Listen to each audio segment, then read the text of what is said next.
Okay, well, that I think we are ready to go ahead and call to order. It does look like everybody's present. John Jensen is. John, are you on by telephone? I think John is with us by telephone and just not connected into the internet. So I think everybody is here and ready for the meeting. So with that, we'll go ahead and call this 253rd meeting of the council to order. Just a reminder to everybody that the meeting is being recorded. Please self-mute when you're not speaking. Just know that there's going to be visual lags and audio lags. And again, apologies, my phone has cut out a couple of times so far today, as well as my internet. So Mr. Dwight will be able to take over if we run into a protracted issue with that. If you are running into issues with visual lags or other issues, please feel free to exit and re-enter the meeting room, because that often fixes the issue. So if the meeting room does freeze up for everybody, staff will post directions on the e-agenda and council website for what our contingency plan will be. And if you do have any problems, you can go ahead and chat or email npfmc.admin@noaa.gov to get help. Dave or Maria or Diana, anything else before we get into the agenda? Okay. All right, so the plan for today then, we'll go ahead and approve the agenda, and then we're gonna get into B reports. We'll take all of the B reports except for the IPHC report. After the B reports, we'll do the C1 BSAI POTCOD catcher processor LLP analysis. And then if we happen to get through that before 4 p.m., we'll move into the C2 agenda item. And then we're not going to move past any of those agenda items today. Then we'll resume on Monday and then continue until we finish. And just note for council and the public that agenda items may be taken up earlier or later than listed on the schedule. So we've asked staff for streamlined presentations so that we can keep our speed up in this virtual setting. So with that, any objection or changes to the agenda as presented?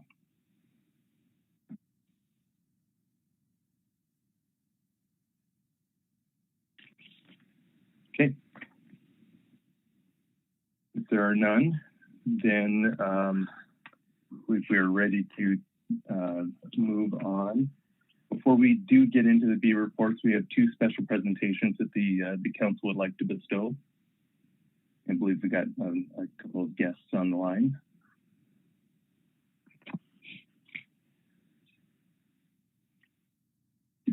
So first up, representing,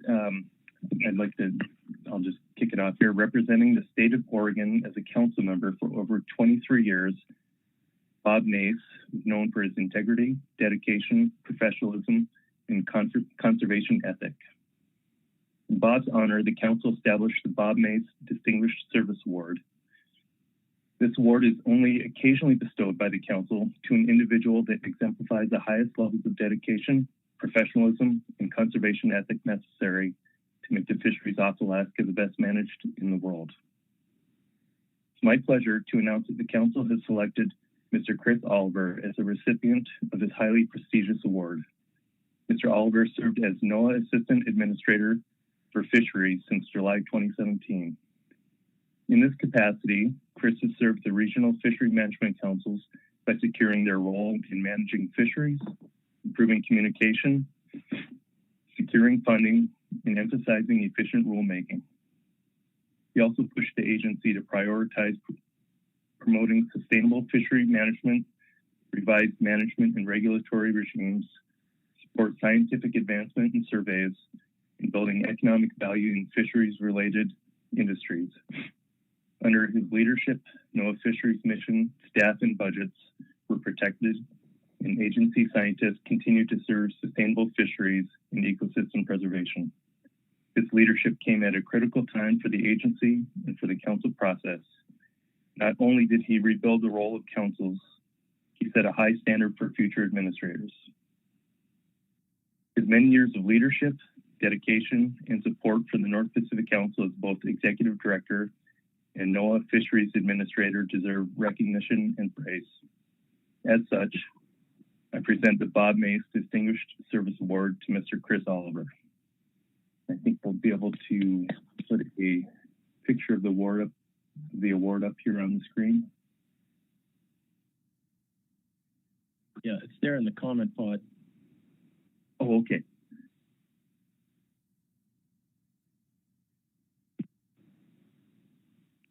I think we have Chris on the. Yep. Chris, are you with us? Can you hear me there, Simon, Mr. Chairman? Yes. Hi, Chris. Yes, we can.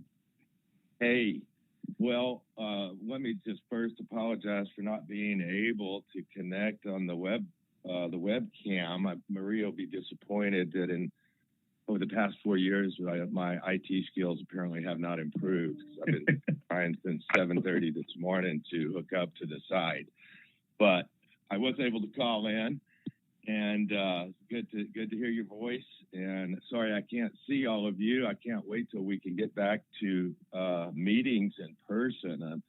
I'm getting weary of teleconferences and such, and really wish I could see all of you, miss all of you. Thank you so much for that award. That may make me the only two-time winner, and it's particularly gratifying. As you know, I worked with Bob for many years, and I think I've said before that no one exemplifies the class of the ethic and the conscience of the North Pacific Council more than Bob. And so that's a really special honor to get that Bob Mace Award.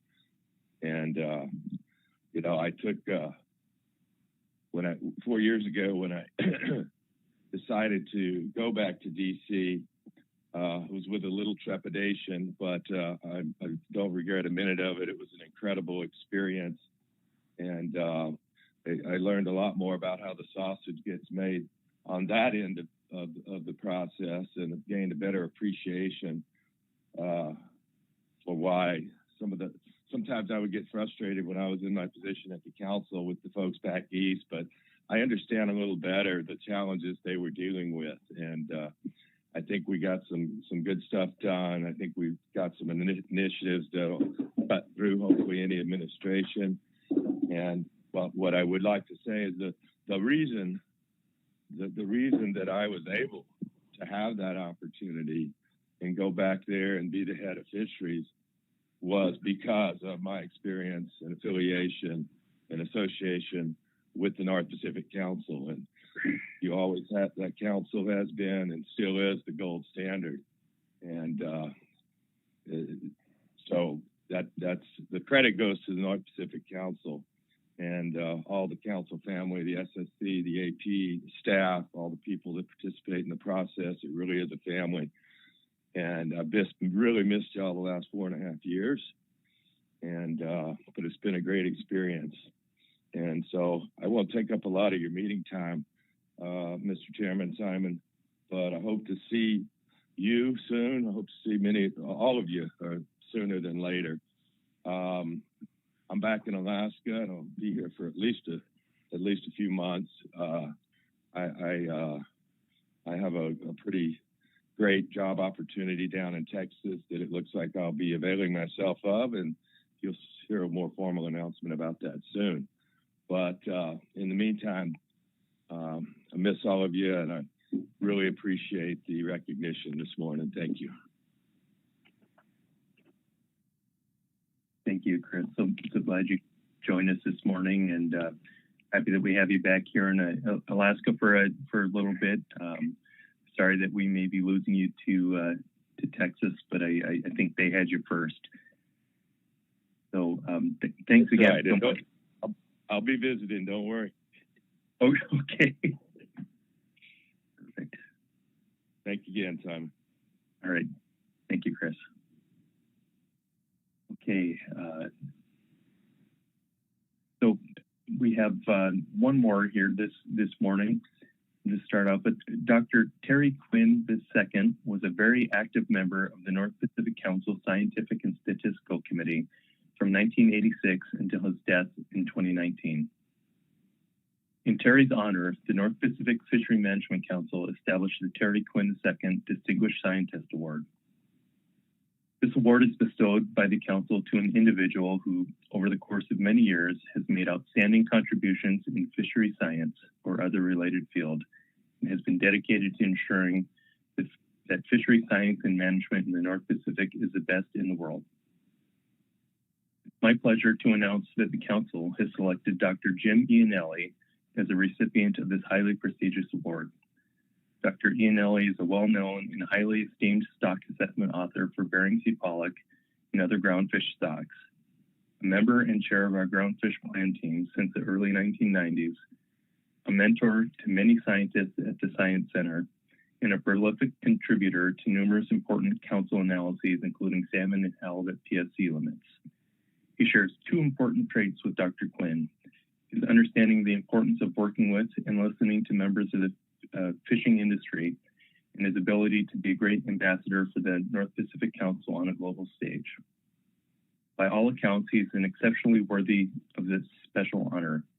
With that introduction, I present the Terry Quinn Distinguished Scientist Award to Dr. Jim Iannelli. And there is a picture of that award posted on in the chat box. Thank you. Dr. Iannelli, are you with us? Yeah, thanks, Simon. Wow, what a surprise and a gigantic honor. I'm speechless and super grateful. And hopefully this isn't the end of it. I'll keep contributing. And yeah, it's just really, really incredible and fantastic honor. And trying to sort my webcam here. And just to say hi to everybody, I miss you all, and hope to see you before too long. And incredible to get this after hearing Chris's speech. Great to hear him and to be following that. And I look forward to hoping things clear up. Getting my second shot in a couple of days here, so I'm super happy about that. And yeah, thank you so much. I'm really, really honored. Thanks, Simon. Thanks, Dr. Iannelli. Thanks, Jim.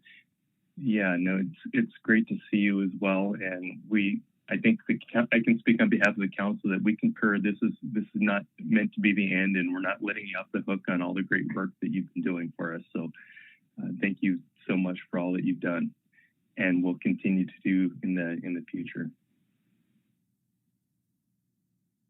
Thanks. I hope you have a great meeting. Thank you.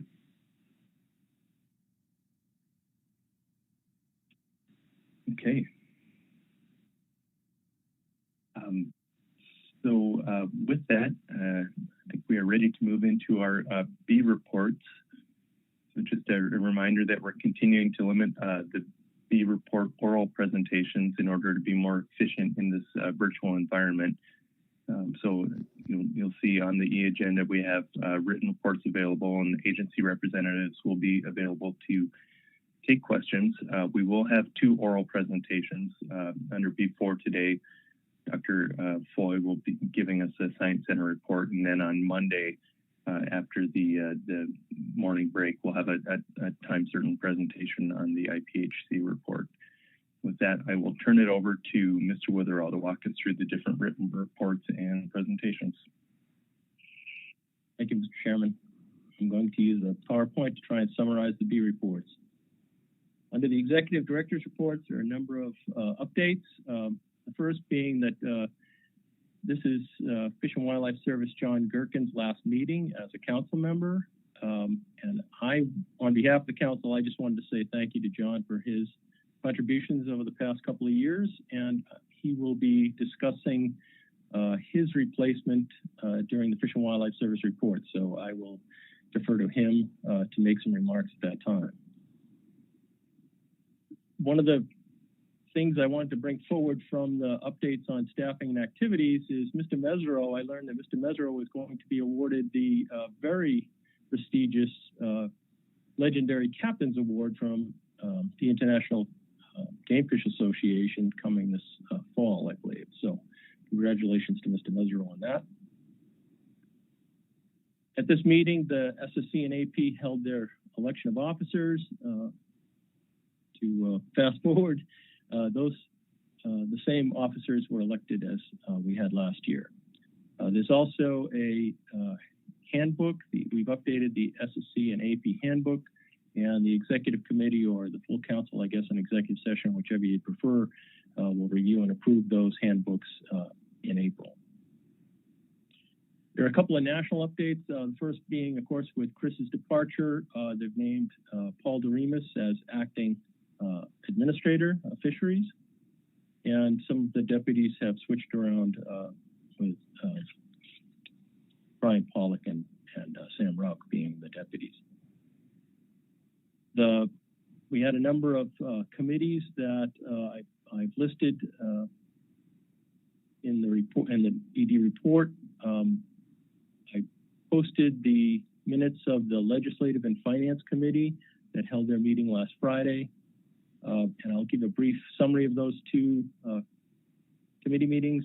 The Finance Committee, essentially the finding was that while we're in pretty good financial shape, given some cost savings of not being in person and allowance for additional carryover money, we do have some added costs from AP stipends and potential added costs of implementing any new council outreach activities that might come from the report at this meeting, as well as any added costs that might come from reauthorization. If you remember, we have a 5-year budget. So if MSA gets reauthorized in the next couple of years, we'll probably have to pick up some additional costs to take on new activities. The committee also recommended that I plan on making sure that the council can still continue, to the extent practicable, remote participation, even if we have in-person meetings when this pandemic is controlled.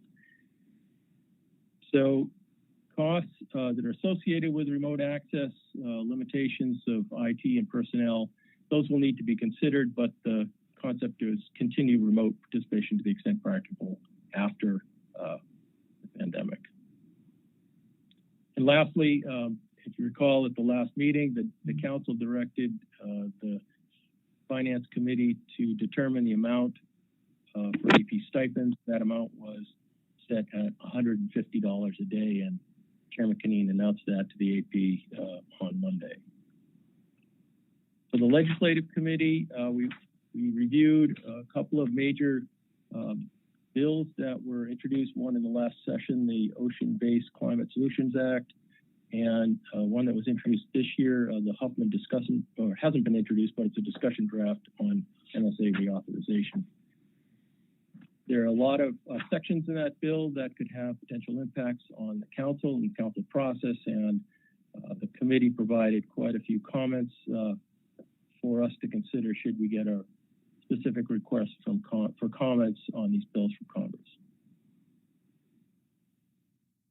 The committee also made some recommendations relative to the executive order for tackling climate crisis at home and abroad, suggesting that I work with the other executive directors to develop kind of a national CCC response to that executive order, looking to establish conservation measures. The committee also discussed a State of Alaska proposal to amend the MSA by adding the word federal, specifies fisheries that require conservation and management measures, and this stemmed from an interest that would allow the state to continue to manage the Cook Inlet salmon fishery and other Alaska salmon fisheries in federal waters without an FOP. And the committee discussed some of the unintended consequences and the pros and cons of this approach and other approaches, and just left it at that. We weren't intending to have any specific written recommendations or recommendations for Senator Sullivan's office that had requested. However, we did note that the Senator's office could reach out to NIMS for technical drafting assistance on legislation if that was their intent. The other two things that are in the Executive Director's report is a notice that we're planning to have an oral report in April on the Northern Edge 2021 exercises, and a notice that the EIS is open for public comment for training in 2022 and beyond. And that deadline is coming up in a couple of weeks, I believe. Lastly, there's a written report on some of the research that's been done to reduce crab bycatch in groundfish pots in particular. And the director, Jamie Goen, is available for questions if anyone has any specific questions on that written report. And I'll stop there and see if there are any questions on the B1 report, Mr. Chairman. Thank you, Mr. Witherell. Questions for Mr. Witherell? Mr. Twite. Thanks, Mr. Chair. And Mr. Witherell, was Ms. Goen available now for questions, or was that going to be later? If you would like to, if you have questions on the crab bycatch reduction research report, Ms. Goen is available for questions now, I believe. Well, I do have one question now, if Ms. Goen is on the line. Yeah, she is. I see her on the list.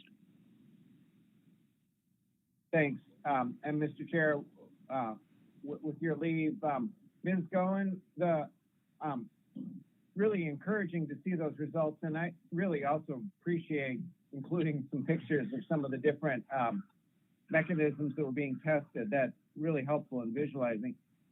So one of the next steps, though, will be to the additional field testing to determine whether or not they impact the catch of the target species, I'm assuming. And I'm just wondering, has that schedule been delayed by the pandemic, or is that sort of field testing to look at efficiency relative to the target species still on track? Or can you give a sense of that? Through the chair, Mr. Twite, thank you for the question. Yes, COVID has impacted and created additional challenges to getting our field work done. We're close to wrapping up our lab testing on the second BREP grant. We have two bycatch reduction engineering program grants for NOAA. We're very thankful for those. So we're close to wrapping up lab work, but field work is just getting started. It's been delayed because of COVID last year. We do hope to get some of this gear tested in the field on halibut boats here in the spring, and then in the cod fishery again in September. And we're also hoping to get some cameras down on those pots too to see how the target species and the crab are interacting there at the opening of the pot. So you're spot on. We need to get this field work done to make sure that we're not affecting the target species as we're also reducing crab bycatch. Thanks. I really look forward to that report. Thank you.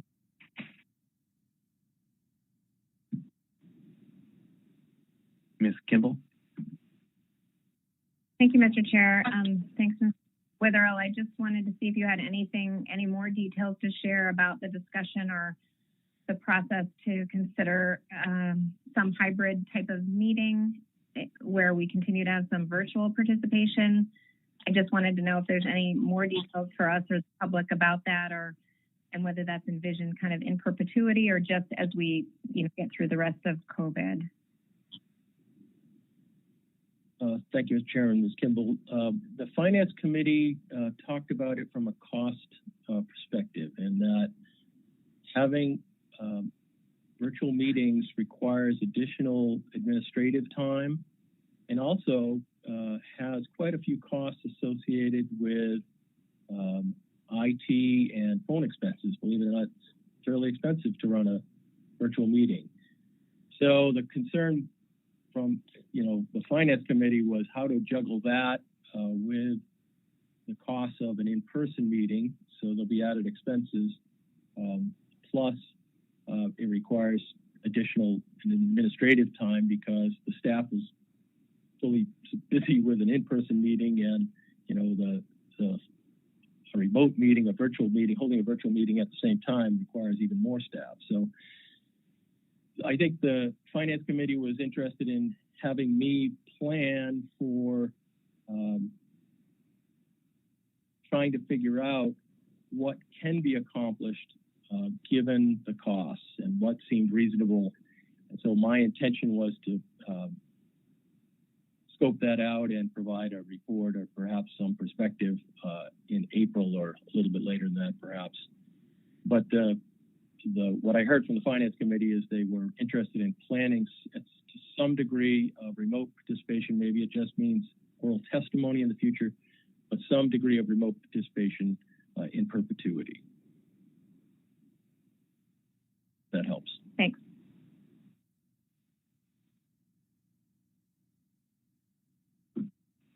Mr. Down. Thank you, Mr. Chairman. Thank you, Mr. Witherall. So along the same lines as Nicole's question, the Finance Committee on in perpetuity having a meeting or two, some number of meetings continue as virtual only meetings as costings. I heard you say that there was,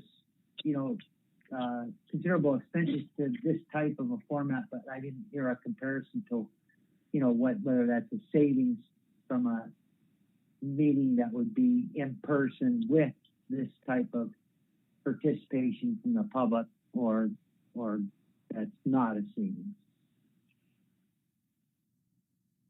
Mr. Chair, Mr. Down, just to provide more details, a virtual meeting like we're holding now costs about 50 to 60% in terms of actual expenses, immediate expenses.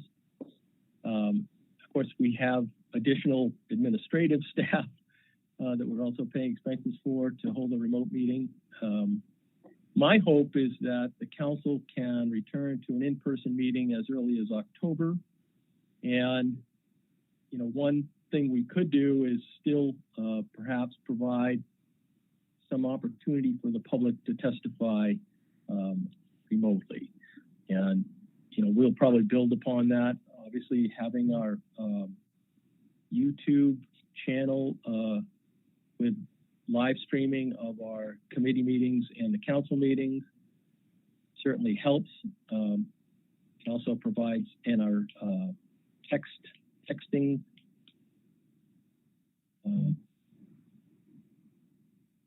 app that allows people to track the progress of the meeting certainly provides public in remote communities, for example, with being able to track council meetings. I suspect we'll have more discussion during the CEC agenda item. Yeah, thank you very much. I look forward to more discussion on that. So thank you very much, Mr. Chairman. Thank you, Mr. Down. Ms. Kimball. Just a follow-up, thank you, Mr. Chair.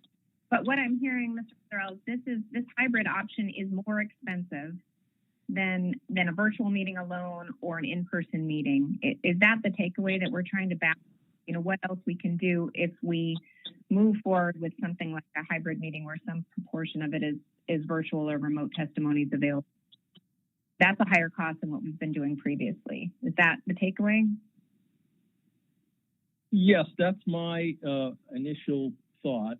It's going to require additional costs because we're going to need some more administrative help or contracting to have both an in-person meeting and some virtual meeting component.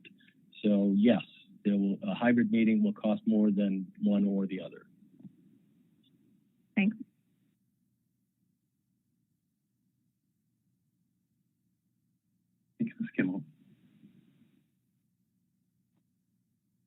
Mr. Dow, do you have another question? No, I will lower my hand. Sorry about that.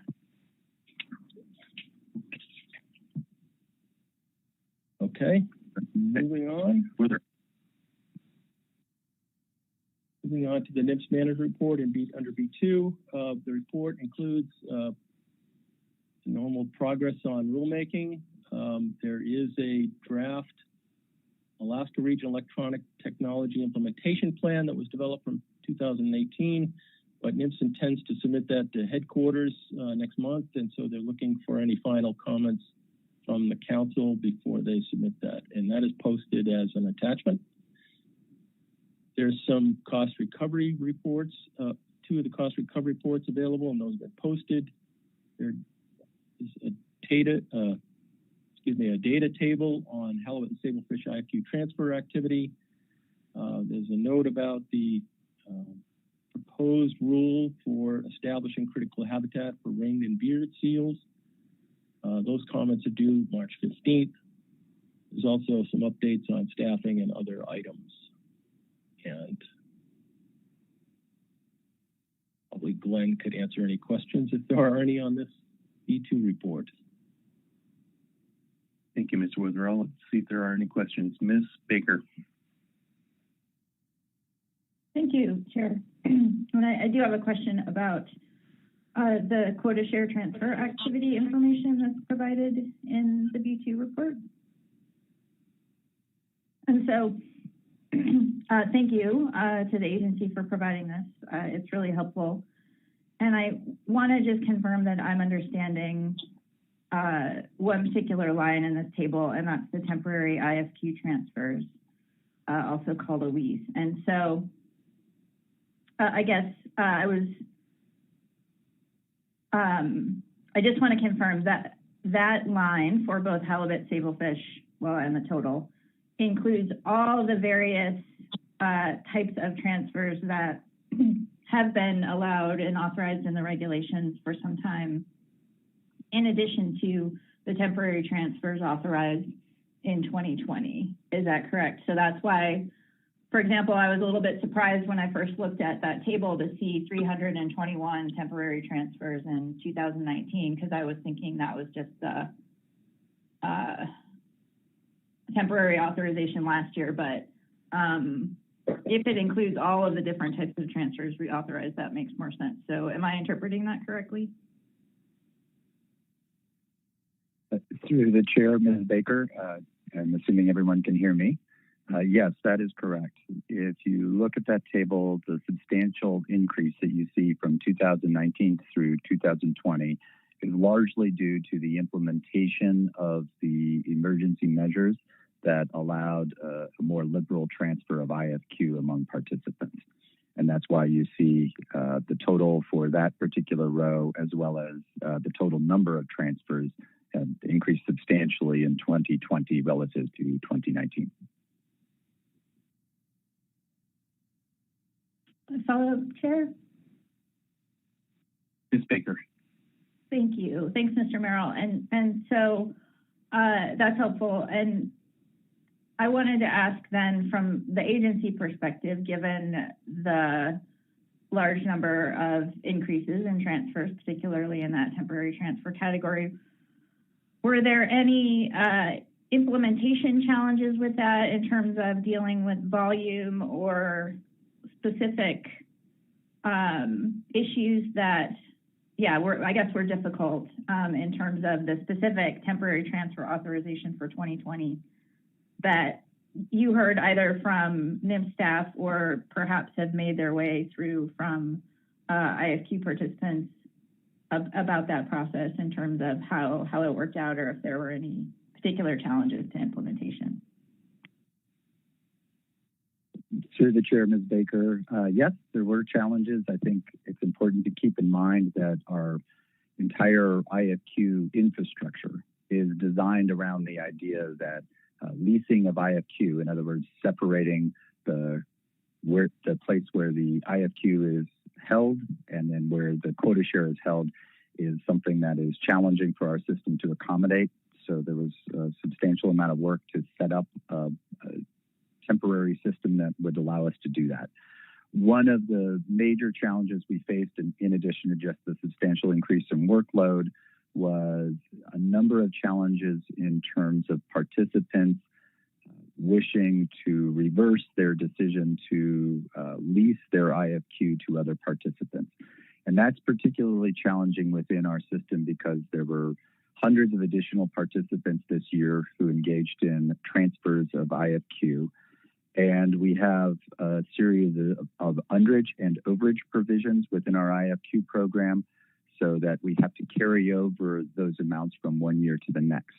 That gets extremely complicated and frankly isn't really possible under the system that we have to track specific underage and overage amounts on a specific portion of IFQ back to a specific quota shareholder easily. We provided guidance to the industry, to the fleet, during this year that we would not be able to continue to accommodate these sort of leaseback provisions moving forward. And I think that that would be an important aspect of any potential action for the council moving forward. That's something that continues to be problematic, and the way our system is designed, not something that we anticipate we would be able to resolve in short order.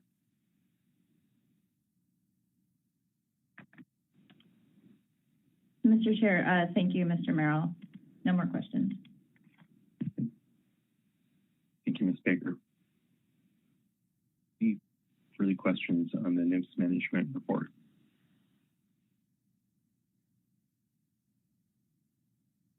Okay, moving on.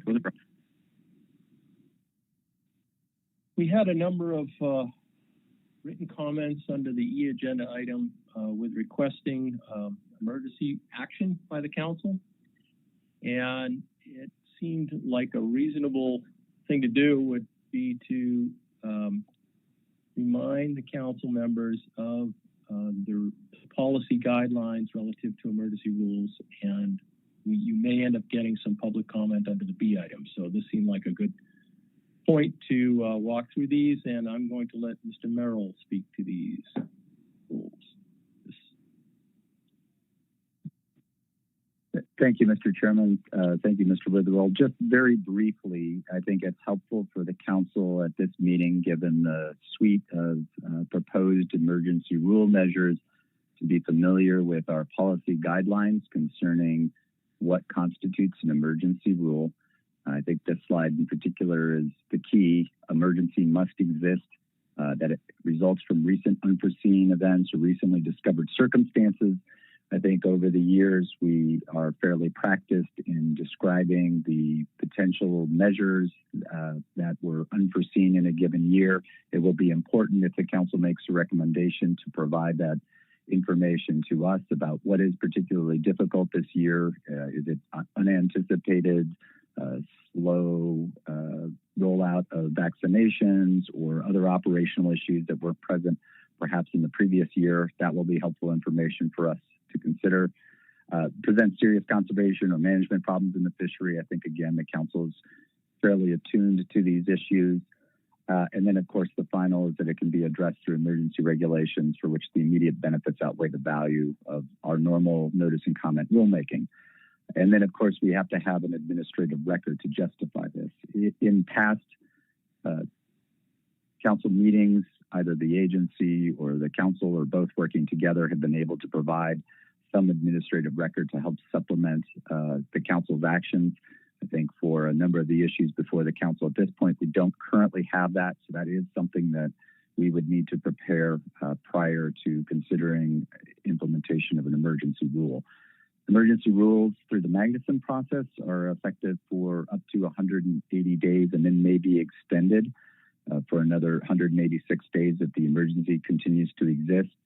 I think it's particularly helpful if the council anticipates a desire to want to extend an emergency rule to at least signal that that is something that may be considered at this time.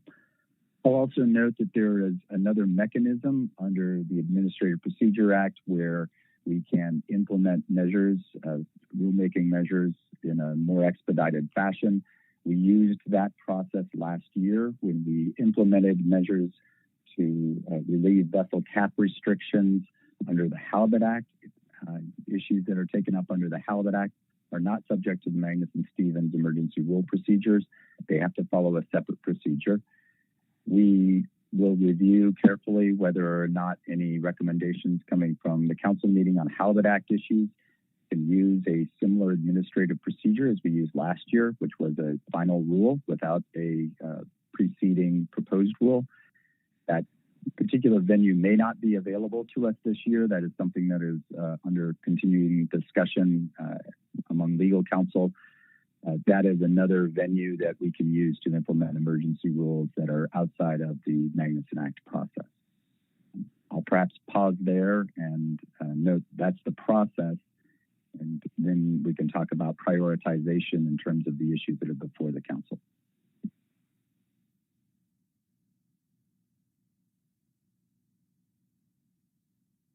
Mr. Mesereau. Thank you, Mr. Chairman. Thank you, Mr. Merrill. Do you anticipate that because this is an election year and there are new political appointments occurring at the agency, that this should have any impact on the ability to execute an emergency rule if the council so decides to make those recommendations? Mr. Mesereau, through the chair, typically when there is a change of administration, there is an additional level of scrutiny or review of regulations that are coming through our process. That said, I think that there is also an understanding that we face some unique challenges in terms of our fisheries management process this year. I think it's difficult to predict whether or not that would be a key factor in potentially delaying the implementation of the emergency rules, but it is something that I think we may want to consider as a possibility.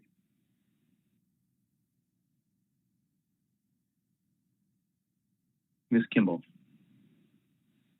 Thank you, Mr. Chair. Mr. Merrill, one of the rationales for emergency action in the NIMS policy guidelines is specifically a public health emergency. And I noted that under that specific rationale, it says emergency regulations could remain in effect until the circumstances that create the emergency no longer exist, provided the public have an opportunity to comment. And I just wanted to get clarification on whether that extends any opportunity for our emergency rules to go longer than the prescribed 6 months, or if we're still subject to those kind of stopping points and potentially redoing emergency actions even if the circumstances haven't changed. Through the chair, Ms. Kimball, my understanding of that particular aspect of rulemaking is one that is limited. I don't think that we've used this ever in the North Pacific. The only recollection that I have of it being used is addressing a number of issues revolving around Deepwater Horizon. So I think I'd need to get back to you on that. That said, unless there is additional guidance from NOAA General Counsel that we can provide at this meeting, my understanding was that we did examine the potential application of a public health emergency last year, and I think it was generally decided that the existing emergency rule provisions within Magnuson and the process we have there seem to be able to accommodate our concerns. But I'll pause there to see if there's any additional comment from NOAA General Counsel.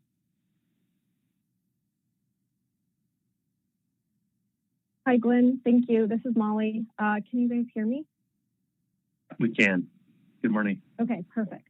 Yes, I have a slightly different setup this time, so I wanted to make sure you could hear me. Through the chair, Nicole, that's a great question. General Counsel can certainly look into it. I have the same recollection as Glenn that there's some nuances to when we can invoke the public health emergency exception under 305C3. But that's something we can look into and get back to you during the course of the meeting. Thanks. Thank you, Mr. Chair. Thank you all. I just wanted to see if we could explore that a little bit more, not knowing when we'll be through the pandemic and if we can be any more efficient in reviewing information and putting in place emergency rules that address it. I just wanted to explore that a little bit. So thanks.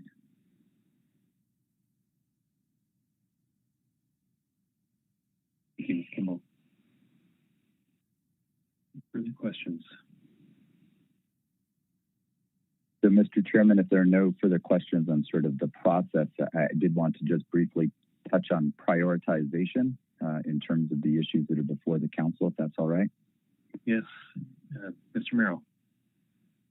Thank you, Mr. Chairman. I think there are a number of issues that are before the council, and obviously we would appreciate if the council is going to choose to recommend proceeding with a number of these emergency rules, either via Magnuson or APA, that we have some clarity on prioritization.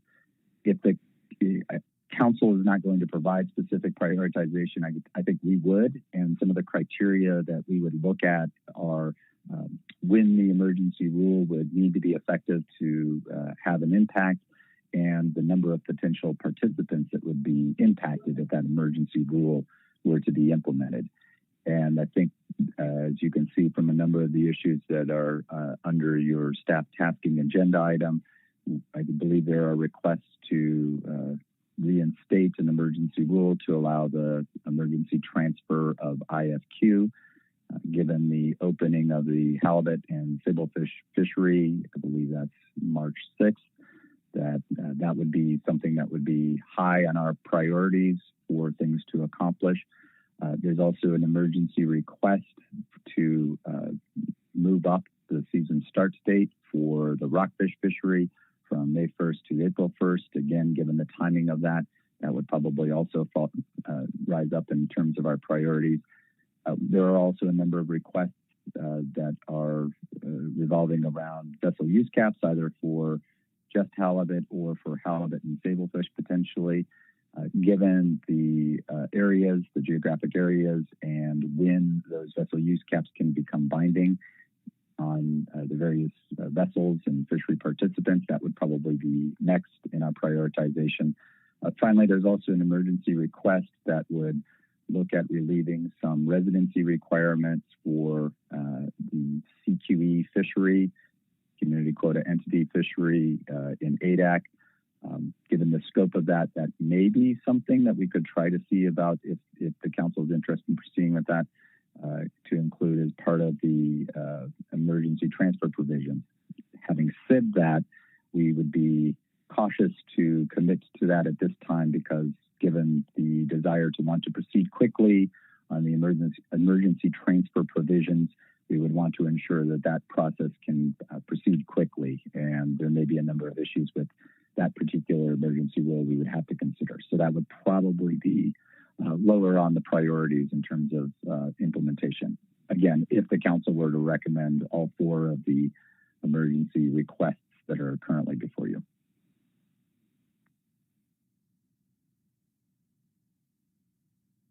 Thank you, Mr. Merrill. Any questions on that?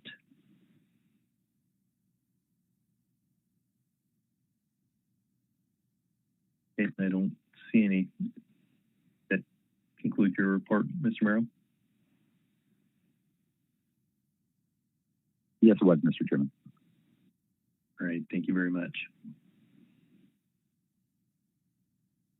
Okay, moving on then. All right, Mr. Withrow. Under the B3 report, we post the designated officials notice and the notice of recusals, like we always do, and there's no updates on litigations.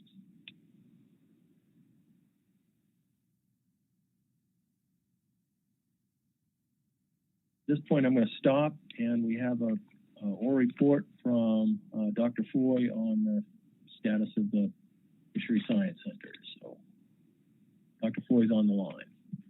Great. Good morning, Dr. Foy. Good morning, Mr. Chairman, members of the council. Quick sound check. Loud and clear. Fantastic. Good to see everyone. Appreciate the opportunity to give you our annual update from the Alaska Fisheries Science Center. For the record, my name is Robert Foy. I'm the director of the Alaska Fisheries Science Center for NOAA Fisheries. As in previous years, our goal with this presentation, and I'm scrolling up, so hopefully this is full screen for you. Our goal with this presentation is to share what our expectations are and also some of our challenges for 2021. I'll walk through our research portfolio, some budget information, and then remind you of our prioritization process and what things look like this year. I'll also talk a little bit about what things look like for 2022, and importantly, start getting us thinking about how we adapt our science to support sustainable fisheries management, marine mammal conservation in the next decade. That'll be more clear when I talk at the end here about some strategic planning that we're doing at the Alaska Science Center, and that fits in, directly with some of the committees and shifts that the council is also making to address topics associated with climate change and shifting distributions. Mr. Chairman, I will start with a review of our portfolio for 2021. So this figure here, based on our budget information, shows the relative breakdowns of our focus as a center, full portfolio. You can see that our fish and crab research makes up the majority of our focus, 67%, with marine mammals, observers, salmon, and habitat coming in at 19%, 13%, and less than 1%. And this is based on our funding percentages as they come to us, so somewhat directed in terms of our focus in these different areas. And we've communicated this in the past in terms of trying to provide a better understanding for how our budgets work, how our focus works, and where we have latitude to move funding or focus around as we need to, for instance, with surveys. A reminder from previous presentations, the majority of our budget is in labor. In the upper right-hand corner here, you can see that 75% of this pie chart here on the left-hand side is made up of our labor, 15% fixed costs such as facilities, and then 4% and smaller for fish and crab operations, 3.8% for marine mammal operations, 1.3% for cooperative research, and then 1% for observer operations. I should note that these are just our base allocations. We do have funds that come from elsewhere that we fit in as long as they fit in with our mission. Some of those funds are coming from within the National Marine Fisheries Service, and then obviously some of those funds are coming from external sources. The facility costs are in the fixed cost category here, the 14.7. And then lastly, the observer operations are obviously larger in this. This number is just the base information. This doesn't include other funding that comes in associated with bycatch or associated with EM or observer fees. So again, I show you this so you can get a better understanding of what our overall purview is at the beginning, before we're making decisions on where we can go with this. In terms of impacts on these costs, federal labor is obviously impacted dramatically on an annual basis from an inflation perspective, as well as fixed costs. So these top two increase from year to year, regardless of what happens. And then their percentages increase relative to that for our operations associated with fish, crab, marine mammals, cooperative research. So moving on, this is a focus more on the 67%. This is a breakdown of the fish and crab portion of the portfolio and the portion of the portfolio other than observers that's of most interest to the council. So on the left-hand side, you can see the breakdown in the pie chart here. Again, these are the focused funds that come in, 7% for surveys, 22% for stock assessments, and then much smaller amounts for climate, ecosystem, cooperative, and socioeconomics. I did want to point out that there's this wedge of the pie here on the left-hand side is a general category. It's fisheries category that we use to support surveys, assessment, and ecosystem. And when we communicate our situation relative to survey funding, when we communicate our situation relative to the expansion of our needs to survey additional regions, that just fills up this category here on the left and gives us fewer opportunities or options to spend those funds on ecosystem and other assessment type needs. And that'll become clear at the end of the presentation when we talk about what research we will and will not be able to complete in 2021. On the right-hand side, similar to the previous information, this is the breakdown of just the fisheries line. So again, 78%, the majority of the funds going into labor, leaving about 6.8% of what's in that line. This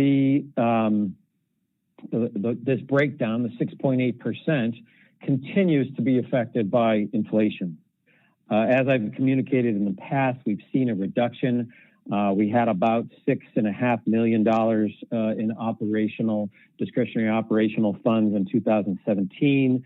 That decreased down around $5.5 million in 2020, and we're looking at about $3 million in 2021. So those increasing costs continue to outpace increases in our overall budget, and then directly affect our ability to reach all of the research that we think that we need to accomplish for our mission.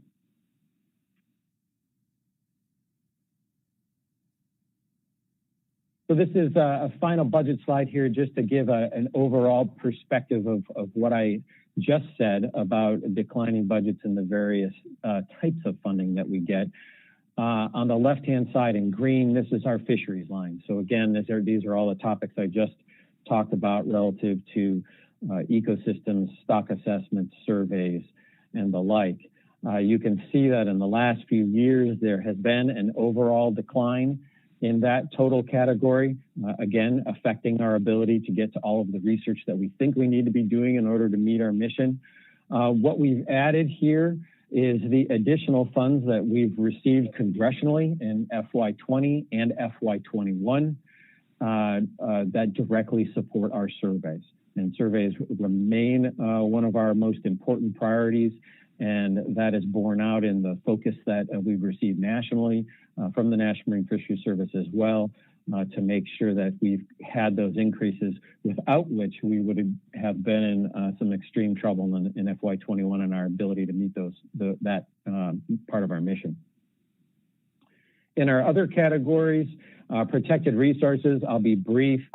Those projects have been relatively flat in the last handful of years. Well, what that means in order to counteract some of the costs associated with inflation, we have seen some increases in our budget. In FY21 in particular, a recognition from National Marine Fisheries Service headquarters that our focus on Cook Inlet beluga whales should increase into a permanent allocation. So we saw an increase there so that we can continue to plan and focus our efforts on those whales at Cook Inlet. You can also see a general increase in the total budgeting for the observers and training. And again, a testament to support coming from headquarters on the importance of our fishery dependent data collection moving forward as part of our planning process.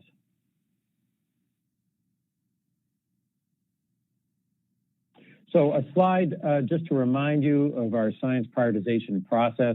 Left-hand side of this slide, you can see, obviously, we're impacted by the president's budget, congressional decisions, all of which are then brought in at the headquarters level and guided by the National Marine Fisheries Service annual guidance memo and decisions that are being made nationally as to the requirements, filling gaps for emergencies, et cetera, and how those funds are distributed. We also obviously look for external funding, and some of that funding is from within the National Marine Fisheries Service. Some of it is in entities like the North Pacific Research Board or other entities where we can supplement our research funding on our highest priority projects. And again, those projects are guided by the annual guidance memos. We've got a process in place here at the top. You can see this next month, we're starting our development for FY22. We identify those projects and plans and surveys that are most important to us. We score them, rank them, and prepare for the allocations that we receive in the December-January timeframe and then implement. So in terms of what is important to us, we focus a lot on the bottom part of this triangle, but I want to make it clear that at the top part of this triangle are our core priorities, and those are associated with maintaining our current tiers of our stock assessments for fish, crab, and our maintaining our marine mammal stock assessments as well. That means we're prioritizing our surveys. We're prioritizing the key data analyses that we need in order to support the council and the council process in particular.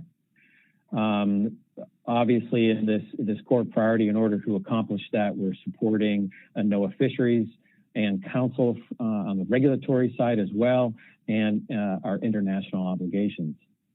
And that leaves the rest of our portfolio. And this is where the discussion becomes more difficult, because this is the part where it's as funding allows. And as we've communicated in the past, we continue to take away from this lower part of the triangle. And as we are experiencing climate change, as we're experiencing the need to better understand the processes that are affecting our fisheries, that are affecting our communities, biological processes, economic processes, we continue to take away our capacity to address some of these questions. And a few items I have here are next generation assessments that will be critical for us to be prepared for sustainable fisheries management in the next decade.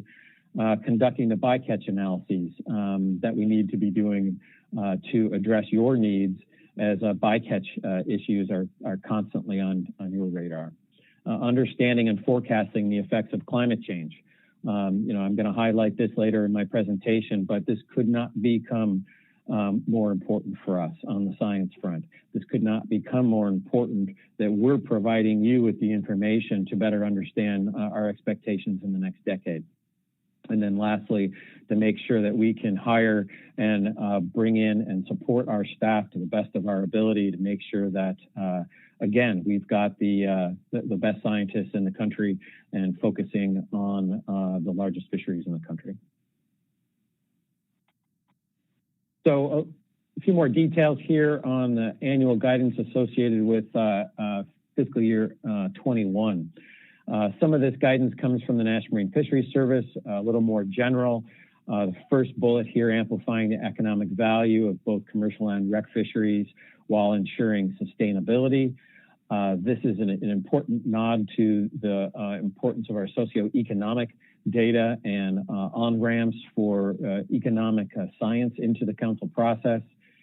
Second, recover and conserve protected species while supporting responsible fisheries and resource development. And I'll talk about a few of the protected species efforts in that regard. And third, improving organizational excellence and regulatory efficiency, which we have certainly seen. From the AFSC perspective in particular, the memo that the Science Center Director had sent out this last year focused on commitments to our external partners and sustained stock assessments and sustained observer program, similar to the previous slide. We also highlighted some hot topics, how we address decreased uncertainty. That was written prior to the pandemic and couldn't have been more important during the pandemic. Focusing on bycatch, climate impacts, ecosystems, and process studies in particular. And this speaks a lot to what I communicated to you last year about the need to balance our portfolio, the need to make sure that our recommendations for survey and assessment are also balanced with the rest of the science portfolio that may not play as much of a key role through the council process directly, but is critical for our understanding and the key to sustainability in the long And then future preparation. We spend very little time on this actually, but preparing for changes we're seeing in the Arctic, the increased national focus from the National Marine Fisheries Service on mariculture and how that might provide opportunities to coastal communities in Alaska.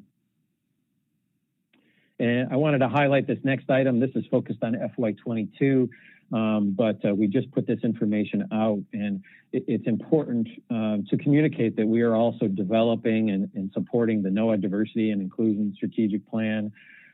We did quite a bit of this with our COVID-19 mitigation plans this past year, and it remains a priority for the center to make sure that not only are we supporting our entire research portfolio in terms of our staffing, but we're also thinking about what that staffing needs to look like in the next 10 years to complete our mission. And the last bullet here, this is something you'll hear more about probably in the fall and next year, is development of our strategic planning and streamlining our overall portfolio so that we can make sure we can address the declines in the budget, so that we can support our expansion into the Northern Bering Sea, so that we can support our surveys, but at the same time communicate the need not to let it all go, to identify what we can hold on to reasonably with reduced staffing and still maintain that important balance. So that's a difficult conversation to have, and we look forward to any input that the council has in that regard. So mitigating challenges in 2021, I won't talk about COVID too much. My last two presentations in October and December, where we talked quite a bit about COVID. In particular, the management adaptation is going to continue in 2021. Sorry, my arrow, I skipped survey expansion. We are focused on the Northern Bering Sea this year. We've had to shift our survey staffing efforts to make sure that we can deal with that expansion. And our intent is to do that survey as well as support the Gulf of Alaska surveys, and I'll touch on that here in a moment when I talk about surveys. The management adaptation is really what our analysts have done for the past year in addressing changes in data availability associated with COVID-19, trying to be pre-prepared for any expectations in 2021 as some of our fishery dependent data shifts from last year, and that shift becomes realized in the 2021-2022 assessment process. Our collaborations continue to be absolutely key. If anything, the pandemic has taught us how to work better, how to reach out and communicate with communities and fora like this using the virtual world. I appreciate hearing that the council is considering some hybrid effort, because I think it has provided an opportunity for more people to participate in, and at the Alaska Fisheries Science Center, we're doing the same. Our colleagues with the Department of Fish and Game, our university colleagues, Sea Grant, NGOs, et cetera, we're making sure that we're reaching out and doing our best to work with them and the industry direct to address any gaps and shortfalls, et cetera. Innovations. We've talked about this in the past, and I'm sparing you last year. Each of these bullets had multiple slides along with it, so I'm just highlighting in the interest of time. But innovations are really critical, and it's important that the council understand that we need to put some time and effort into research and development. Uncrewed systems are going to be critical for our future, where we not only have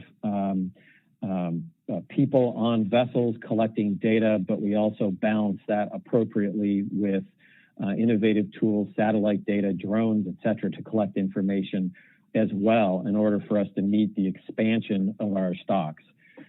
So we have to spend some time in that R&D. You know all about the electronic monitoring, and it's going to be critical that we take those innovations associated with electronic monitoring and balance them with our need for biological data as well. So we're working on those innovations. eDNA. We haven't talked too much about eDNA. It's a new molecular tool that might allow us to free up some of our survey capabilities. It might allow us to expand some of those capabilities as we need to into the future. So again, R&D is an important piece of the overall portfolio we can't let go of. Lastly, I talked about program streamlining in the last slide, and the key there is how we refocus our effort, how we cut projects, reduce capacity, but maintain this balance, maintain the information that we need to support things such as the climate portion of our portfolio while not losing any sight on our basic empirical data collection, surveys, laboratory work, et cetera. So I'm going to run through a number of projects here just to get, this is not completely comprehensive, but just to give you an idea of the kinds of projects that are not in our funding category. I'm not going to focus on what we are doing. I'm going to focus on what is falling below the line. So these are projects that are partially funded, and this is part of that budget aspect where I said we have flexibility. So we're doing our best to keep these projects alive. We don't want to lose these projects. We don't want to lose the center's focus on these projects. They're critical for us moving forward into the future. So we're doing our best to balance pieces of them that keep us in the game. Because once we lose them, it's very difficult to get them back. Some of these projects include ecosystem based fisheries management of Pacific cod, so looking at projections and climate models. Obviously, with the Gulf of Alaska situation in cod, we know this is critical. Without our ability to understand the future heat waves and impacts on Pacific cod, we can't manage it as adequately as we should be able to. Recruitment processes information in both the Gulf of Alaska and Northern Bering Sea are only partially funded this year. These are the data that feed your ecosystem indicator. These are the data that feed into the efforts of the council to include more ecosystem data in the management process. We need to remember we have to maintain that empirical data flow for that to continue. So we're doing our best to partially fund that this year. Next generation ecosystem assessments, our MSEs are partially funded, also those associated with climate. Food habits collection, one of the longest data series that we have associated with who eats who and how the ecosystem interacts is only partially funded. We collect the samples, but we can't analyze them all. So we prioritize and do our best to find external funds. Seabird and fishery interactions, as you know, with albatross this past year, that's a critical topic and important for us not to let that go and not let an emergency have us understand that we're ill-equipped to conduct the science and assess associated with it. And then lastly, working with fishery independent surveys. And this comes from some of the ICES meeting that we chaired this past year and being able to put strategies forward that allow us to be more efficient in our surveys. Things that are unfunded. These are things that fell below the line this year as that operational dollar amount continues to dwindle, as I mentioned. Recruitment processes in the Eastern Bering Sea will not happen this year. The initial eDNA analyses, we will have to look for external funds. And again, our goal will be to look for external funds to support this. But right now, that means we're writing proposals. We're spending our time to look for those funds. Identifying and surveying untrawlable habitat, early life history on Pacific cod, ecosystem assessments, our support of the Alaska Department of Fish and Game cooperative trawl surveys won't be able to occur this year, as well as some of our effects of bottom trawling in certain Bering Sea habitats in the north. Moving on to our protected resources and marine mammal side, I just highlight a couple of items here in the partially funded. We're not going to be able to completely fund our stellar sea lion vital rate work in the Aleutian Islands. This will not impact fisheries management. I wanted to make that clear. It will reduce our long-term ability, if we can't find those funds, to better track those populations. So we'll continue to seek funds. PAC maps, Pacific Marine Assessment Program for Protected Species in the Gulf of Alaska. Really important project associated with identifying distributions and abundance of our large marine whales. And it's going to be important that we try to find additional funds, which we're working on in order to do that. Right now, there is no likely impact on commercial fisheries, but as you know, we need information to make sure that we can clearly distinguish any issues or changes in the marine mammal populations and then future impacts on fisheries. And then lastly, uncrewed aerial systems associated with counting pinnipeds in the oceans. So I will go quickly through the next few slides. You have seen them.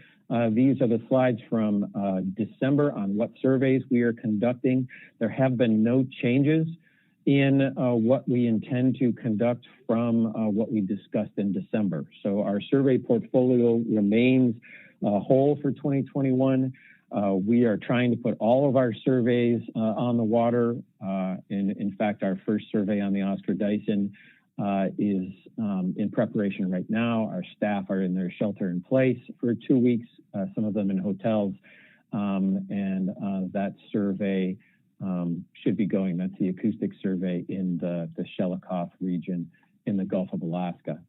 We continue not to be doing the third vessel in the Gulf of Alaska based on discussions with the Council and the SSC and our current resource availability. We are conducting our acoustic surveys, again, focused on Shelikof in particular and not the outer Kenai region. We are not continuing to do some of the ichthyoplankton work, and some of our spring work. We are looking at a charter. We were able to get some funds prioritized from headquarters, fisheries headquarters. So we are changing what is usually an Oscar Dyson survey to focus on some of those ecosystem processes, lower trophic level processes on a charter. And then we are continuing to do our nearshore work on cod in the Gulf of Alaska. Moving on to the Bering Sea, again, no changes. We're fully planning on the Eastern Bering Sea 2 vessels and Northern Bering Sea 2 vessels at this time. We're working through staffing, identifying our ports of call right now, working with communities to make sure we'll be able to move those vessels around. And also, I didn't mention this on the previous slide, but we are also moving forward with our long line survey in the Gulf, as well as the Bering Sea portion of that survey this year. We don't do the Aleutian Islands this year. Then on more of the ecosystem work, the Bering Sea Ecosystem Project, the X here, this is the one we are not doing. This was canceled as a result of the COVID protocols on the Oscar Dyson. We weren't able to get all the sea days this year, and that project will fall off the radar. This will limit us in some of the ecosystem indicator data that we're able to provide. You can see we were not able to do that last year also. So that's a limitation that we won't be able to pick up this year. Some of the reasons that we're not able to spend additional funds on this, for instance, as a priority is we're also incurring additional funds associated with COVID.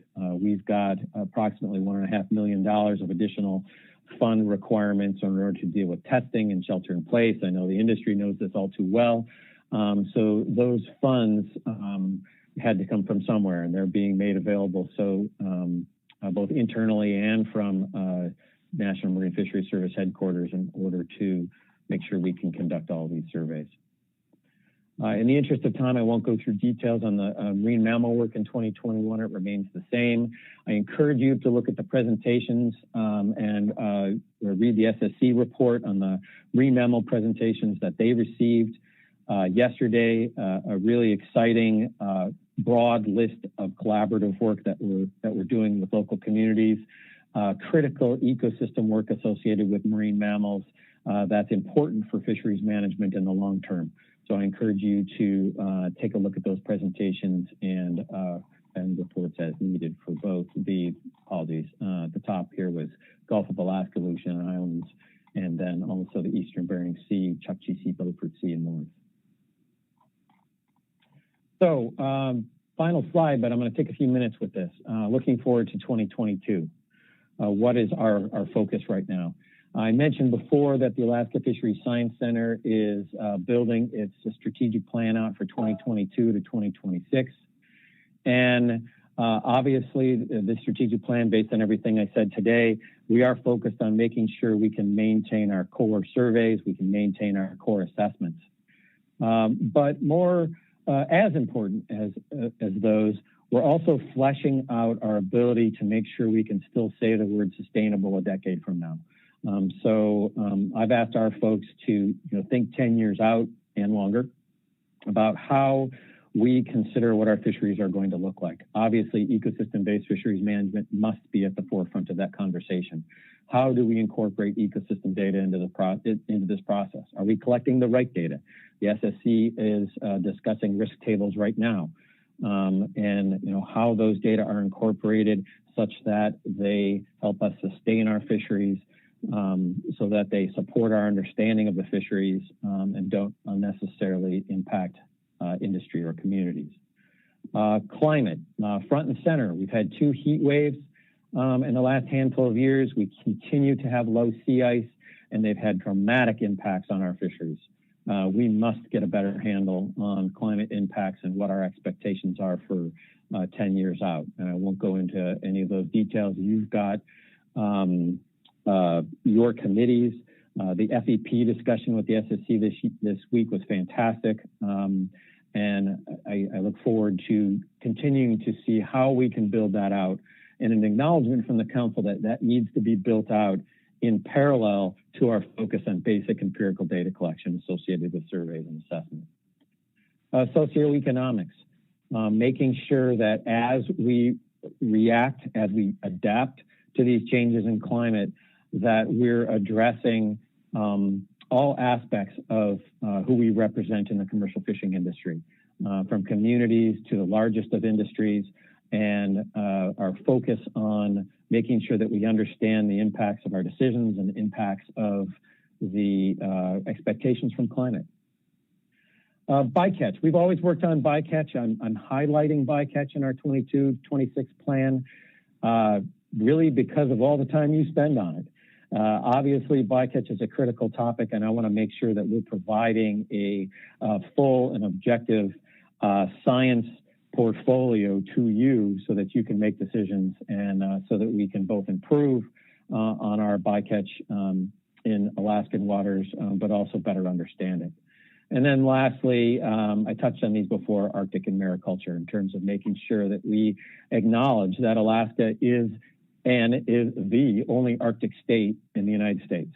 And to acknowledge that the Bering Sea is actually defined as part of the Arctic.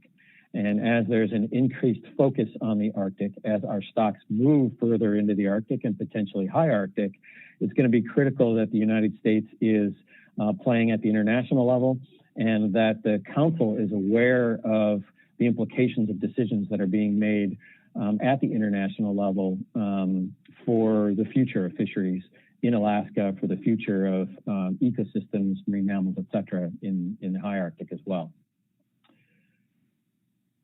NOAA, so looking forward to 2022 from NOAA's perspective, I am sure you have seen these, but NOAA has a number of focal strategies on artificial intelligence. These are here on the right. Our omics strategy, uncrewed systems, citizen science strategies. We participate in these strategy developments on a daily basis so that we can assure that Alaska purview is part of that national focus. I won't go into detail here, but I'm sure you've all seen the numerous executive orders that have been in the media that the new administration has put out.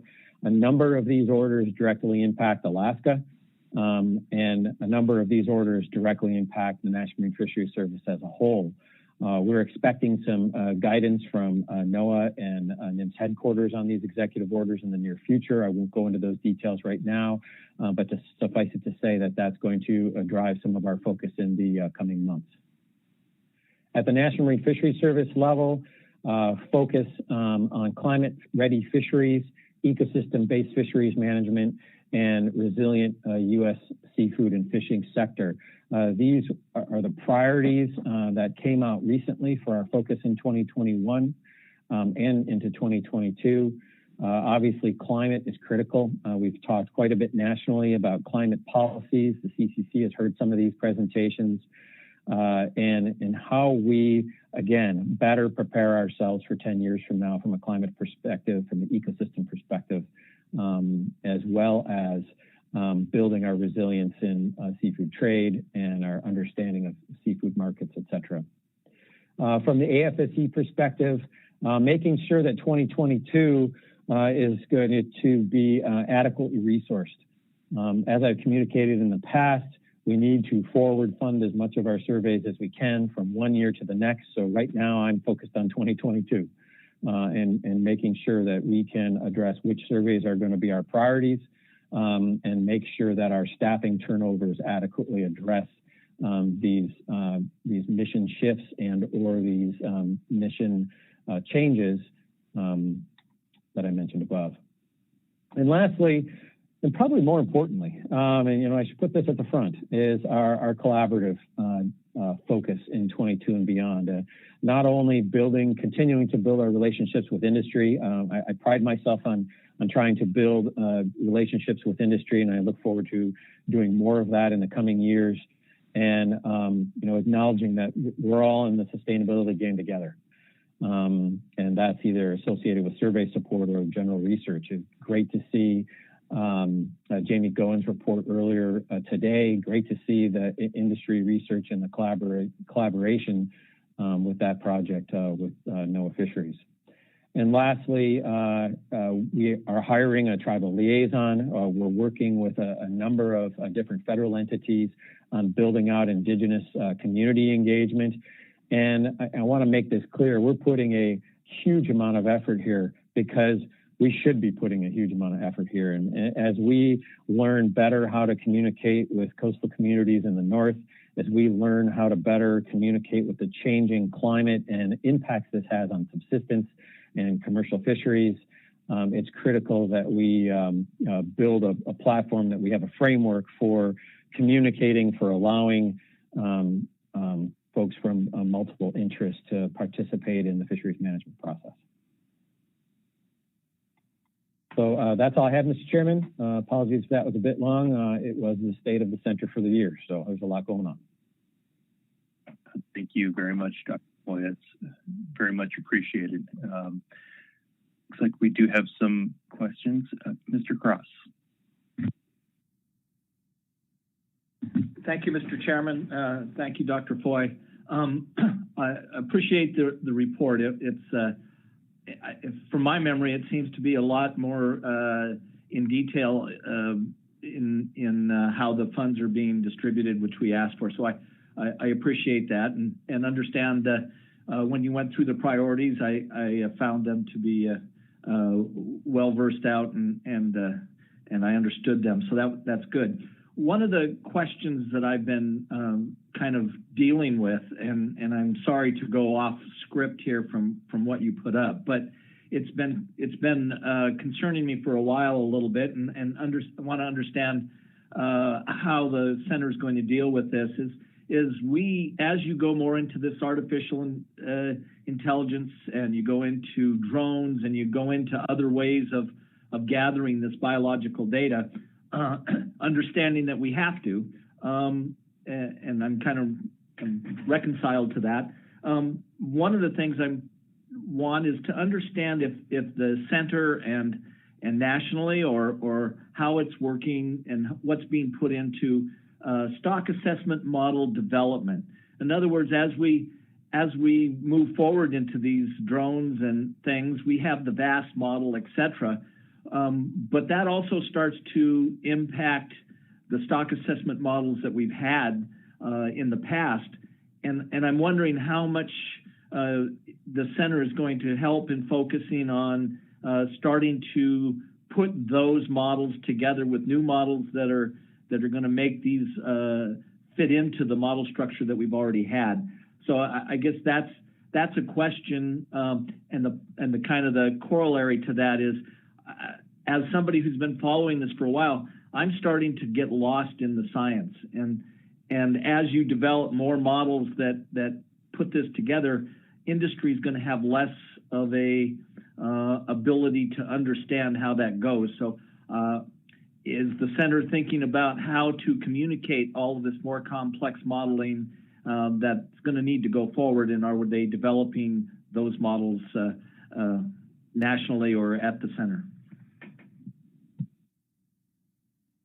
Mr. Chairman, Mr. Cross, a fantastic question. And I'm going to answer it. You asked a couple of different questions. You made a couple of different points there. Let me work backwards in terms of how we communicate our science. Couldn't agree with you more that we are going to need to step up our game in helping everyone understand where this is going, because it is becoming more complex. And it's naturally going to do so, and that's not going to change. That's going to continue. Our decades-long focus on stationarity and consistent understanding of the biology of the animals and how we best manage them is changing, and probably changing for good. The new norm is variability. So how do we adequately manage that variability and communicate it in a way that industry, that communities, that the council, understands where the decision making pieces are, et cetera. So I completely agree with you. I take that as a challenge to myself and to the center to improve that communication. I do encourage the council to reach out to me directly if you see, as you see fit. If we can help communicate it more clearly, we will do so. We will put the time into doing that. We don't always see that coming until it's too late. In terms of where our stock assessments are, the National Marine Fisheries Service acknowledges that the stock assessments need to evolve with the information coming in. In the last 6 months, the next generation stock assessment policy development has been going on. We participate in this on a regular basis. You'll see that roll out at a national level very soon. That has commitments of additional personnel resources at the national level. We've also committed Science Center resources to that effort with the goal of not only trying to come to a similar understanding of how the model should evolve and develop nationally, but making sure that we address regional issues and concerns. So to your point, making sure that as our climate data become available, as data come rolling in at twice the rate on a drone, or we start using other tools to address abundance or biomass, that they can be incorporated into a traditional stock assessment focus, but also so that we're focusing on where we should go next, so that we're looking at multi-species assessments, so that we're addressing some of the key tenets associated with Magnuson-Stevens Act and making sure that we can adequately provide you the science to do the management. So kind of a high level response, Mr. Cross, but just letting you know that is on the forefront of our minds, is how to build out that analysis, that modeling capability in parallel to all of these other efforts. And I can't stress this enough, to go back to the beginning of the presentation, that's more effort, more needs, more FTEs, more focus away from core data collection. And we're doing it. We're keeping that balance, and we need to continue to see the support in that direction. Thank you very much. Thank you, Mr. Cross. Ms. Kimball. Thank you, Mr. Chair. Thank you, Dr. Foy. I appreciate that overview. I know you mentioned you'd spoken about COVID so many times before to this council, but it does continue to come up, and I'm wondering if you can provide any more information on how we're ensuring or how we're confirming that we can perform surveys this year. I think you've heard from much of the industry. I've heard especially from the crab industry that that's imperative for 2021, and I just wanted to see if you had a response on how we're dealing with the potential mitigating factors of COVID. Through the chair, Ms. Kimball, absolutely. And just to be clear, I wanted to make sure, I wasn't sidestepping. I didn't want to, waste your time by repeating some of the things in December, but I can absolutely update it as to where we're at right now. We continue to utilize the protocols that we put in place last summer and this last fall, again, built off the commercial fishing industry protocols to make sure that we can put people in the field. We're working with various industry members to make sure that from a logistical perspective, we're in lockstep with how we're getting in and out of communities. We're also bringing OMAO along with us in terms of making sure that we're working with the Oscar Dyson in terms of making sure that there aren't going to be any logistical glitches that keep us off the water. Obviously, with the increase in COVID rate throughout the state and in particular communities, we are wary, but we believe that the protocols that we have in place will keep our staff adequately safe. We continue to prioritize going out on our surveys this year. We're identifying staff to go out on our surveys. Like I said, our staff is in shelter in place right now for a complete survey of the Shelikof region on the Oscar Dyson here at the end of the month. You may have heard earlier in the week some discussion at the SSC in terms of vessel availability and our focus in the Northern Bering Sea and the Eastern Bering Sea. Our plan is to staff those vessels. We're likely going to longer legs on those surveys in order to put as few people in the field as possible. But right now the plan is full steam ahead in terms of getting that work done. And I don't foresee anything getting in the way of that. Again, unfortunately, we always have to finish with a caveat. A lot of situations come up, emergencies come up, as the industry has unfortunately experienced recently, and we'll just hope that that's not happening. We're going to, we do have mitigating procedures in place. I think that we can buffer, and I truly believe that we're as safe as we can be going into the field with the protocols that we have this year. So we'll continue to move forward and enact them. On the vaccine front, Ms. Kimball, I guess I can provide a little update there. We continue to work with the state of Alaska. As you know, we've got people in the room with those discussions with the state of Alaska and you and others in the industry on keeping track of the state of the vaccines and who's going to get them and what the rules and regulations will be associated with those.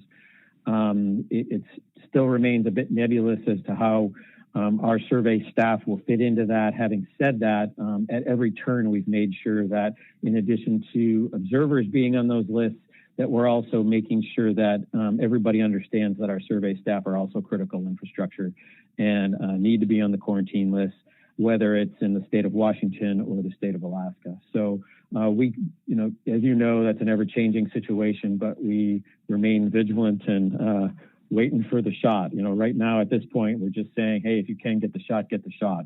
We're not waiting for the lists to be invoked as they are being invoked differently in different states. So we continue to keep our ear to the ground on that. And if there are further questions, be glad to answer them offline in detail or talk about how we can work better with the industry to make sure our staff are standing right there being vaccinated at the same time. Thank you, Mr. Chair. Thanks, Dr. Foy, for that explanation. That was very helpful. I think staffing is one of the issues that was brought up by the council, and I think every effort to have a backup plan and another backup plan to ensure staffing is sufficient is really appreciated. So I have another question unrelated to this, Mr. Chair. I'll wait for Mr. Down. Thank you. Thank you, Ms. Kimball. Mr. Down.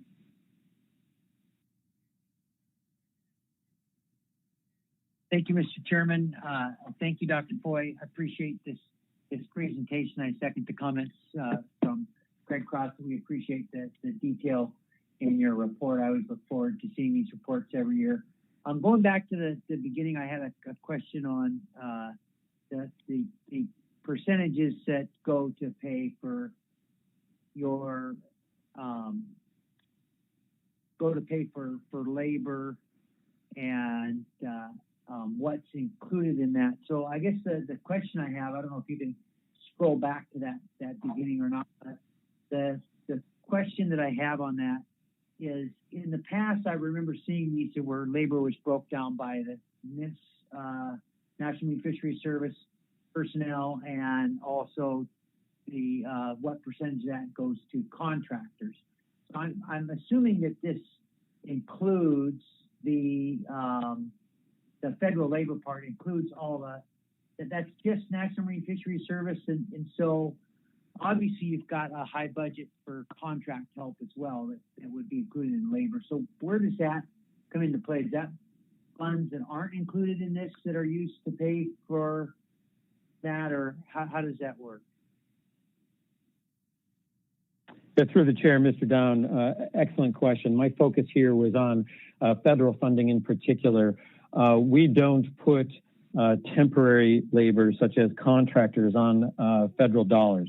for the obvious reason that it could be temporary. We're not sure what happens from year to year, and that's just not a good business plan.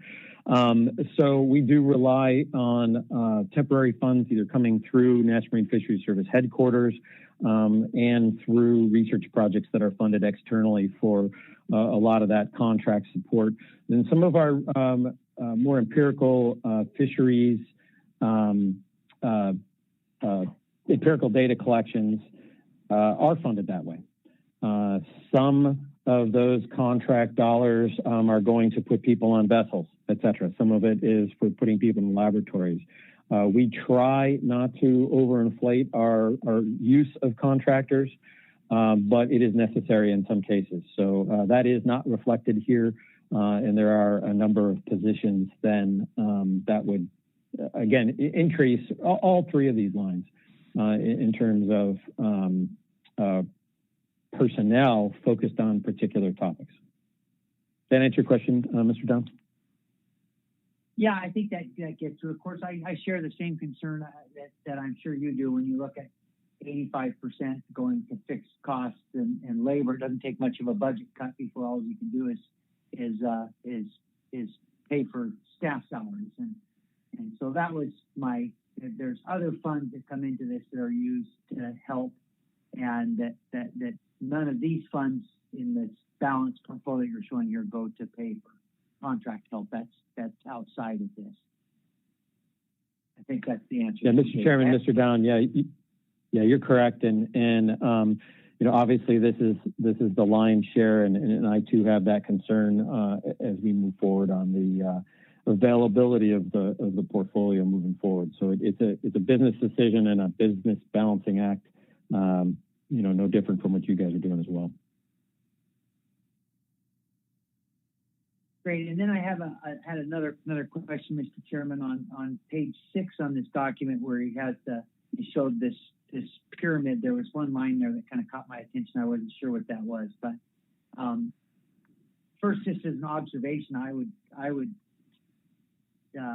flip this around, that the core priorities should be the foundation of a pyramid, but that's just an observation that has nothing to do with my question. But my question on this, that the last line there, achieve organizational excellence, and I'm not really sure how that feeds into as funding allows you would do that. Is there something I'm missing there? Yeah, through the chair, Mr. Don, excellent question. Point taken on the pyramid, although you won't be able to read it upside down. You know, the organizational excellence, you know, really is everywhere. Obviously, that should also be part of a core priority. But the reason I have it here in the base, as you know, we have reduced our number of FTEs over the years, trying to balance and make sure that we've got enough operational funds to do things like conduct surveys. So this is here because, and as I said in the presentation, the goal to make sure that we are adequately staffed for the future. Are we reaching the appropriate next generation of scientists that will come in and help us with the models that we discussed in previous questions? Are we making sure that we've got the people who can come in and staff the surveys and have the expertise to continue the portion of our portfolio that's in that upper triangle? So, you know, I guess it's semantics to some extent to say that it should also be in the upper part of this in terms of core priorities, but it is something that we certainly have decreased in the last handful of years as our staffing numbers continue to be harder and harder to reach. Yeah, thank you very much for that. And point taken on the semantics on that. I didn't mean to bring up minute issue like that, but it was just an observation. I would agree that should be in core priorities, and it sounds like it technically is. My last question on looking at the B reports on the cost recovery. It looks like there was about 8.5 million that came in cost recovery. Did some portion of that flows to the Alaska Fisheries Science Center budget? Is that included, or is that one of those items that's kind of funds that you get that's not included in this report as it varies from year to year? Like I see this year was feed percentage for the IFQ fishery anyways is the highest it's ever been as a percentage. So is that, I don't know if that's I guess my question there is that included in that first slide that we looked at when I was asking my question, or is that something that's outside of that? Yeah, Mr. Chairman, Mr. Down, excellent question. I'm not going to give you a complete answer. We can get you the information as needed, but the majority of those funds are not in the 1% that I showed in the previous slide. Having said that, those increases in the trend line from year to year that I showed in that very next slide are very definitely due to funding secured by stakeholders to support additional sea days for those observers. So, you know, some of that information is some of the information on funding does include the efforts associated with that, but the cost recovery is not directly part of that 1%. Thank you very much, Mr. Chairman. Thank you, Dr. Foy. And especially thank you for saying excellent question at all three of the questions I asked. So I appreciate that. Thank you very much. All right. Thank you, Mr. Down. Let's go back to Ms. Kimball. Thank you, Mr. Chair. Just a quick one, Dr. Foy. When you, on your next to last slide, when you mentioned, you know, climate as an important priority and mentioned a few of the things that council's doing in order to, you know, have our management response, which is largely driven by climate now, be kind of center stage. Does that also include kind of an ongoing look by the Science Center to determine, you know, how are we doing our data collection efforts, survey and otherwise, to be responsive to changes in the ecosystem and climate?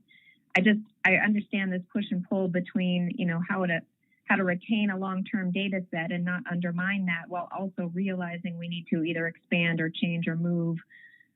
Is that an ongoing process or is that a new strategic planning move by the center? Yeah, Mr. Chairman, Ms. Kimball, I was focused on saying that that's an excellent question. Yes, this continues. That is an effort that, you know, we have undertaken at least the last decade, if not longer, to adequately address what we think are going to be important ecosystem variables moving forward. And it's a difficult discussion because you don't know what you don't know. We need to hold on to our long-term time series, absolutely critical for our models to function and be predictive. But as I mentioned, relative to the stationarity or non-stationary that we're starting to see in biological responses of our populations to climate change, we need to collect more data in order to address this. More data associated with those long-term time series, the surveys themselves, but also more data that you might not expect. Temperature data, growth information, lipid content, things that we have talked about but are and have incorporated into the assessment process. But if we're going to be able to buffer the climate change, adapt to the changes we're seeing, these time series, these data collections are going to become even more critical. And in the last handful of years, as budgets have flatlined or been reduced, we have had to adapt to that. We've adapted by focusing our effort, reducing FTEs, focusing on those core long-term time series. But we can't take that too far. Again, if we take that too far, and this is what I'm getting at with a kind of a new focus, Ms. Kimball, on 22 and beyond, is making sure that we address and communicate what we cannot let go of. That if we don't have a certain portion of our portfolio working on research and development on things that may or may not become important, then we're not prepared for 10 years from now. We're not prepared for the next heat wave that affects the Gulf of Alaska. We're not prepared for the impacts of sea ice. We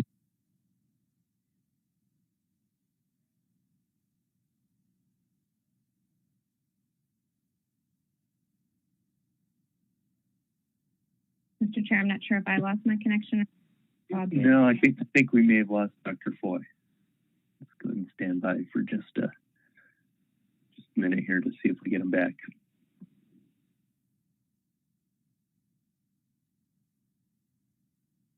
Dr. Foy, I think we might have you back.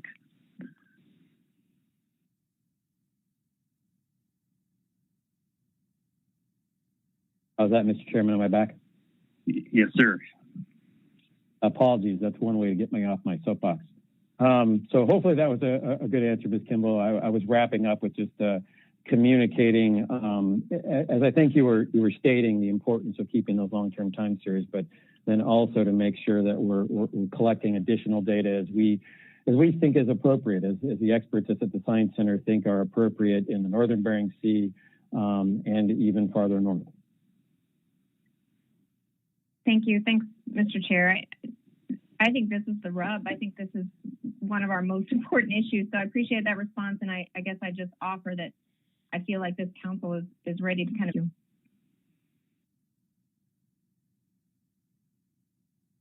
Thank you, Ms. Kimball. Any further questions on the Science Center report?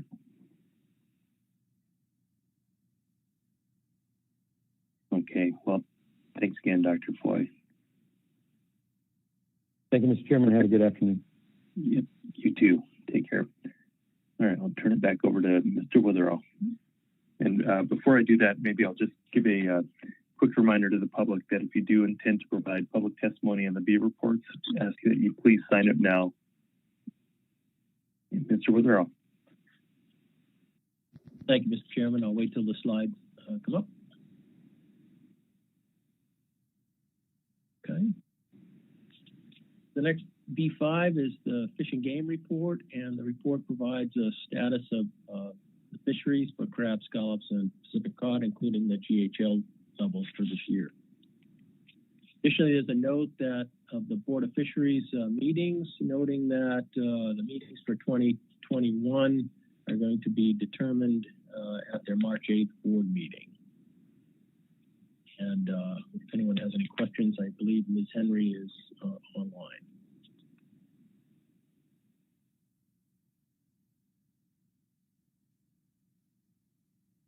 Okay, moving on then. Coast Guard report includes a summary of the enforcement activities and vessel boardings. It includes the list of, or the not the list, but the number of vessel safety violations and search and rescue cases, and a summary of the Russian military actions that we heard a report on back in October. And Lieutenant Commander Rasky is online if people have questions.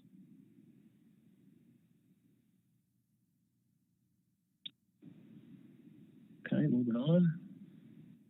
E7 Fish and Wildlife Service report. John Durkin, as I mentioned, is his last meeting, and he wishes to have a few words for the council, I believe, and introduce his replacement.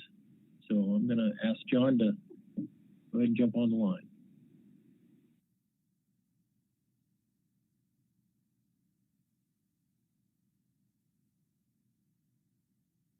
Mr. Durkin.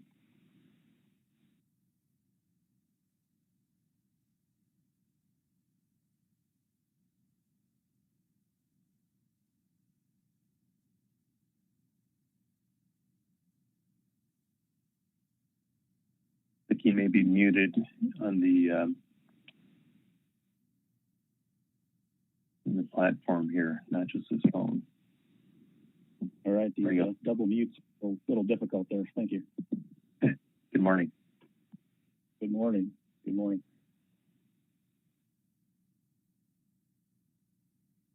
Turn my camera on here as well.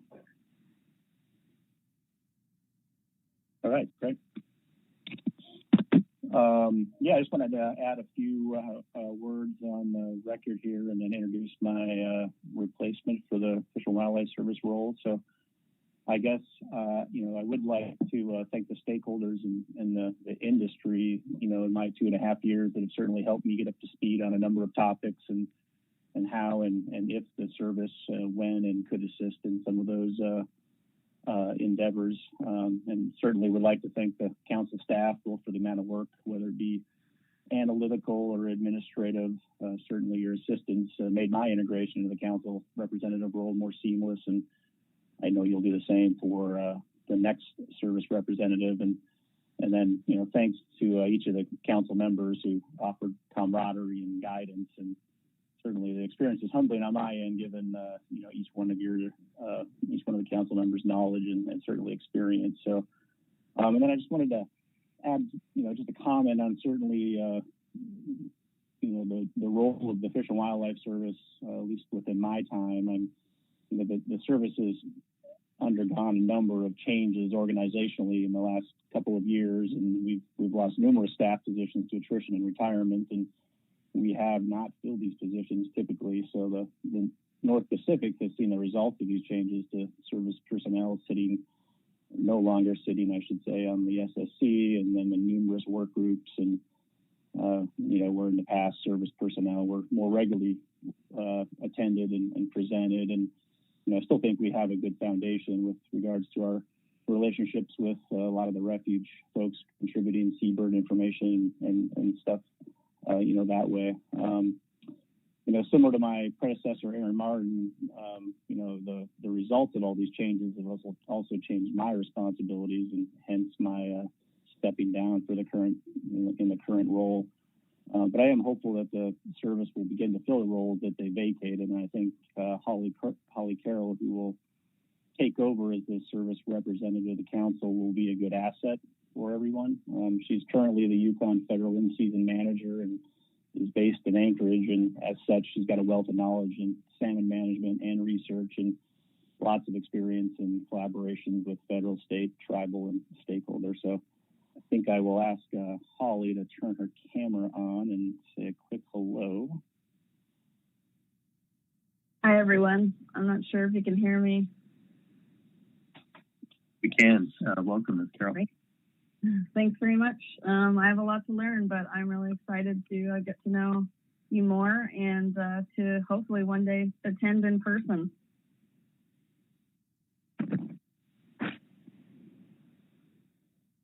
Well, thank you very much. We're glad to have you aboard.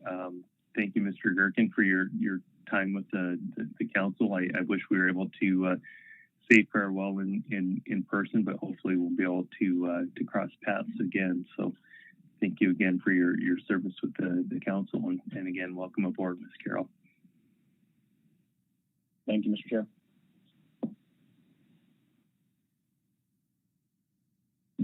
So that would conclude my report, Mr. Chairman. Thank you. All right. Thank you, Mr. Gerken.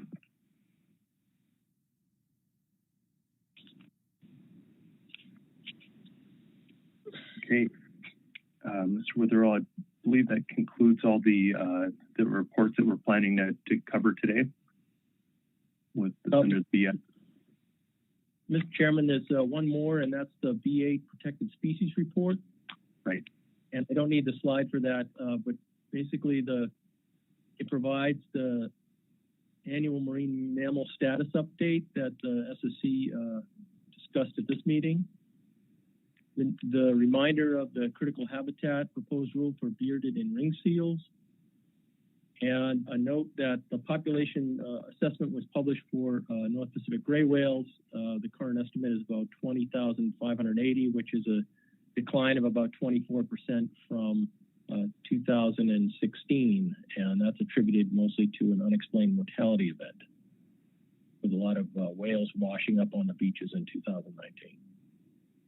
And if people have questions, Steve McLean is available. And that concludes the B reports for now, and we'll hear the IPHC report on Monday after the morning break. All right, thank you, Mr. Witherell. So next up would be public testimony. Let's go through any additional questions, and then we'll take our morning break and go into public testimony. Ms. Kimball. Thank you, Mr. Chair. Mr. Witherell, I wasn't quick enough to catch you on the legislative committee minutes and report, and there was some extremely significant, I think, discussions on the EO and some other proposed legislation. And I wondered if, in particular on the EO, if you could review for the council what the plan is there, and at least give us a layout of what our involvement should be. Thanks. Sure, thank you. Sorry, Ms. Kimball, if I gave you a really brief report on the legislative committee. The executive order on tackling climate change has three major parts, and I'm not entirely sure how they relate to each other. So the first part requires the Secretary of Interior to submit a report to the Climate Change Task Force on steps to achieve the goal of conserving 30% of lands and waters by 2030. And within that part, it requires the administrator of NOAA to work with key stakeholders in identifying strategies to encourage broad participation in the goal of achieving that 30% conservation of lands and waters. The report's also supposed to include guidelines and mechanisms to measure the progress towards achieving that goal. The second part looks at the Secretary of Agriculture initiating efforts to collect input from various groups and tribes, ranchers, farmers, etc., and how to encourage voluntary adaptation of climate change friendly strategies.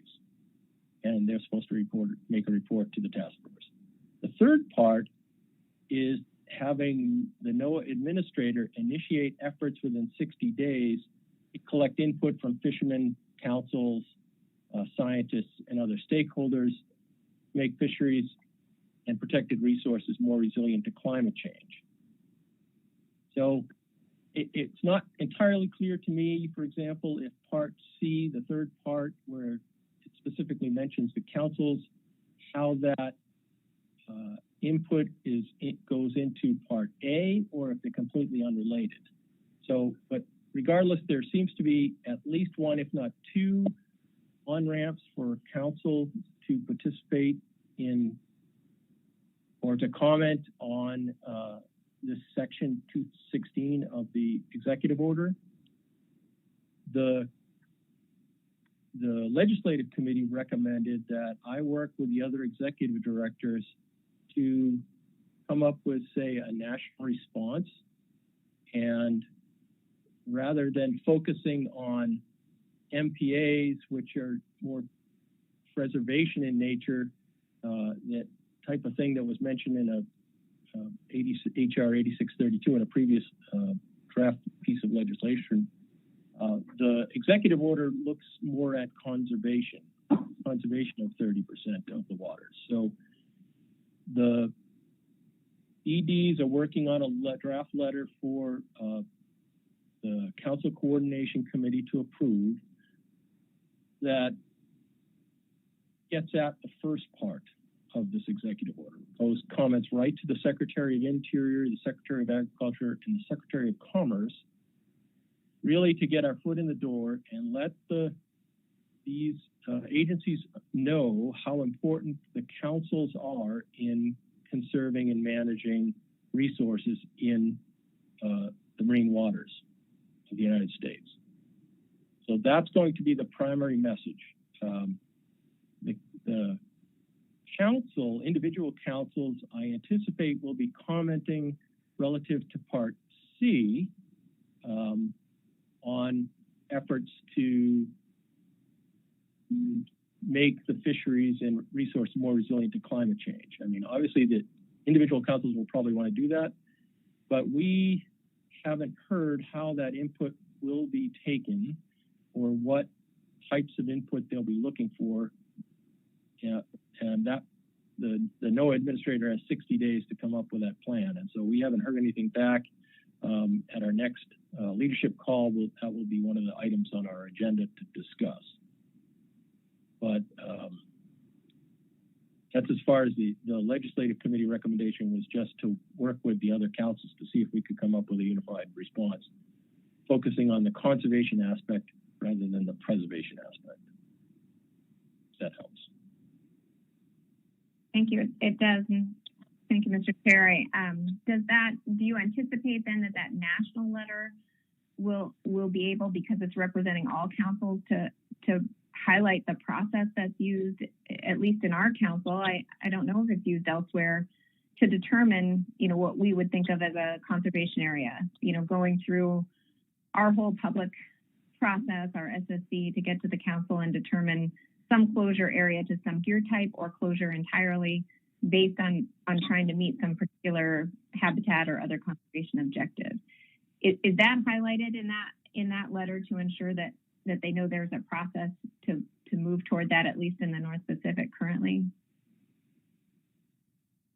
Chairman, Ms. Gimbel, we're just starting to put together an outline for that letter. Yeah, I don't know that I have one. I just got a phone call this morning. Would it be in your message? Can you? Perhaps a good time to remind members of the public to please mute your phones. Mr. Witherell. So I think so. I think we're going to be careful about getting into an argument about the criteria of what an MPA is or is not.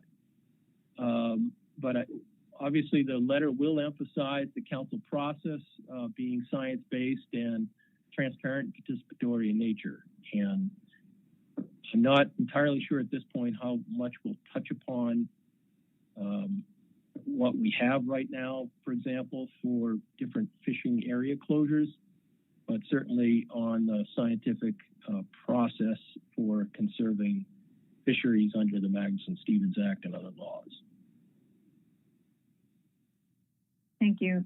Thanks, Mr. Chair. Just another follow-up is I'm trying to follow along the purpose of the letter then to try to involve the councils in determining kind of that critical question of how conserving the marine environment is defined and measured. Is that the overall point of the letter?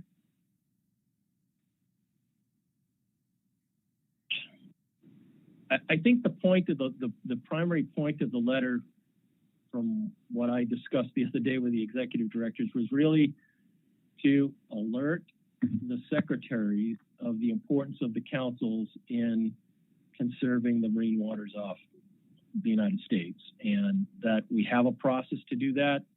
And under Magnuson, we would consider, for example, all 100% of the U.S. waters to be conserved relative to fishing resources, fish habitats, and marine mammals. So, I think that's going to be the emphasis as opposed to talking about individual closure areas of what the different councils have area-wise. Okay. I guess I'm not talking about what our individual council has done at this point, but it does seem important to emphasize the need for the councils to be involved in defining something that's currently undefined in the EO. So I'll wait for public testimony. Maybe we can circle back to this later in staff tasking, but I'm just trying to best understand how we can contribute to that process. Thank you. Thank you, Dr. Bolsiger. Yes, thank you, Mr. Chairman. Mr. Witherell, are the other EDs or considering in their letter responding to any of the other EOs, the ones about tribal consultation, for example, things like that, or is that absent from the ED consideration right now?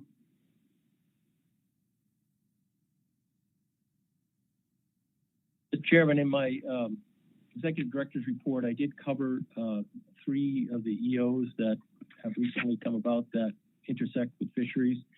The executive order signed on January 20th for protecting public health and environment and restoring science to tackle climate crisis includes a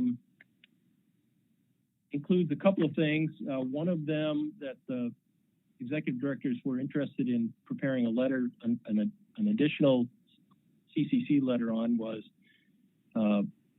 mentioning how in the cases of a marine monument that fishery regulations should be developed under MSA rather than through the Sanctuary Act or other types of other laws that might go along with Antiquities Act or Monument Act or what have you. And this came about because the monument, I think it's a monument or a sanctuary in New England, was being reinstated through this executive order. And they were concerned, of course, about whether or not the Fishery Management Council would have the authority to develop fishery regulations in that area.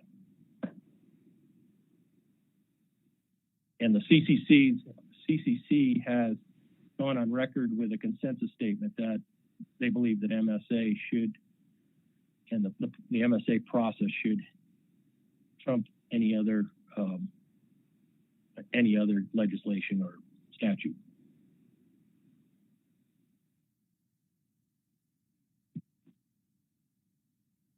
Thank you, Mr. Chairman. Thank you, Dr. Balsker. Any further questions on the staff presentation?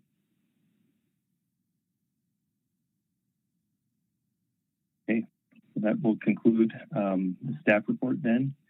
Let's go ahead and take our morning break, and then we'll come back for public testimony. Let's come back at 10:30 Alaska time, and we'll take public testimony.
Okay. Council, please come back to order. We are ready to move into public testimony on our B items. We have 9 signed up to testify. First up is Jim Ayers, then Teresa Peterson, and then Jeff Kaufman, Marissa Merkuliev, and Lauren Devine. Jim Ayers, do we have you with us?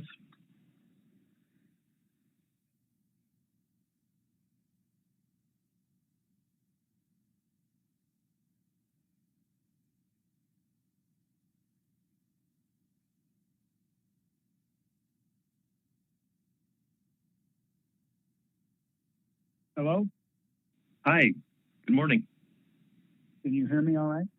Yes, we can. Should I speak then? Yes, the floor is yours. Thank you very much. Mr. Chairman, I appreciate this opportunity. As in baseball, I didn't always like the leadoff position, but I have it and I'll make the best of it in my 180 seconds. There's no time for recommendations, so I just offer that I have some, particularly with regard to the EO and other things you talked about this morning. My name is Jim Ayers. I represent myself. My words, my comments are meant to be respectful and helpful. And I'm now in my 20th year as a member of what some refer to as the council family. I chose to be in this part of my life after retirement because while I was in state government and even my consulting business, I came to realize this council, this family has the power to influence the environment of our oceans and marine areas, and more importantly, the people of Alaska, and particularly the indigenous peoples of Alaska, who 44 years ago brought me to Alaska and gave me a job.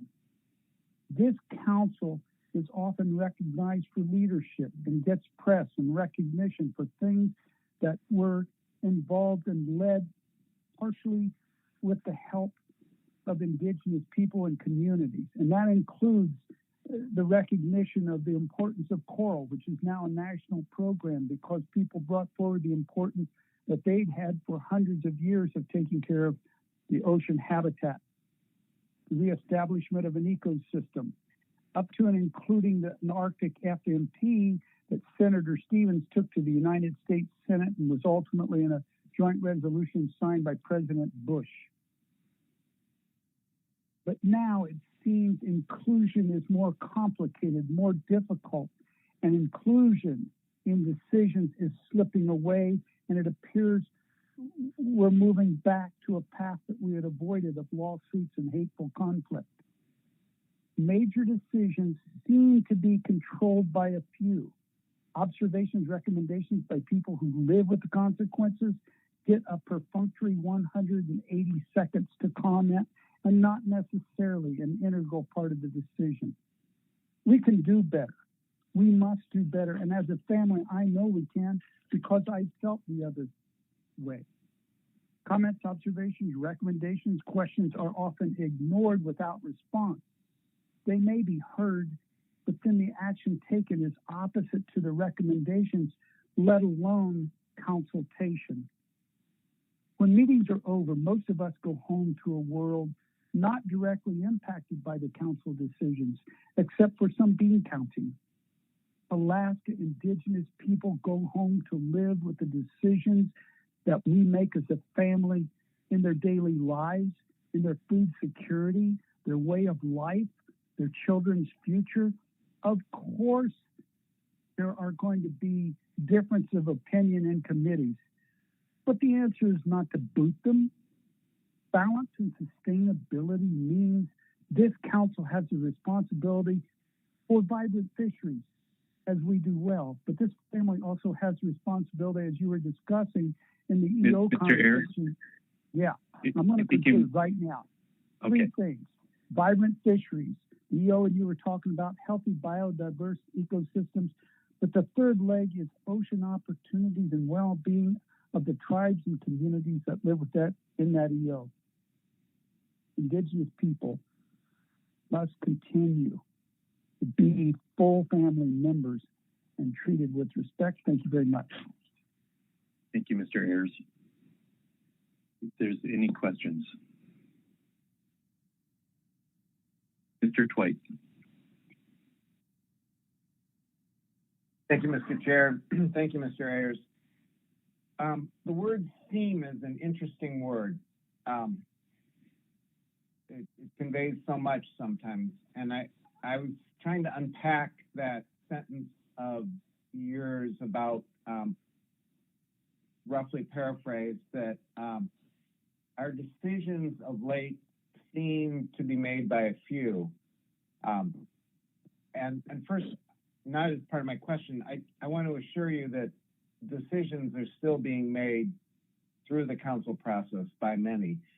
But I'm concerned that that's not seen that way. And so it seems different. And I guess I'd like you to maybe give me a bit more sense of the how we've transitioned as a council from a council that has seemed more inclusive to, as you're arguing now, a council that seems less inclusive. And I don't mean the specifics per se, but more just what are the kinds of things that we're doing now that at least in your opinion aren't conveying an inclusiveness? Mr. Chairman, through the chair, Mr. Twite, in brief, it is my view that as a family, I remember Caleb Pungali and others working when we were talking about the coral issue, and we struggled with it, and it was tough, and there were tough conversations, but they happened and they moved along and decisions were made. Recently, there are decisions made that don't include conversations. I don't need to be included, and it's not what I'm implying necessarily, but we moved away. Look at the last 5 years. We've moved away from the hateful conflict. I was I was invited into a room where I was scolded when I was working on the coral issue and told I was moving things out of balance. We moved away from that.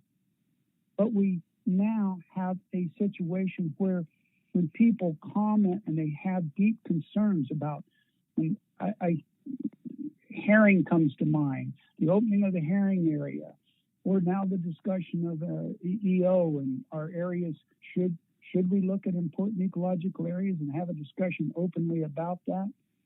There are a number of those kinds of issues where people are bringing major concerns to the council and comments. There's no question, there's no response, and no action. I don't think it's intentional. I think it's a consequence of the heavy load that you have and not having the kind of time. But I also think that's one of the things that was starting to happen with the Ecosystem Committee and a couple other places, and the CEC. That's good work. And there's an opening and an understanding of communication, bringing in people who are going to live with the direct consequences of the action. But when it just happens that the decision is made and you move on without that kind of exchange, without that inclusion, it is not necessarily perhaps intentional, but the appearance and the consequences is an exclusion. And I hope that's clear. I'm trying to be succinct. Mr. Twite? No, that was clear. Thank you, Mr. Ayers, and thank you, Mr. Chair. Mr. Chair, I do not believe that there's any ill will or even intentional disregard. But I can tell you, I personally felt it, and I've watched it recently. It is a unintended consequence or feeling of behavior of disregard and disrespect. Thank you, Mr. Ayers. Ms. Kimball has a question. Ms. Kimball has a question for you, Mr. Ayers. Thank you, Mr. Ayers. and you partially answered it, but the council's intent through several initiatives are, the LKTK task force, as you said, the Focus Ecosystem Committee, the Community Engagement Committee, some of the work through our social science plan team. Much of that is focused on trying to incorporate all perspectives into council decision making. And I'm just wondering, because I think we're trying to figure out where to best put our efforts. Are those the right efforts, or are you seeing, a better way to try to address what you're saying? Through the chair, Ms. Kimball, I firmly believe that those things are imperative, and and we as a family are headed in the right direction. But I also think that it's important for us not to think a committee discussion over here satisfies the need and the import to have a traction in the actual decision-making process. I hope that makes sense. There must be a nexus between people gathering and having great conversations and camaraderie and communication about issues, and then being involved in the actual decision-making process with those ideas. And I think there is progress. I think the climate change and the LKTK modules are tremendous, and I think they're going to serve you very well in the whole coming future of how to look at it. It will be the foundation of what will be required as a programmatic, so to speak. So I think you are doing the right thing, Ms. Kimball, and I think, like any family, we can do better. Thank you. Thank you. Any further questions for Mr. Ayers? Okay, thank you for your testimony. Next up is Teresa Peterson. Good morning, council members. Teresa Peterson with the Alaska Marine Conservation Council. So I've been thinking, and it seems like sometimes it's important to look back, reflect on the outcome of a decision in order to move forward. And I sincerely think this is one of these times. I encourage council members to reconsider reappointing Natasha Hayden to the AP at this meeting. This is a stakeholder-driven process structured to provide input, and it's clear that people are paying attention, care about this, and are making concerns known to you all. This is awkward, I think, for everyone involved. There isn't an appeals process for this situation, and this type of pushback on an AP appointment decision is unprecedented as far as I know. I'm not sure if a process is needed or if it's just a decision. Is there a rule against out-of-cycle appointment? Can't you just add Natasha back based on the feedback you're receiving? The written comments received in December clearly demonstrated widespread support to keep Natasha on, and likewise, the 22 comment letters under B reports contain letters from organizations representing thousands of Alaskans. This is really important to us. The written comments are sincere and heartfelt, as is the testimony today. We are working to support an open, transparent, inclusive process which values and includes racial equity. In looking at the current AP makeup and the matrix which guides diverse representation from user groups and areas, there's an obvious void now in the rural Indigenous representation from the Gulf of Alaska. Natasha brought a unique and authentic Native Alaskan voice to the AP, which reflected views from rural and Native Alaskans and identified underrepresented user group participating in the council process. At a time when the council is working diligently to improve effective community engagement with rural and Alaskan Native communities, the decision to unseat a representative voice for these constituents is upsetting. And you also heard this morning that from Dr. Foy at the Alaska Fisheries Science Center and the efforts they are putting into Indigenous community engagement because, as he said, they need to. I found that during her 3-year tenure on the AP, Natasha participated fully, asked clarifying questions, and engaged in the discussion. She networked with community members prior to each meeting to garner input and provided updates of council actions back to the communities she represented through just a number of different venues, through the Rural Leadership Forum, to the Kodiak Roundtable, through different fisheries discussions. She's just really good about working to bring that information back into the community of events occurring at the council. I've been rural and Native community members counted on her to provide this link to the process, and now feel severed in the loss of their representative. And it's in some of the conversations I've had with people, it's pretty hurt by this decision. The diversity of the AP and representation from all user groups is key to robust stakeholder input. All user groups deserve representation in the stakeholder process, and AMCC respectfully requests the council to reconsider the decision to terminate Natasha's position on the AP and to reappoint her. And I'm just kind of reminded of that saying, it's never too late to do the right thing. And I think it's a really good time to just reflect on what you've heard, what you've seen in comments, and I just encourage you to reconsider this. Thank you. Thank you, Ms. Peterson. Dr. Balsker. Thank you, Mr. Chairman. Thanks for the testimony, Ms. Peterson. So, Teresa, there are other AP members from the Kodiak area. So is there a collection of Kodiak Central Gulf area input by the other AP members before the council meetings take place? I'm not entirely understanding your question, Jim. Do you mean in terms of networking with others in the community and having discussions before and after?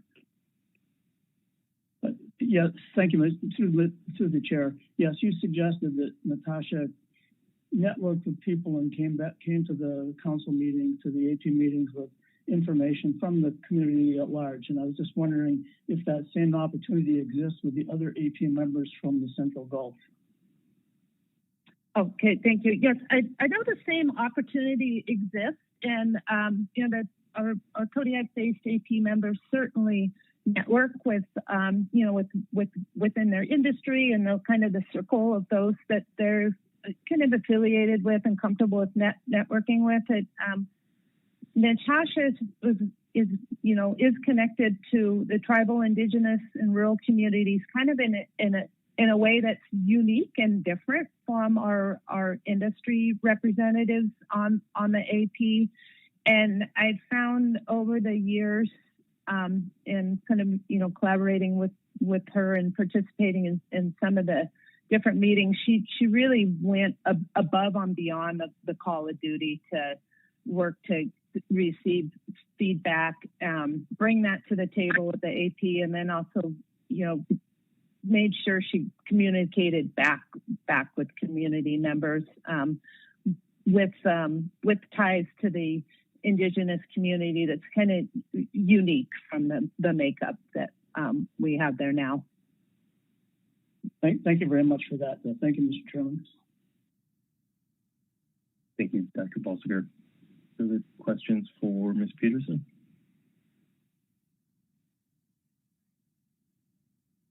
All right, thank you, Ms. Peterson. Next up is be Jeff Kaufman, Lauren Devine, and Marissa Merkulias. Thank you, Council. Thank you, Council members and Chairman Team. This is Marissa Merkulias. I'm going to speak first, and with me I have Lauren Devine and Jeff Kaufman. I'm with the IQ St. Paul Island Tribal Government. I also am a tribal member, grew up on St. Paul. Lauren's also with the tribal government, and Jeff, as you probably know, he's a tribal member, but a member of the AP as well. We'll all share our time together. I want to start with to point out that there were 22 letters submitted to the B reports. 21 of those letters were directed at the council's decision to not reappoint Natasha Hayden to the AP. We are deeply concerned by the loss of Natasha, as she represented an essential voice for Alaska Natives and Alaska's fishing-dependent coastal communities. Natasha's dismissal, I think, is inconsistent with the council's efforts to be more inclusive of rural and Alaska Native communities, and is also contrary to the direction that the nation is currently taking. As you are all aware, the Biden administration recently signed 2 executive orders in January, one to advance racial equity and support for underserved communities, and one to strengthen tribal consultation and the federal government's relationship with the sovereign tribal nations. For this, Congress, for its part, will be considering a draft MSA that will require council appointments to be fair and balanced and to include Indigenous and tribal community representation. And that's kind of separate from the EOs, but a direction that this nation is moving in. Of importance here, the executive order on racial equity and underserved communities states that advancing racial equity requires a systematic approach to embedding fairness in decision-making processes, executive departments, and agencies, and to recognize and work to redress inequities in their policies and programs to serve as barriers to equal opportunity. Underserved communities in this context refers to populations sharing a particular characteristic, as well as geographic communities that have been systemically denied a full opportunity to participate in aspects of economic, social, and civic life. There's also the executive order on tribal consultation that reaffirms the administration's commitment to including tribal voices in federal government policy deliberation that will affect our tribal communities. Ms. Hayden's dismissal is at odds with these national directives, is an example of the kind of barrier that has been in place for people of color and underserved communities, and in effect is further silencing the Alaska Native rural community voice in fishery management decisions. This is a time when we should be adding more Indigenous voices to council bodies and not less. And with that, I'm going to hand it over to Lauren to build on that. Thank you. Good morning, Mr. Chair, members of the Council. For the record, Lauren Devine with the Aleut Community of St. Paul Island. Ms. Hayden's dismissal from the AP represents a loss of an effective voice for Alaska Native, fishery-dependent coastal and rural communities, and subsistence users in council processes. Diversity that includes the voices of these communities is critical to produce better products for the council to work with regarding fishery management. And Ms. Hayden effectively represented these voices during her tenure on the AP, as evidenced in the dozens of letters, emails, and calls that we've received on this matter.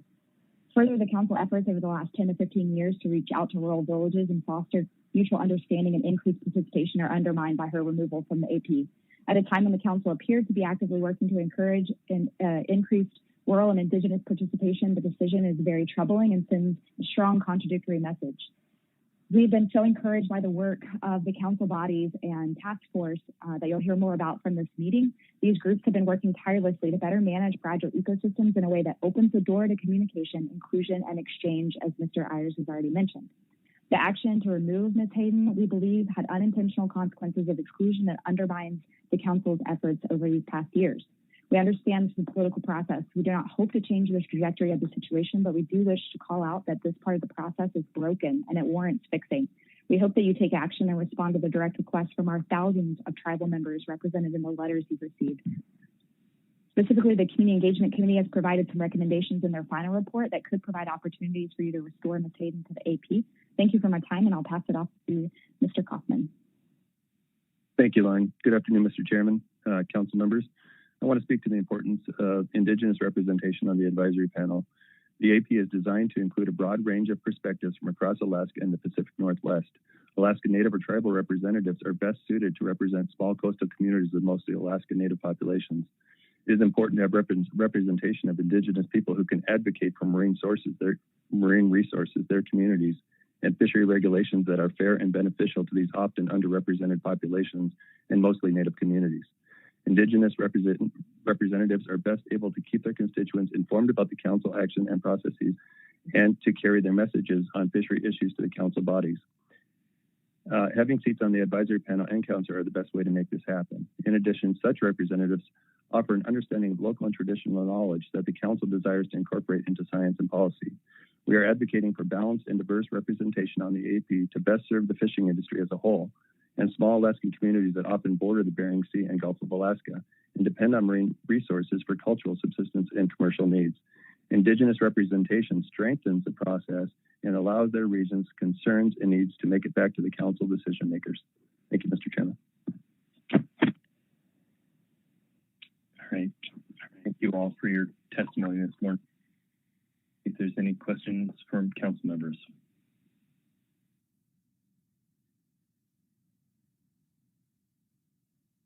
Don't see any. Thanks again for your testimony.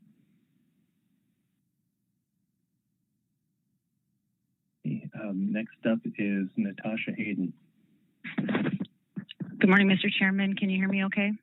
Yes, we can. Good morning. Okay. I would like to thank you, Mr. Chairman, and fellow council members for the opportunity to address you today.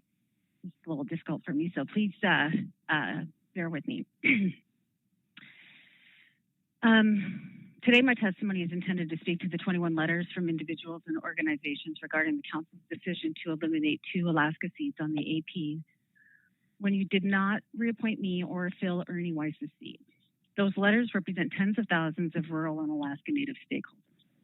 After the initial shock began to subside, I came to the realization that I needed to do a better job of familiarizing myself with the council and to help the council members become more familiar with who I am and why it is important for me to continue to participate in this process. I was born on Kodiak Island in the early 1970s into a fishing and hunting family, and I've lived here most of my life. My father came from the old village of Afognak and was a gifted fisherman. Excuse me for a second.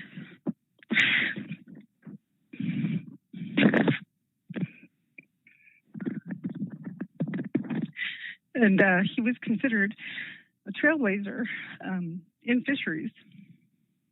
I earned a Bachelor of Science in civil engineering from the University of Alaska in 2009. And I'm currently pursuing a Master's in Science through APU, and I'm looking to transfer to UAF College of Fisheries in the fall. Mr. Chairman, could I pause my testimony and come back after some of the other testifiers? Would that be possible?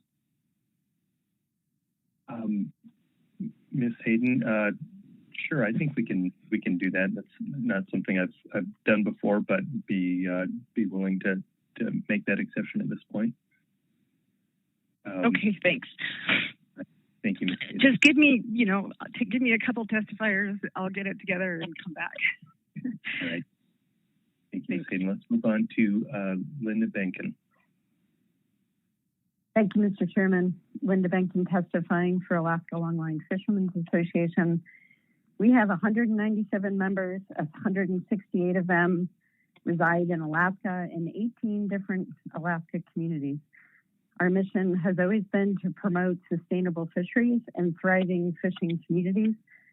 And as their director, I've worked hard to achieve that mission. Despite our work, I would say we're increasingly concerned about the loss of community access to Alaska's fisheries, a trend that we fear will only be exacerbated by climate change. Communities and community-based fishermen are tied to place. They're limited in mobility, and it's essential that management policy factor in this dependence and this vulnerability, not only because fishing is essential to the communities, but also because these fishermen are essential to the socioeconomic health of Alaska and resource conservation. As I'm sure you know, community-based fishermen are outspoken advocates for healthy fish habitat, healthy oceans, for addressing climate change. And from our perspective, this process, the council process, the fisheries management process, needs their voices. Alpha would ask that the council help support and strengthen that voice through a number of ways. First, through your actions and appointments and policy scaled to meet the needs of these small-scale fishermen. And second, through your engagement and your voice in national policy, Magnuson Act and the 30 by 30 EO. First, through your actions. As others have expressed, we were dismayed by AP appointments. You lost 2 strong Alaska community voices from the advisory panel.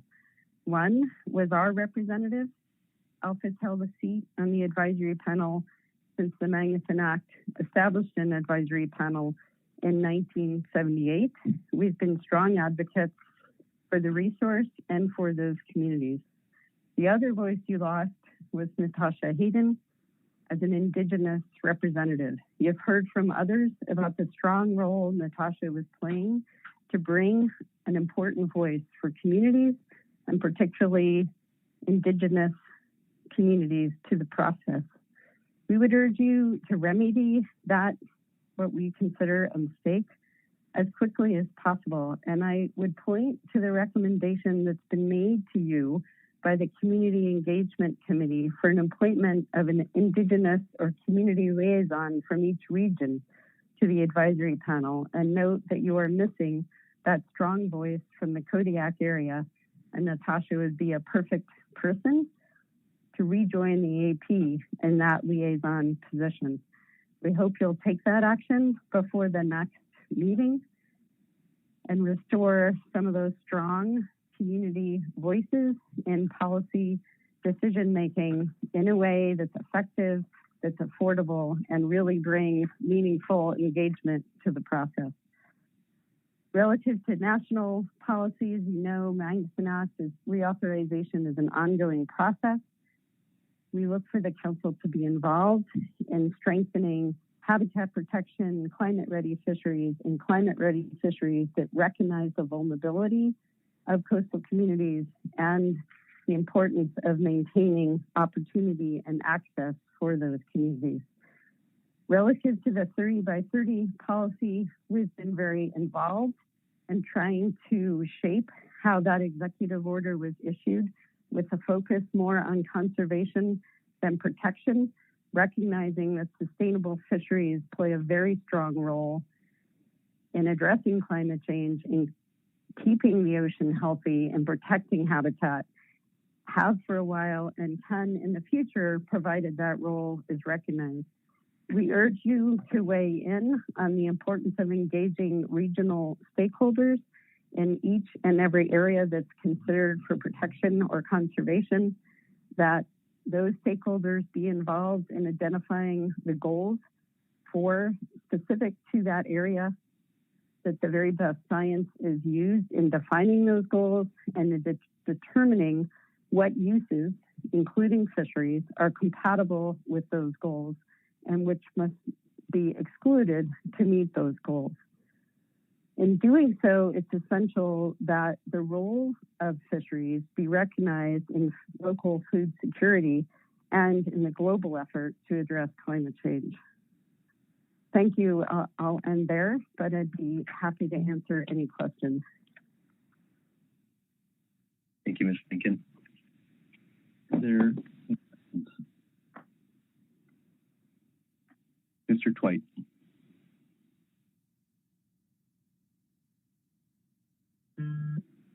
Thank you, Mr. Chair. Thank you, Ms. Benka. The distinction between conservation and protection, I think, is crucial, and appreciate the efforts of Alpha and others to help steer the 30 by 30 approach more towards conservation. To that end, I have a couple of questions. Do you think the EO, as it's sort of currently worded, fits that distinction as you and others were trying to accurately describe it, or do you think it blurs it? I'll let you know that I'm concerned that it may blur it too much, but I'm really interested in your thoughts on that. And secondly, did you get a sense of whether the EO would be applied sort of using similar principles in terrestrial habitats as in marine habitats, or have you gotten a sense that the administration is potentially thinking of an approach that doesn't treat them equally? Thank you, Mr. Twite, to the chair. I would say we're cautiously optimistic about the wording in EO. I have been very focused on the ocean side of this. I do have a sense there may be a slightly different approach taken between the two areas. There's quite a bit more ocean protected than land, so there's more work to be done on the land side. I think the burden is now on all of us, or the challenge, maybe is a better way to put it, is now on all of us to help define what conserve means relative to the 3030 EO by weighing in and highlighting to those who are involved now in interpreting EO and putting it into practice to understand the big picture in addressing climate change and the enhanced impacts on climate change if local stakeholders are excluded from securing food and securing a livelihood from the resources right outside their door. The food insecurity that comes from that, the cost of importing food to make up for lost access, and the climate impact of that. To just think of this in bigger terms, to really include the stakeholders and a much more global understanding of climate change than I think we started with in addressing this process. I would just note, I have shared, and I believe everyone should take a look at a paper that was issued back in 2002 by ADF&G that highlights all the areas. They're called marine protected areas, but they involve all different levels of fishing and were identified for a variety of reasons, published by ADF&G, that speaks to the very goals of those areas, the very fisheries allowed in those areas to accomplish the goals without excluding all uses from those areas. And the process, the very public and scientific process that was used to identify those areas. So I'm sorry that was a long answer, but I think it's really up to all of us to do the work to unblur the definition of conserve and differentiate that from protect.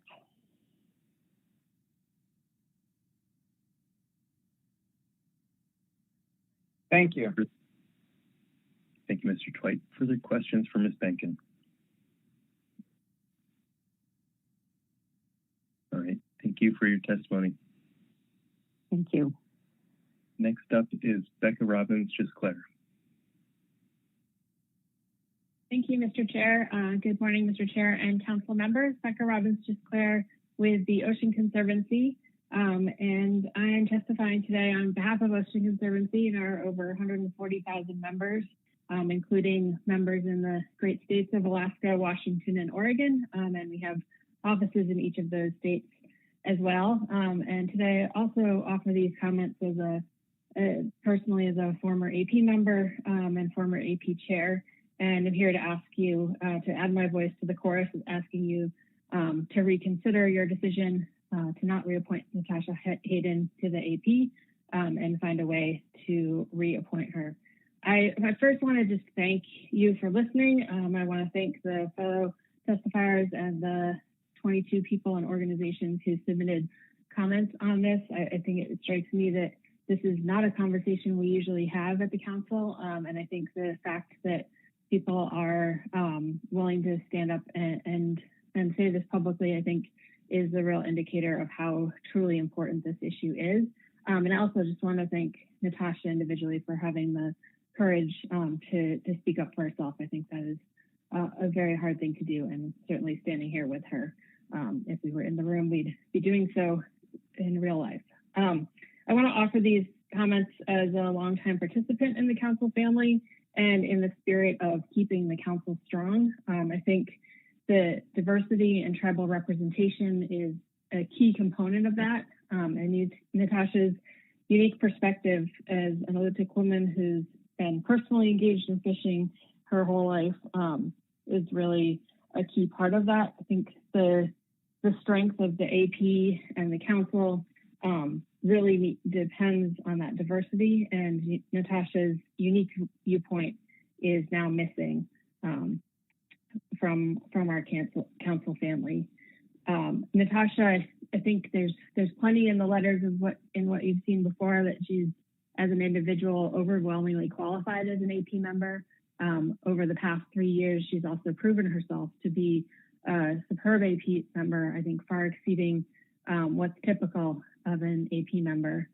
And I guess personally, you know, I've worked with Natasha as an AP member. I've walked the halls of DC with her and the beaches of Kodiak, and I find her qualifications both personally and professionally to be beyond reproach. And I think that's why it's really troubling and challenging to me that she wasn't reappointed to the advisory panel. Beyond Natasha's personal qualifications, I'm also deeply troubled by the further disenfranchisement of Alaska Natives in the council process with this action. I think it's no surprise that historically and today, Alaska Natives have inequitably and systematically been underrepresented in fishery management process, and I think need to look no further than the council table or the screen to see how that plays out. I've been really encouraged by the proactive steps that the council is taking, including the Community Engagement Committee, and hope to see more along those lines from the recommendations you have before you at this meeting in terms of incorporating traditional knowledge and the cultural sensitivity training that I think you're considering. And I think I applaud the council for taking those steps, encourage you to keep doing them, but at the same time, they're no substitute for Alaska Native people having a voice at the table and a vote. And this removing Natasha from the AP really sends the exact opposite message. At this time, more than ever, Alaska Native people need more representation, not less within the council process. And I'd really just ask the council, I think it's clear from the comments that you've received from throughout the state what a big deal this is.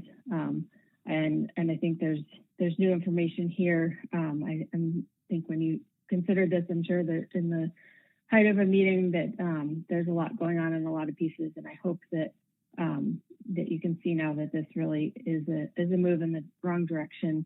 And I think it's not too late to fix that. And I just ask you to have the wisdom and courage to change your mind and reappoint Natasha to the AP. Thank you. Thank you for your testimony.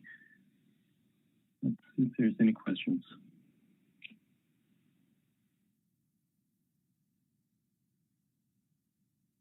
I don't see any. Thanks again. Thank you. All right, next up is Hannah Heimbuck. Hey, good morning. Can you hear me? We can. Good morning.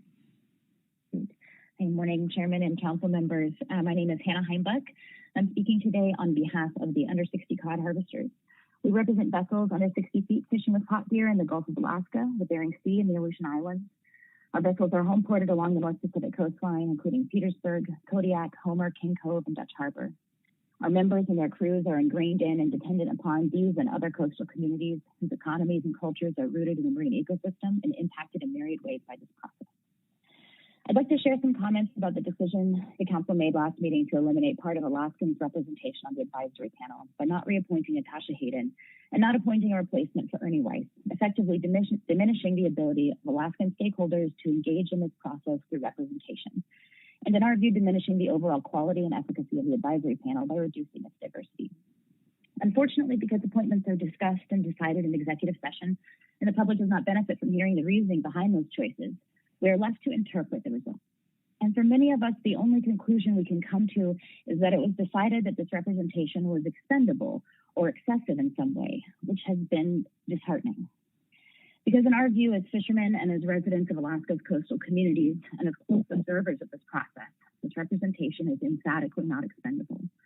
I urge you to reconsider that decision based on the information and support that has been continuously expressed to you since December. I want to note, too, that our concerns around this are not necessarily about the appointment of one individual, but about representation for Alaskans, for coastal communities, for rural communities, and particularly for Alaska Native people in the Gulf of Alaska. But it is nearly impossible to talk about this without using Ms. Hayden as an individual example. In our view, Ms. Hayden is an exemplary representative to serve on the North Pacific Advisory Panel, as she has done so for 3 years, effectively and professionally. She offers a more expansive viewpoint than perhaps any other, simply by nature of her extraordinarily diverse experience and expertise. and not to mention her effective representation of rural and Native communities that are historically underrepresented in this process, particularly when you consider Alaska Natives' exponentially longer history with and dependence upon the resources we discuss at these tables. In a process typically populated by representatives of individual companies and very specific industry groups, we are unbelievably fortunate when someone like Ms. Hayden comes along and can speak from a place of heritage and experience in this marine environment that is broader than most of us could ever hope to achieve. Her appropriateness for the advisory panel is reflected in the widespread support she received for reappointment and the extensive concern, confusion, and dismay expressed since she was dismissed. And those reactions cannot be overstated. Alaskans are concerned, confused, and dismayed by the elimination of these two community representatives. The task our coastal community reps and Indigenous representatives have before them is extraordinary. Effective participation in this process is difficult. These community representatives are each more than a single industry, more than one group of people, and more than one community. In all of the issues the Council faces, they represent the interests of tens of thousands of Alaskans in complex issues that go far beyond industry sectors. I believe you have every opportunity to revisit this decision now, particularly given new information and public input. I hope that's what you ultimately do. What I think you can absolutely do today is acknowledge the profound concern expressed with the numerous calls made and emails sent since December, through the 21 letters submitted under B reports and the testimony heard today. Acknowledge that substantial public concern as the appointed representatives of the public in this process by having a meaningful discussion about how to address it. I appreciate the seriousness and the difficulty of the issues you address as a council, and I greatly appreciate the opportunities we have to work together to improve this process. It is not easy, and it's bigger than any one of us or any one decision.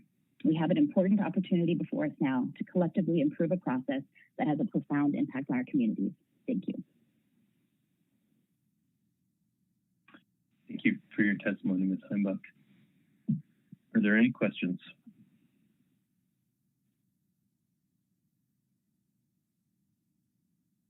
Don't see any. Thanks again. Thank you. Okay, let's circle back to Natasha Hayden. Ms. Hayden? Yes, Mr. Chair, thank you. Thank you very much for giving me a few minutes to collect myself. I'm just going to pick up where I left off, or where I was trying to go in refamiliarizing myself with the council members. So I'm from Kodiak, born and raised, fishing family. I earned a bachelor's degree in civil engineering from the University of Alaska in 2009. Currently pursuing a master's of science degree at APU, and I'm looking to transfer to the University of Alaska Fairbanks College of Fisheries in the fall.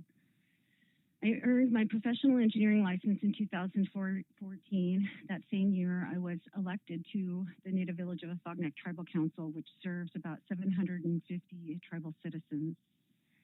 Was recently promoted to be the Vice President of Lands and Natural Resources for the Afognak Native Corporation, which is listed as the number 8 of business and top revenue generating businesses in all of Alaska. I serve on the Federal Subsistence Board Regional Advisory Council for the Kodiak Aleutians region. I participate in the Canaconiag Regional Roundtable. We meet twice a year, and the Kodiak Archipelago Leadership Institute gatherings that are typically 3 times a year. My husband and I, we own a 58-foot steel fixed gear fishing boat, and he has fished halibut, sablefish, and cod from California to ADAC for over 30 years. We own IFQs, LLPs, and state water limited entry permits. We're raising 3 children. Our daughter is 21, and our boys are 14 and 11-year-old. Our daughter gets horribly seasick, so she wasn't able to go out on any fishing trips with her dad. But both of our boys have been fishing commercially with their dad since they were 8 and 9 years old. And all 3 of them have been fishing subsistence with me since they were toddlers. I find comfort in the belief that Alaska Native people will be here in 1,000 years. My goal is to make a positive impact, work towards continued participation in the process of having, and for Alaska Native people, Indigenous people, to have access to the resources that we have stewarded for 10,000 years. I want to commend the Alaska Fishing Science Center for its commitment to improve racial and economic equality by establishing a tribal liaison and Indigenous community engagement staff person. And I would also like to commend engage in difficult conversations, ask hard questions, and be willing to consider, to listen to the hard answers. I am going to I cannot express my gratitude for all of the people that have shown support and love over the last couple of months. And I am appreciative of the opportunity to try to make a positive impact for the fishing resource, the environment, and for our people. I welcome any questions that any of you might have. I know that this is not business as usual. I recognize this is unprecedented, probably for most of you, most of us. And if there's an opportunity for me to provide any additional context or clarifications, I welcome that. So thank you very much, and that's the end of my testimony. All right, thank you, Ms. Hayden. Any questions from council members?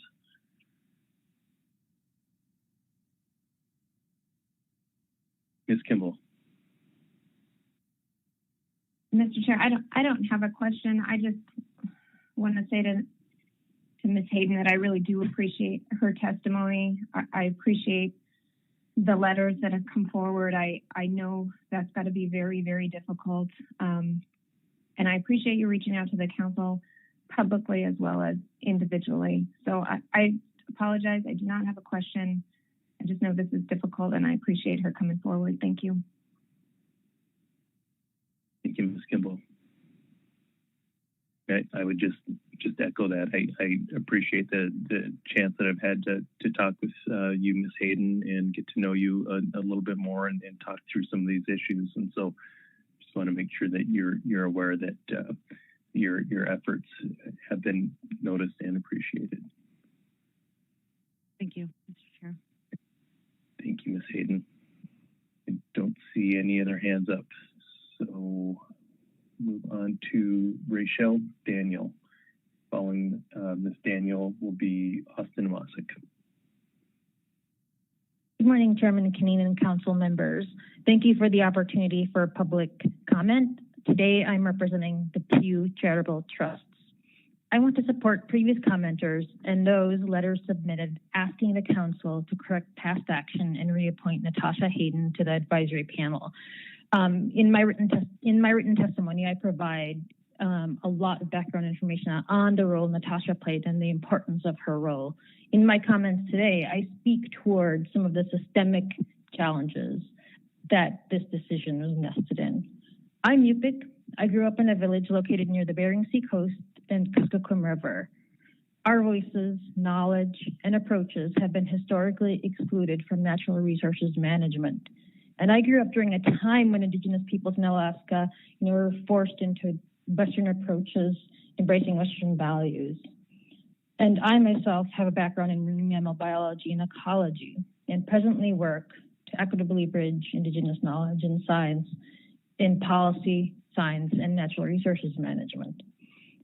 Indigenous peoples across ocean places in present-day Alaska have been living for thousands of years, closely tied and connected to lands and waters, and have accumulated a wealth of knowledge that includes holistic and interconnected information about ocean and fishery resources, as well as other information about conservation through use that include people as part of that interconnected system.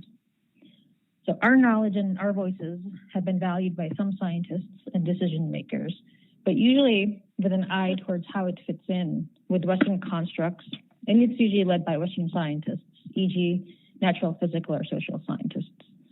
I'm sharing some concerns and criticisms here about fisheries management in Alaska and the equitable inclusion of Indigenous peoples and Indigenous knowledge. But I want to point out that I'm involved in other collaborative and equitable spaces that I don't have time to talk about today.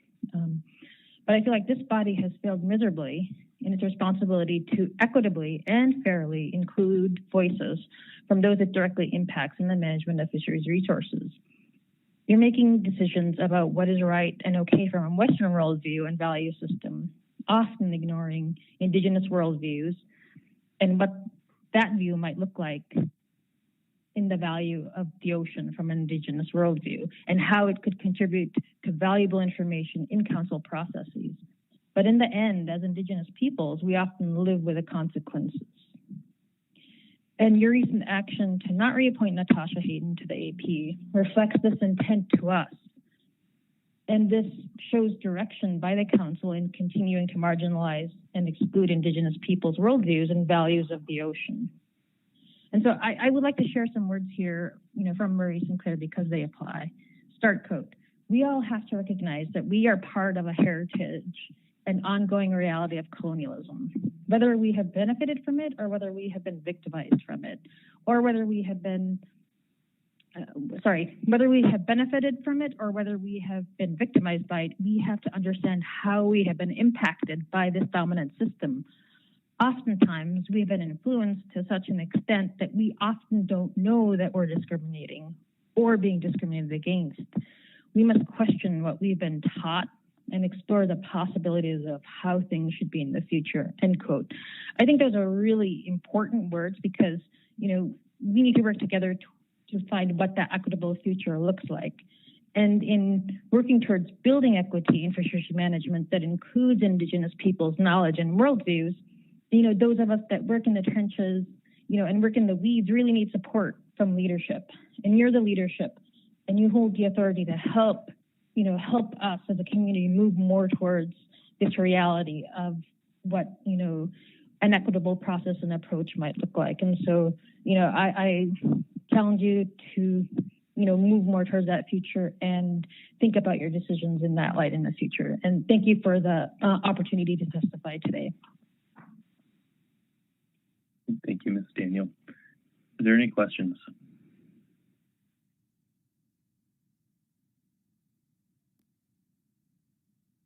I don't see any. All right, thanks again. Last up to testify is Austin Amosic. Yeah, thank you, Mr. Chairman. For the record, Austin Amosic, testifying on that myself. I'm here from Nome, Alaska. The first thing I want to talk about is we know the Bering Sea and Southern Chukchi as an ecosystem under extreme stress and rapid change. And unfortunately, the narrative inside and outside the council has been to chase that change and economize that change, which may, in the end, result of the destruction of the northern Bering Sea and Chukchi Sea ecosystem via large-scale commercial fishing. But what has been most frustrating is the council has this huge public dilemma that happened last week and into this week, and that is the fact that hundreds of pages of reports were submitted to the council website on the e-agenda well after the public comment written deadline, including reports that were submitted as late as this morning, and that's totally and simply unacceptable. It does not allow for stakeholder engagement in any kind of effective way. And the reports that you could have gained with your e-agenda and your call for reports, could have been from co-management groups. They could have provided some expertise and insight on marine mammal fisheries interactions that are vital to this discussion. But the council has only heard from one co-management group, and that was during the SFC meetings and maybe the AP meeting. I wasn't tuned into the AP meeting. But the council hasn't heard from walrus, seal, beluga, or large whale co-management groups. We in the Northern Bering Sea are highly dependent upon this subsistence resource, and we're quite concerned about what's happening. Catcher processors since 2018 have operated north of St. Lawrence Island. None have ever transmitted their AIS location. And consequently, that the whole fishing that occurred since 2018 might be illegal, or at least has a legal part to it, that is the transmission of the AIS translocations. Being here in Nome, I consider climate change and large-scale commercial fishing a significant marine mammal impact. I'm going to talk now about clear evidence of how disenfranchisement works are related to local stakeholder engagement, as well as someone like myself, marine mammal hunter. In July 2020, after years of capture processes up in North St. Lawrence Island, I raised the concern about hook injuries to marine mammals because, as we know, thousands of hooks and possibly pots have been deployed since 2018. And when I contacted NIMS and the Oscar Fisher Science Center, they responded by saying that there's no systematic way to tally bent hooks, broken hooks, or understand marine mammal injuries. And what was most frustrating is the response to me, and essentially to us subsistence hunters, is that NIMS and the AFC, the Oscar Fisher Science Center, would like us to take on more responsibility and report hook injuries in our marine mammal subsistence hunts. Of course, we would do that because we care about marine mammals. We would report any sort of health condition, as we have always done. We have always been at the forefront, the leading forefront of reporting marine mammal health, and our observations lead the world in the world's understanding of marine mammals, not NIMS or not U.S. Fish and Wildlife Service. We have led those efforts. In 2015, in regards to this concern for... I apologize. Your time has concluded. Would you like to provide a summary comment?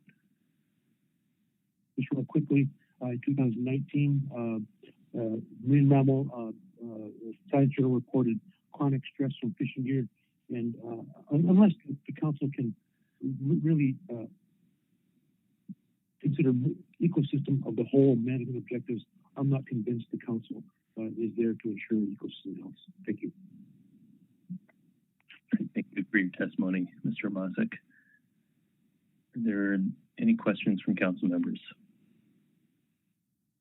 Mr. Down.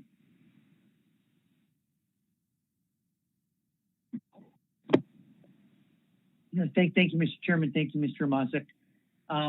You caught my attention on the lack of AIS transmissions by the CP vessels operating north of St. Lawrence. And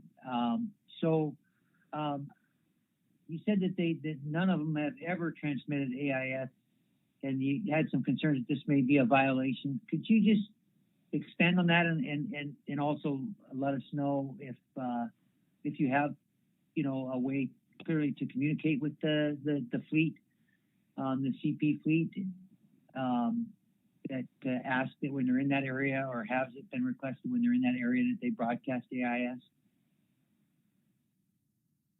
Thank you for the question. We have no way of communicating with the fleet. The only way we can attain their positions is that we get eyes on the vessel, and then we can backtrack their. If someone in the region has eyes on the vessel, we can backtrack their position via AIS. That's it.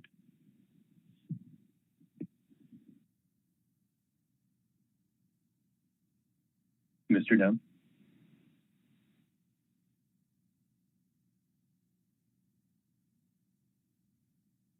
Mr. Dunn, did you have a follow-up? Excuse me, Mr. Chairman. I lost my my audio there on my phone just for a moment and had to call back in. So thank you, Mr. Mosick, and thank you, Mr. Chairman. Thank you, Mr. Down. Dr. Balsiger. Thank you, Mr. Chairman. And thanks for the testimony, Mr. Mosick. That's like everyone, this has been very heartfelt and emotional testimony on this whole B report, so I appreciate it. My question is kind of along the lines of Mr. Downs. How are you observing these fleets? And now you've said that it's when you have your eyes on them. So is this mostly from land, or do you have occasion to see them from vessels out on the water? It's hard for me to imagine that you can track much from standing in Nome. So on the beach. So if you could tell us how you do find out where they are. Yeah, so thank you. In our region, folks will report a vessel in an area. They'll report the name, right? And so that we can reverse and come up in marine traffic that way. But that's really the only way that it happens. Unfortunately, in this past summer, the other way that we might understand if there's a fishing vessel in the area, like this last summer, From July to October, our region was subject to a large-scale novel foreign marine debris event, a fishing-related event, marine mammal interaction, and so things like that, marine debris clearly from fishing vessels that washes ashore, would clue us into a fisheries interaction, but it never comes proactively, and it's extremely difficult to get a handle on any of that kind of information. Thank you very much. I appreciate that. Thanks, Mr. Chairman. Thank you, Dr. Balsiger. Ms. Kimball.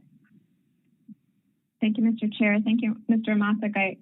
I was reading that part of your letter with a significant marine debris event, I guess, from foreign fishing vessels. And so what is the process for local residents if that occurs? What do you do?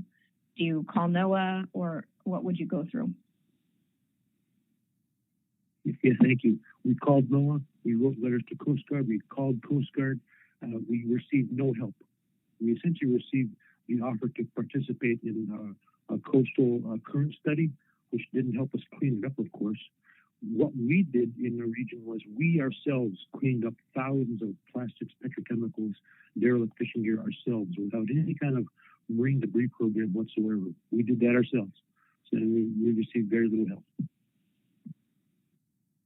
Okay, thank you for that response.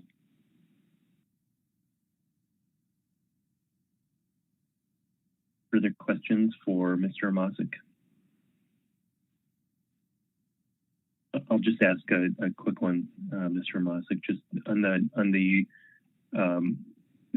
debris that you did clean up. Do you have a sense of, or do you have a way to tell of how much of it was domestic versus foreign? I know there was quite a bit of debris that came ashore that looked like it may be of Russian origin. I just wondered if you had a way to tell how much might be domestic and perhaps related to northward movement of the catcher processor fleet in the Bering Sea, U.S. Bering Sea. Good question. So we kept records of everything that we saw, everything that was reported, and so we could come up with that. The vast majority of what we saw was Russian or Asian labeled material. But in our region through our CD2 group, we've undertaken all of that debris cleanup for decades on our own, as you know.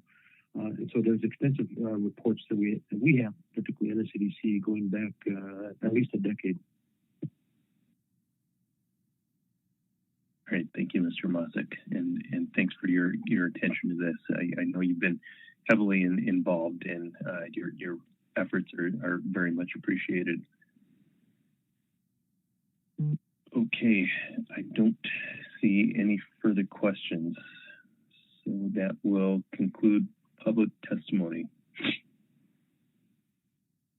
Okay, with that, council members, any action on the B items?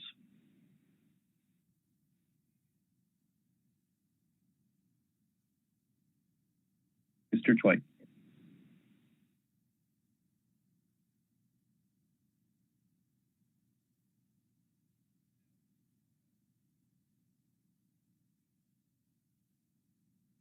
Sorry, Mr. Chair, my phone, when I tried to tap on mute, the screen changed. But I finally got it.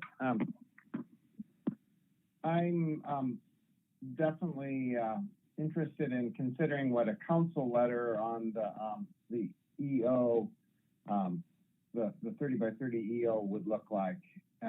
And I would hope that at staff tasking, we could maybe have a draft ready that a couple of members have been able to look at over the week to consider at that time. And then as well, if there's any additional information on what the CCC letter may look like by then, that would also be useful.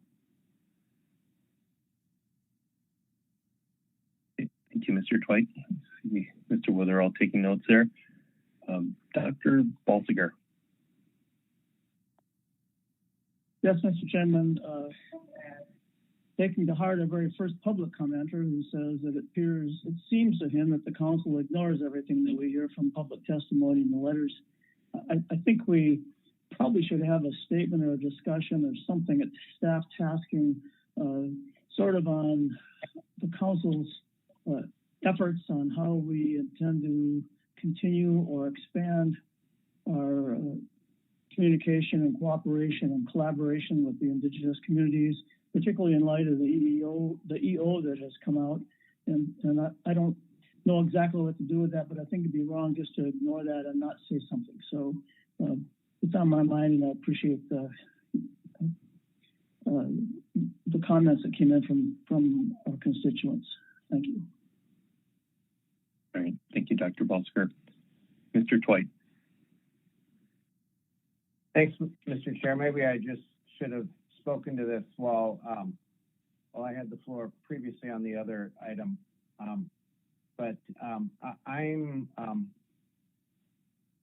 like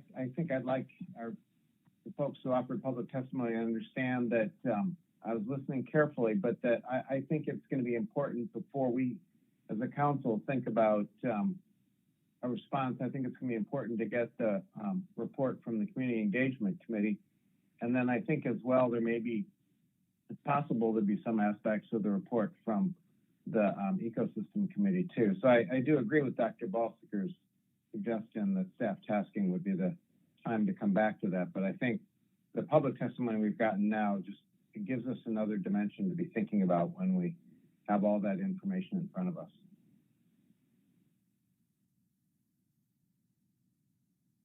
Thank you, Mr. Twite. Their council members. Ms. Kimball. Thank you, Mr. Chair. I just want to say in response to those comments, and I don't disagree with Dr. Balsiger, but the Community Engagement Committee work has been mentioned several times, and that comes up pretty soon in our agenda. I think if the agency has something available to us on either its existing tribal consultation process or its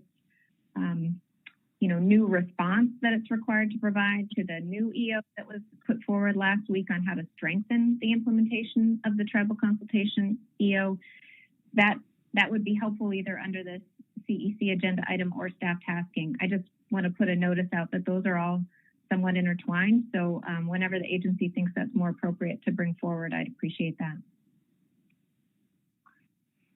Thank you, Ms. Kimball. Dr. Balsker. Thank you, Mr. Chairman.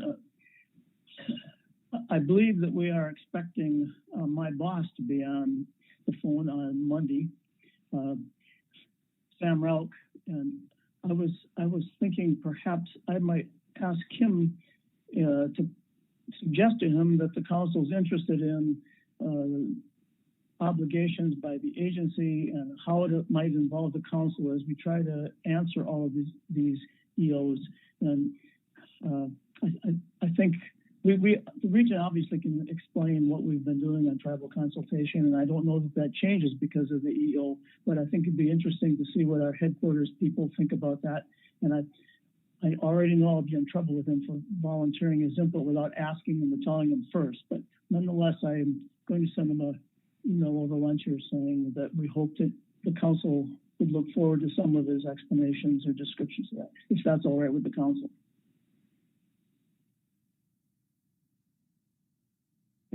Thank you, Dr. Balsker.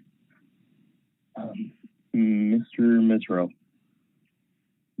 Thank you, Mr. Chairman. I just wanted to speak to the extensive public comments we heard and maybe one way that we can take into account some of the considerations that for us. Can you hear me okay? Yeah, we can. Yeah. Yep.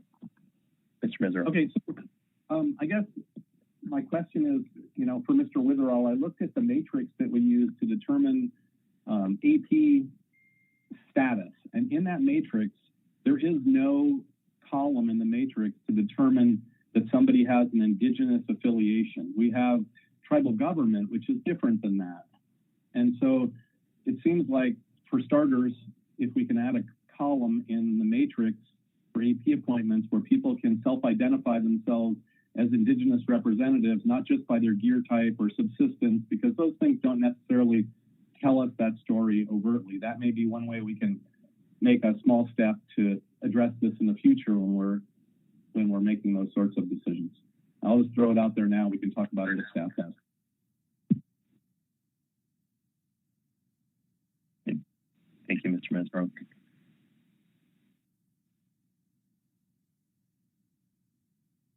Any other council members? Okay.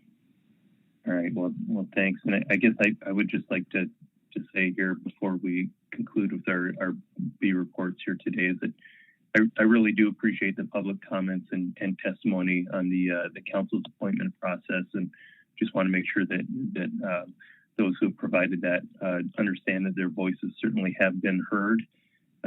We as a council are always looking for ways to improve our process, and we'll consider those recommendations as we move forward. So I encourage the fishery participants, the tribes, community representatives, and all other interested persons to continue to submit nominations to the council's advisory bodies during the call for nominations. And then, of course, we as Mr. Mesero just alluded to, we do have the opportunity to discuss further at staff tasking. So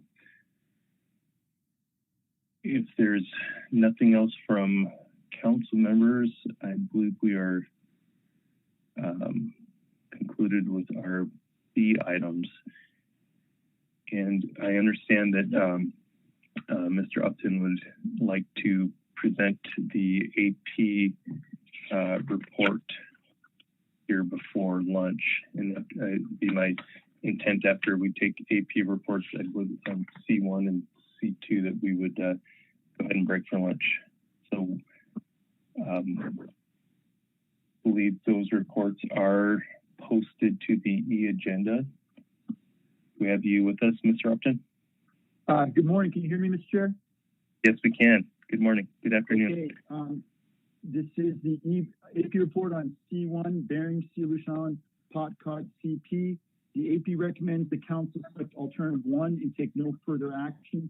That motion passed 19-1, and then I'll just read C2, which is CBRM. The AP recommends the council request that NIMS update the FMPs for scallop, salmon, and Bering Sea Aleutian Island crab for consistency with national guidance on standardized bycatch reporting methodology as outlined in the council analysis and as required by the MSA.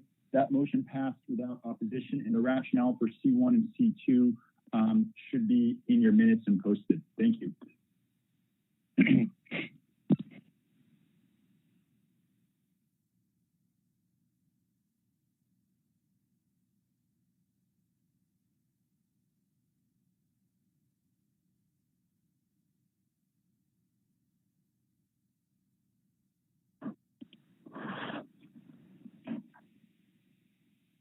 Mr. Chair, Bill Twite here. Did we lose you? Oh, I apologize. I was on mute. Okay. All right. I don't see any questions from council members. Thank you. Thank you, Mr. Upton. Okay. Let's go ahead and take our lunch break here and come back at 12:50 Alaska time.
Hey, good afternoon. Council, please come to order.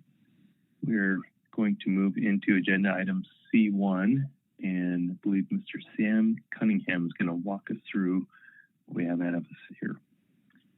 Mr. Cunningham, good afternoon. Good afternoon, Mr. Chairman, council members. This is Sam Cunningham, council staff for C1. The council is ready to consider final action on a preferred alternative at this meeting. The document before you includes a no action alternative and an action alternative that would alter the number of LLP licenses endorsed for Bering Sea and Aleutian Islands Pacific cod fishing on pot CPs. I'll be giving the presentation, but I'm also joined by Krista Milani, Alicia Miller, and Abby John from NIMP Sustainable Fisheries, and so they might be available in the event of a detailed question on the in-season management and monitoring of the sector. Before we get going, as in the AP, I want to also acknowledge the timely input we received from NOAA General Counsel to fully explore the license limitation program and the range of options that are available to license holders under existing regulations.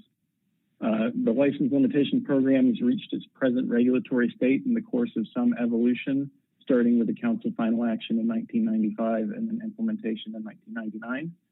And between 1999 and 2008, when the Amendment 85 sector splits were implemented, the license limitation program was repeatedly tweaked and decorated with things like vessel designations, as well as gear area and species endorsements. And General Counsel helped us confirm that we have a clear and correct understanding of how an LLP license here in 2021 is put together, so to speak, and relevant to this action, whether any of the endorsements that have been accumulated through council action over the years are in any way severable from the license or able to be modified in some limited way.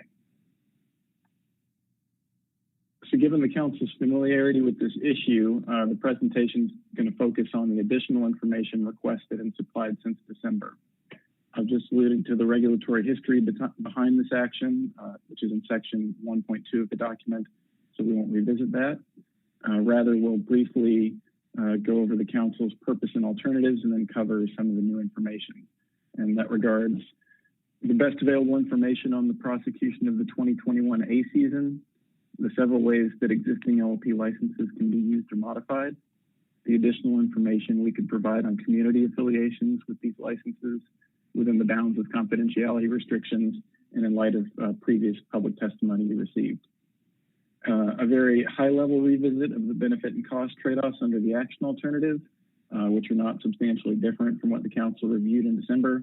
And then finally, for the purpose of transparency and public feedback, some supplementary cost information regarding existing monitoring challenges in this sector and the monitoring enhancements that NIMPs might implement under separate authority, which is to say not dependent on the outcome of this action. And I'd like to note up front that the council's modification to the language of Alternative 2 in December does not change the outcomes that would be expected if that were to be the council's preferred alternative. So the council made minor edits to the purpose and needs statement in December, but they were not substantive and did not require the analyst to reframe how potential benefits and costs were assessed in the document. The main change was to add low Pacific cod tax and consolidation in the hook and line CP sector to the first numbered example of changes that have occurred since Amendment 85 in the purpose and needs statement. As noted in December, the council is framing the potential action around stability, mainly in terms of economic and operational viability for active dependent participants, with dependency being something that is always somewhat subjective given the business information available to us.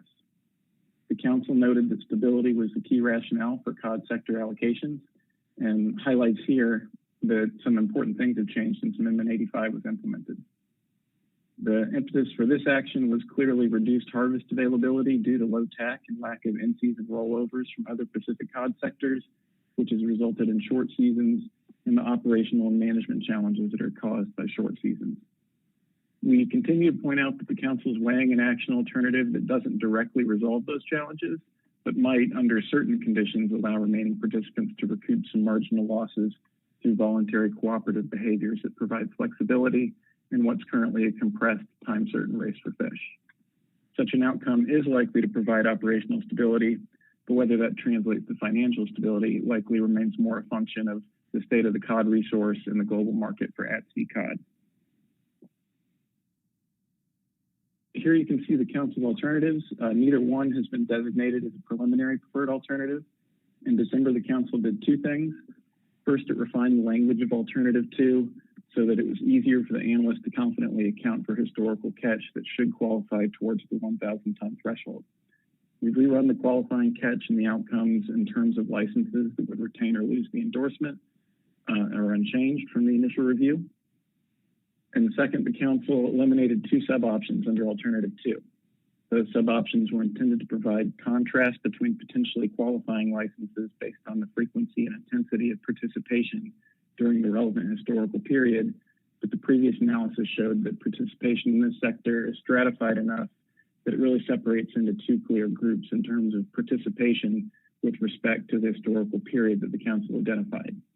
As a result, additional qualifiers like tying the 1,000 ton threshold to a limited number of years within a period didn't provide the contrast that was being sought, and thus were discarded from the range of alternatives to be analyzed.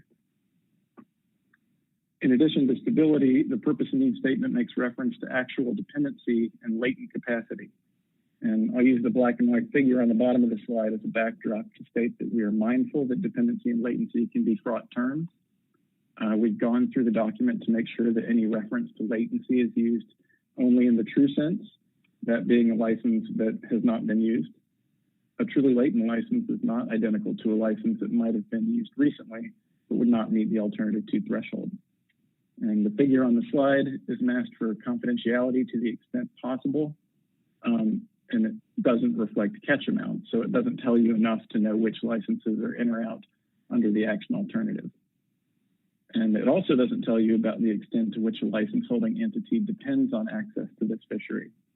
We've done what we can to report on the relative dependence of license holders using the CP vessels named on the licenses as the best available proxy. And unfortunately, for that purpose, licenses tend to be held by companies or corporations that often have affiliations through ownership to other LLCs, et cetera, that have other fishing revenues spread across other vessels as well as non-fishing assets in some cases. Those ownership affiliations are not necessarily visible to the analysts, though they may be in the cases of CDQ groups or native corporations that provide public reports.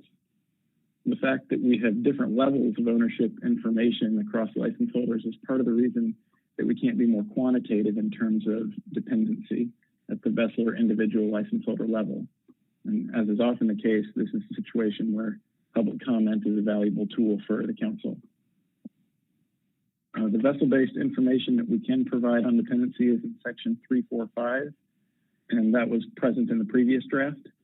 That dependency information is typical of what you see in council analyses. And the one thing it lacks in regard to the set of vessels that we know participate in this sector would be revenues from salmon tendering. And then section 346 on communities now includes an identification of community-linked organizations that hold some of the licenses affected by this action. And we'll circle back to community ownership links in a couple of slides. This next slide brings us back to season length. The duration of the A season has been in decline since 2015. The 2021 A season lasted 16 days, and that was technically up from 2019 and 2020, but still shorter than the typical season during the period since Amendment 85 sector allocations. 3 vessels, which was down from 5 in recent years, were able to harvest 94% of the initial TAC, and that 6% shortfall is attributed to having to close the season over a weekend based on anticipated daily harvest capacity. And NIMS in-season management made us aware of several operational challenges that resulted in this smaller TAC lasting several days longer than previous A seasons had lasted.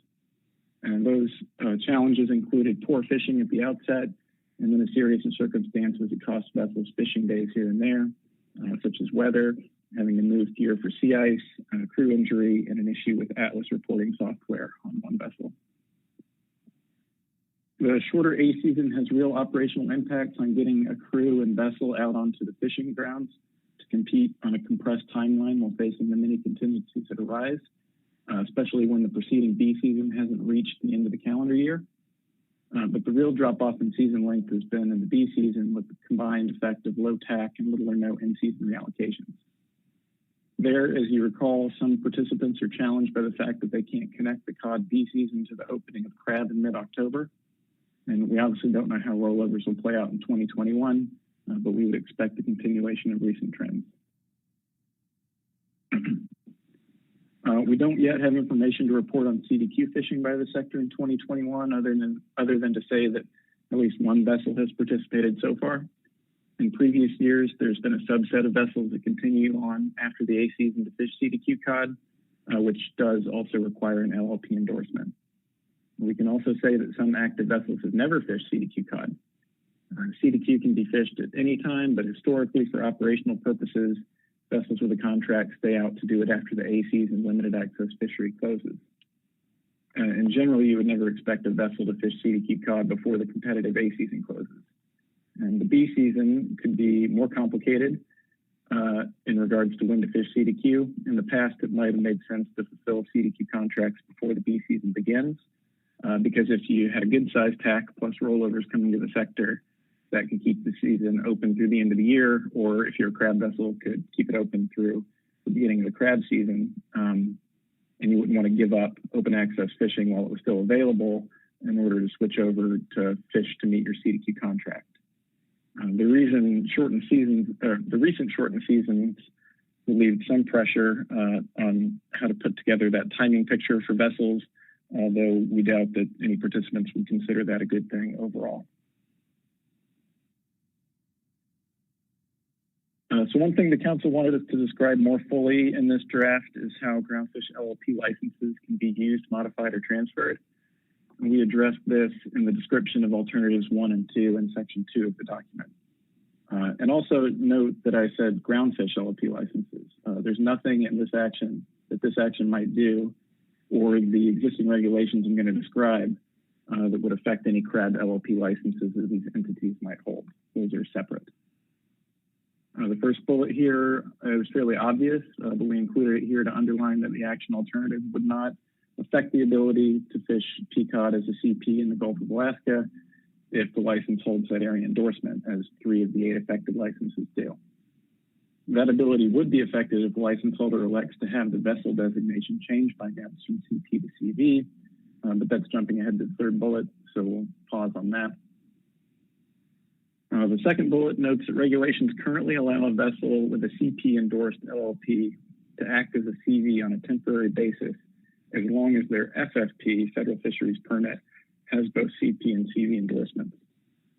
And based on the research that NIM staff has done, it does not appear that a vessel would have to declare whether it will operate as a CP or CV ahead of time, nor would it need to stay in one mode for a given length of time, like an entire year or a season. We've also concluded that a vessel could fish as a CP and then switch to a CV if that fishery is still open when the CP sector closes. And as always, catch a cruise to the tack of the sector that matches how the vessel is operating. It would be the vessel's responsibility to follow the record keeping and reporting regulations for the sector in which it's operating. And finally on this, it would appear that a vessel using a CP endorsed license would be in the full observer coverage category even while acting as a CV. It's possible for a CP to be in partial coverage, but that's a situation where a vessel would have to have applied in 1 year to be in partial coverage for the entire following year if they had met a certain maximum production threshold in the preceding year. And while none of the vessels involved in the sector has been in partial coverage, one of the vessels in the sector has been in partial coverage in the past, it's not highly likely to occur. And even if it did, that would be kind of a separate issue from this notion of temporarily switching between CP and CV fishing within a year. So that's one option for license use. The third bullet is something else that exists in regulation and came up as people were thinking about in December what options a license holder who stands to lose the POT CP endorsement might have. And the short version is that yes, a license holder can request that NIPS reissue their license with a CV vessel designation. The effect of this is a little bit tricky to recognize because as the license limitation program has evolved, we've come to think about each endorsement on a license as being some combination of area, gear, and operational type. So you might hear someone refer to a Bering Sea POT CP license or an AI hook and line CV license. But that's not precisely, or license endorsements. That's not precisely the correct way to think about it And the confusion comes from the fact that licenses were given CP or CV vessel designations under Amendment 39, and then the gear endorsements didn't come around until Amendment 67. The upshot, and what you need to remember from this, is that if someone chooses this option, then they would lose the ability to operate as a CP for all gear types when targeting groundfish. The most relevant case here is that a vessel would lose its ability to fish as a P-cod hook and line CP. And that's probably not a choice that people are going to make, especially given the crowded state of the cod CV sectors and a potential shift to a catch share program based on catch history that these vessels likely don't have. So LLPs are integrated licenses, and there's no severability of endorsements, or in the incorrect way of thinking, you couldn't purchase someone's POT CP endorsement. The legal analysis that we got from NOAA General Counsel concluded that the council made these, formulated these as integrated licenses on purpose because severability and sale would essentially spawn new LLP licenses, which would be the opposite of what the limitation program was about.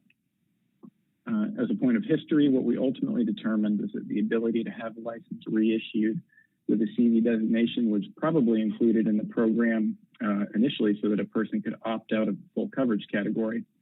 That was obviously part of a different era of how partial coverage looked, pre-odds, et cetera, and also before Amendment 85 allocated different parts of VSAI TAC to CPs and CVs.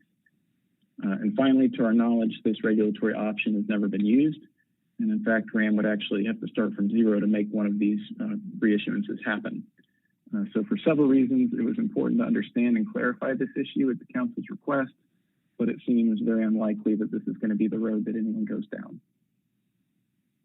Perhaps it's a convenient time to pause and see if there are any questions.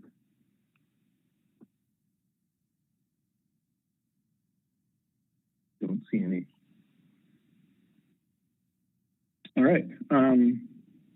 So moving on to, we touched on community affiliations earlier, and here's a slide that points more directly to some of the information that was added to Section 346.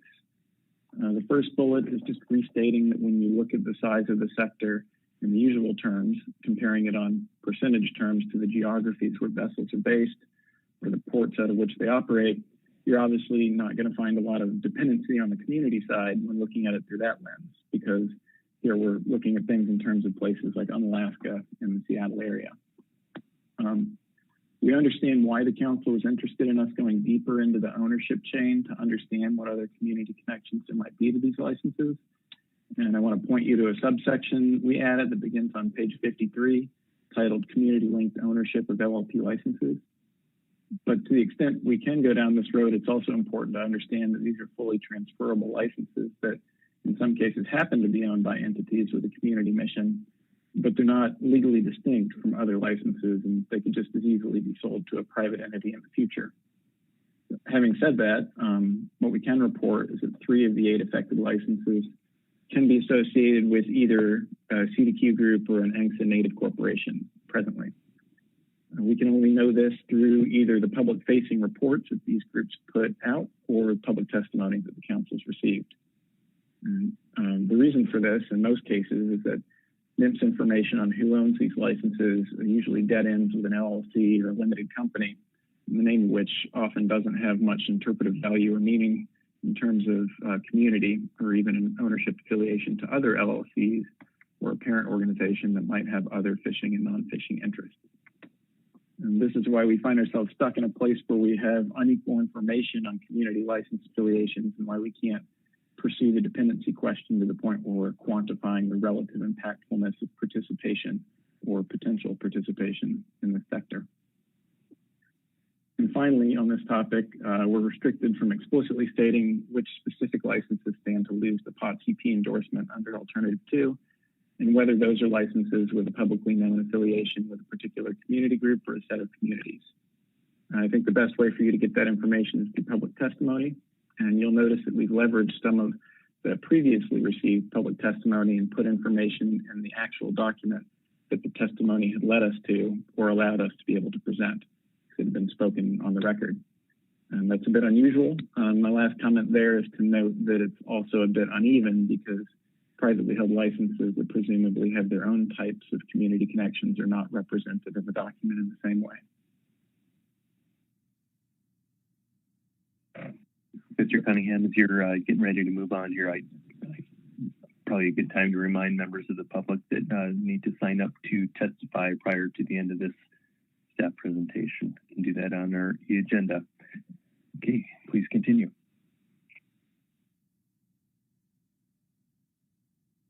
Okay, so the next two slides are a very brief overview of the impacts discussion in sections 3.5 and 3.6. This is largely unchanged from the document you reviewed in December, so I'll just focus on a few additions. The council, and that's what's underlined on this slide, the council asked us to sketch out what the ABC and TAC would have to look like for the sector to be able to harvest in the amounts that it was getting as recently as 2012 to 2016, when initial tax were higher and rollovers were coming in from other cod sectors. A time when 6,000 to almost 7,000 tons were harvested by 3 or 4 vessels in a year, as shown in table 3.1 on page 30.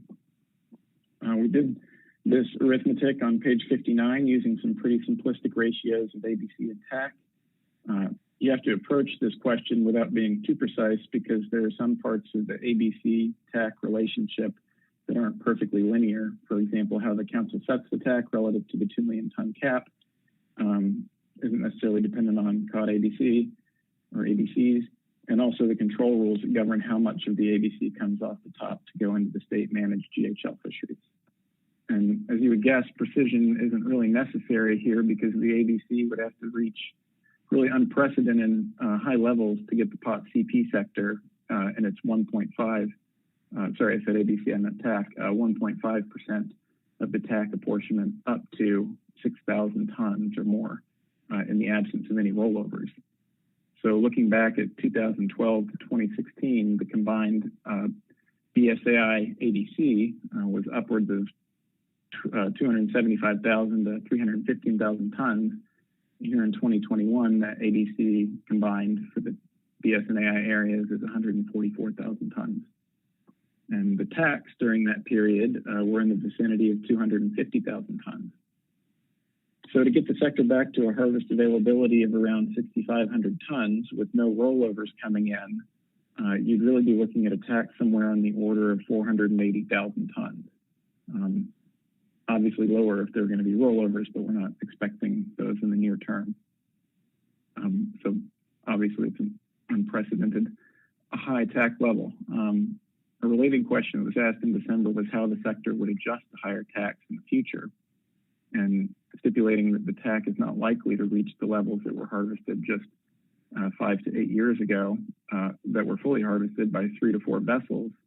I think the answer to that is that they catch it all, and at least under alternative 1, do so in a competitive manner.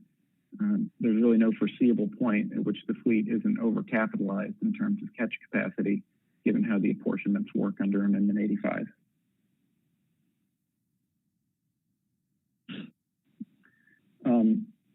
And then this just one slide to high-level overview of alternative 2. In terms of the types of benefits we discussed in December, being more operational than allocative, more about allowing flexibility potentially for when and where fishing will happen. Sometimes in discussions of this action item, people have couched the effects of having fewer vessels in the sector in terms of additional fishing days for the vessels that remain active. But I guess I think of it differently because the tax is so low and the capacity is so high that this doesn't really make sense to me as a way to look at it. It's, still quite a race. And I mean, if you look at how the 2021 A season played out, it wasn't just the number of vessels driving who was able to fish and when. It's a pretty, stochastic fishery. Vessel has to, lose a day and a half to some sort of problem that arises on deck. That's going to affect how long, how much catch is available to the boats that are participating. So anyway, we didn't approach the benefits in that sense. Just to saying fewer vessels participating leads to more days and more dollars kind of spread equally across the active fleet. That's obviously stated a little bit more fully in the document. Another thing we touched on is that we would not foresee this action as pushing spillover effort into other fisheries. The potential is already there for vessels that are currently participating because the seasons are so short. And so to the extent that it's there now with these low tax, then you'd already be seeing that kind of behavior. And also the GHL fisheries are pretty sheltered from the existing fleet in the sector in large part because of the length restrictions on the vessels. And then the new requirement since 2012 to have an area endorsement on your LLP to fish in parallel waters fishery. And then finally, the council in December, I think, acknowledged or echoed, latched onto the SFC's observation that recency actions under the license limitation program umbrella could have behavioral impacts on license holders who are not even part of the sector. This was, I guess, phrased as use it or lose it incentives. So people seeing an action like this within the LLP world and looking at their portfolio of endorsements and deciding that they might need to proactively use some of those that they haven't been using, just on speculation that the council could take a similar action in the future, if it, even one that hasn't been signaled to this point. So I just wanted to note that that's reflected in our report. And this is my last slide, Mr. Chair. This information provided by NIMP staff. In December, the council was made aware of some monitoring challenges that are unique to the small-scale, fast-paced offshore sector and its particular sampling protocols, which have to account for discarded cod, as well as halibut and crab PSC, relying solely on observer data. NIMPS put forward recommendations for separate rulemaking that could address some of these issues, and those are again included in section 3.7 and have been fleshed out with further detail and some cost estimates were appropriate. And I'll highlight again that these changes are not tied to the council's decision about a preferred alternative for this action. All the vessels that are participating in this sector are part of the full coverage category, as I said. So that's the context for this discussion. It is possible that a pot CP could opt into partial coverage, again, noted before. And staff could answer any questions about how a vessel would get into partial coverage if the council has any interest in that information. The challenges NIMPS is trying to address are broadly the timeliness and accuracy of catch data needed to manage the fishery. And mostly this stems from the compressed season where fishing is fast-paced and observer deployments are short, so there are not opportunities for mid-cruise debriefings, et cetera. And in the past, this has led to instances of data loss or adjustments having to be made after the fact. So the three recommendations are unchanged from December: to require level 2 observers, to require pre-cruise meeting notification before beginning a trip, and to require a certified observer sampling station and a motion compensated platform scale for the observer's use. NIMPS has provided additional information about potential costs for the fleet and or the agency associated with those recommendations, and you can find that in section 3711. And I presume that people are interested in the direct financial cost associated with sampling stations and special scales. The document acknowledges that those potential costs cover a wide range because vessels differ in what they already have on board for compliance in their other fisheries. For instance, based on our knowledge of the recently active fleet, at least 3 vessels have sampling stations due to their participation in CDQ fishing and CP hook and line fishing. Vessels that have been doing CDQ crab fishing but not CDQ groundfish might be set up with the right kind of scales but might not have a sampling station that meets the groundfish requirements. So whether or not a vessel has to spend money to make room for a sampling station would be an individual case matter that would be addressed in a separate NIMPS rulemaking process. And then obviously the difference in costs would vary greatly depending on what changes a vessel is making, whether they're folding that into other types of retrofits on the platform. So that's why, again, there's a pretty broad range of potential costs based on what people have observed in the past or what NIMPS staff was able to look at from past monitoring regulations. So overall, I think you'll find that the additions to the document provide an updated background for the number of level 2 observers available, and then that range of potential costs to comply with station and scale requirements, and some useful insights on where expected costs might fall within that range, kind of shaded based on understanding that some of the data that NIMS was pulling from were of installations of very complex factories, including things that wouldn't be required here, like flow scales. So, Mr. Chairman, that is all that I was going to cover in the report. Myself and NIMS staff on the line would be happy to answer any questions. All right, thank you, Mr. Cunningham. Are there any questions on the staff report? Ms. Kimball. Thanks, Mr. Chair. I was looking at Mr. Cunningham, your second to last slide, and I know this was something that the council asked on that last bullet, but I'm wondering what your, analyst takeaway is for this bullet. We've done, this council and others, multiple recency actions, multiple catch share programs. What makes this different that it would be this bright signal that we should be utilizing all our endorsements? Why is this action any different from any other recency action we've implemented? Through the chair, Ms. Kimball, if I could answer frankly, I personally don't think it is. I think the SSC in December seized on that kind of from a theoretical standpoint, which I understand. But I think people who are experienced with these sort of portfolio type fishing operations in the council process are probably aware. I think one thing that came up in the AP was that a vessel whose license owners testify that they started fishing before the council initiated this action, but fear they wouldn't retain their endorsement, kind of used themselves as an example of, had they known, they would have participated in this fishery more. I can't speak to their thinking there. But I suppose, again, if I can be frank, that I think the concern is a bit more theoretical. Thank you. And follow-up or different question, Mr. Chair, on the last slide on the monitoring changes. You've been very clear in the presentation, this presentation and the previous, that these are not tied necessarily to any particular action or no action alternative. So is there further information you want to provide on how NIMS wants to proceed with these if the council doesn't choose an action alternative? I think it's important to understand prior to receiving public testimony. Thanks. Mr. Chair, I might invite Ms. Miller to unmute herself.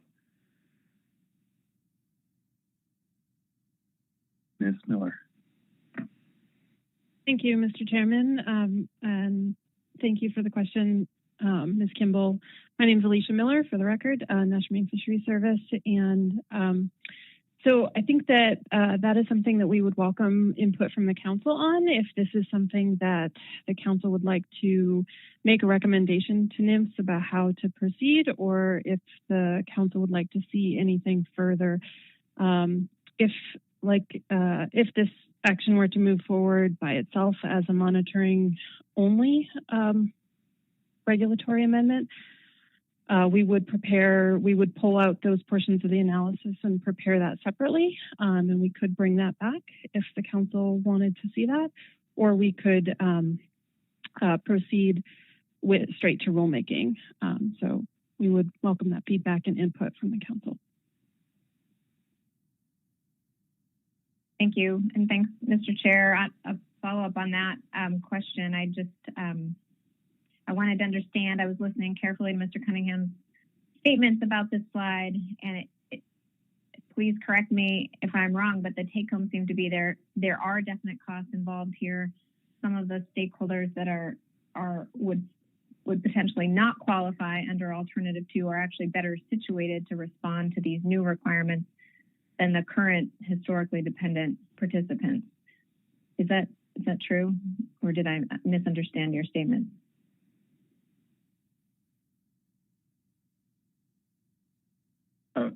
Through the chair, if that was directed to me, I didn't mean to imply that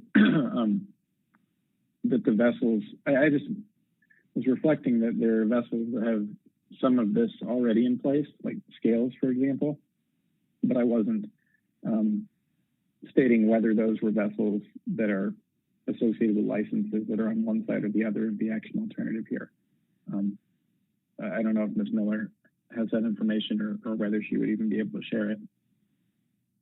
That's fine. I did misunderstand then. Thanks, Mr. Chair.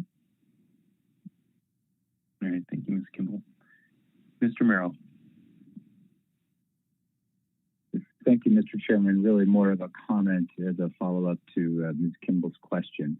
I think in the past, with other analyses, when we've identified some monitoring and enforcement provisions that we believe are important, we have been able to proceed with rulemaking under our own authority. We've also then provided an opportunity, one, to make sure that as we proceed through that process, we're working directly with the affected regulated entities, and two, that there's an opportunity for us to provide the council with an overview of where we are in that process.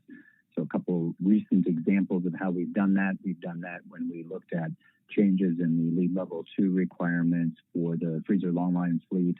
We did that when we were looking at revisions to our cost recovery program. I think if the council were not to proceed with an action that included alternative 2, we could undertake that type of process. As part of that process, we could have increased dialogue and interaction with the affected regulated fleets, particularly on some of the potential costs, and that would be expanded in an analysis as we considered moving forward.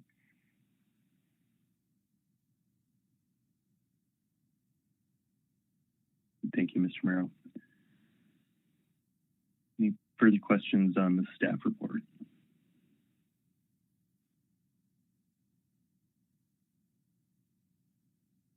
Okay, great. Thank you for that presentation. That will move us into public testimony. It looks like we have 4 signed up for testimony. First up will be Doug Wells and Jerry Davis, then Mike Shelford, then Heather McCarty, and then last up will be Lenny Herzog. Mr. Wells and Mr. Davis, good afternoon.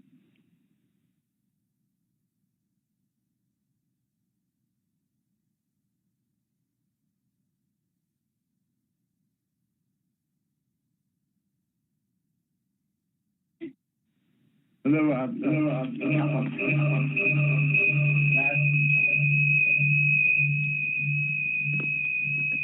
Quite the echo. Okay, that's better. Is that you, Mr. Davis?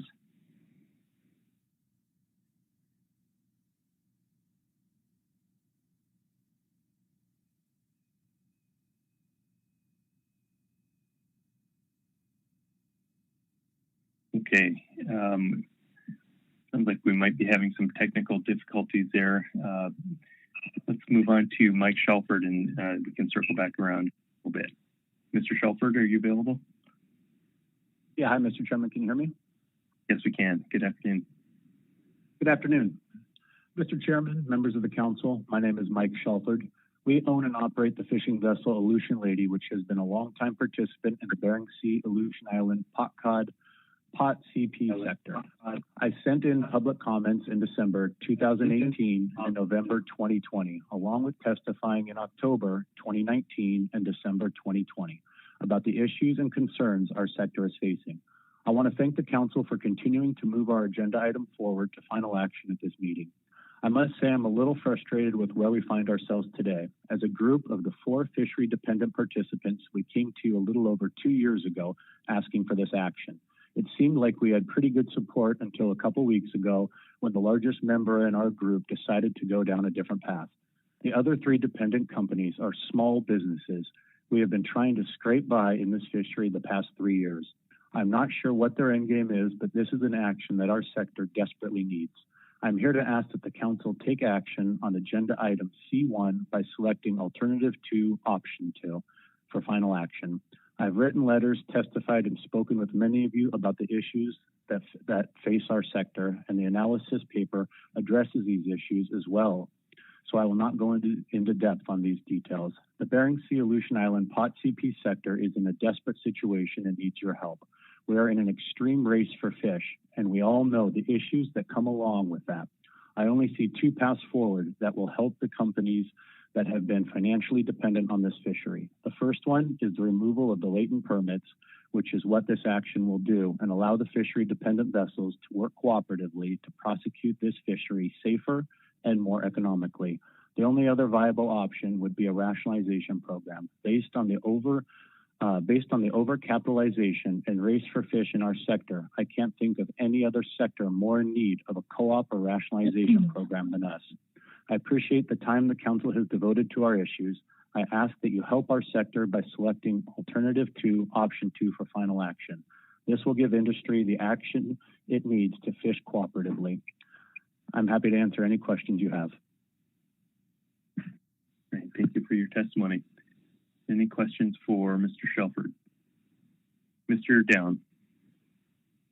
Thank you, Mr. Chairman. Thank you, Mr. Shelford. So, Mike, I appreciate all the effort you've put into this. I appreciate you testifying again here at the council for final action on this, and for allowing your voice and for making your voice so fair and concise. You mentioned in your testimony that there was 2 paths. One would be this action, alternative 2. The other action is to do a rationalized program for this sector. So, being that you mentioned in your testimony you've lost some support from one participant that was actively supporting this and now would like no action. The second alternative, how would you see that playing out? I mean, is this something that you would go and try to gather support for, come back to the council at some later date and ask for a rationalized program, or how would you see that playing out? Yeah, through the chair, Mr. Down, thank you for the question. You know, there's lots of different options that we will look at. You know, the main thing is that our sector's in peril right now. Companies aren't making money; they're going backwards. You can tell from this past A season. We chose not to fish because, you know, we figured in a 10, 12-day fishery, I mean, these are CP vessels, they're not CV vessels. These vessels are very expensive to operate. Some of the vessels, you have more than 20 people on board. I mean, to ask crews to fly up to Dutch Harbor during a pandemic to go out fishing for 12 days and then go home, these people are better off staying on unemployment or doing different things. I mean, it's just not feasible, and from an operation standpoint, it's not feasible. So, you know, whether the council decides to take no further action at this time, if that's the path that they choose, all I know is our sector needs help in one way or another. You know, we've reached out to a couple of the other permit holders that haven't been active over the last, 10, 20 years, and had some decent conversations with them, and then it all kind of fell off once we found out that one of the participants decided that they were more in favor of no action at this time, which was very disheartening to us because we felt we had pretty good support. And I mean, the industry speaks for itself that we need help. So, you know, if we're going to work as hard as we can with other people to try to figure something out, but I don't see that happening. So, you know, maybe try to gather support to come back at staff tasking at some time and ask for the council to look at our sector as a rationalization program. But, you know, the overcapitalization we have, the safety issues with this race for fish, you know, it's just a very difficult fishery to participate in, and we need some sort of help with a co-op or rationalization program. Yeah, thank you very much, Mike, and I just want to commend you for being such a great ambassador for the active participants and for spending the amount of time you did. I hope you'll continue to do that and continue to work with this sector. Thank you so much. Thank you, Mr. Chairman. Thank you, Mr. Dunn. Ms. Kimball.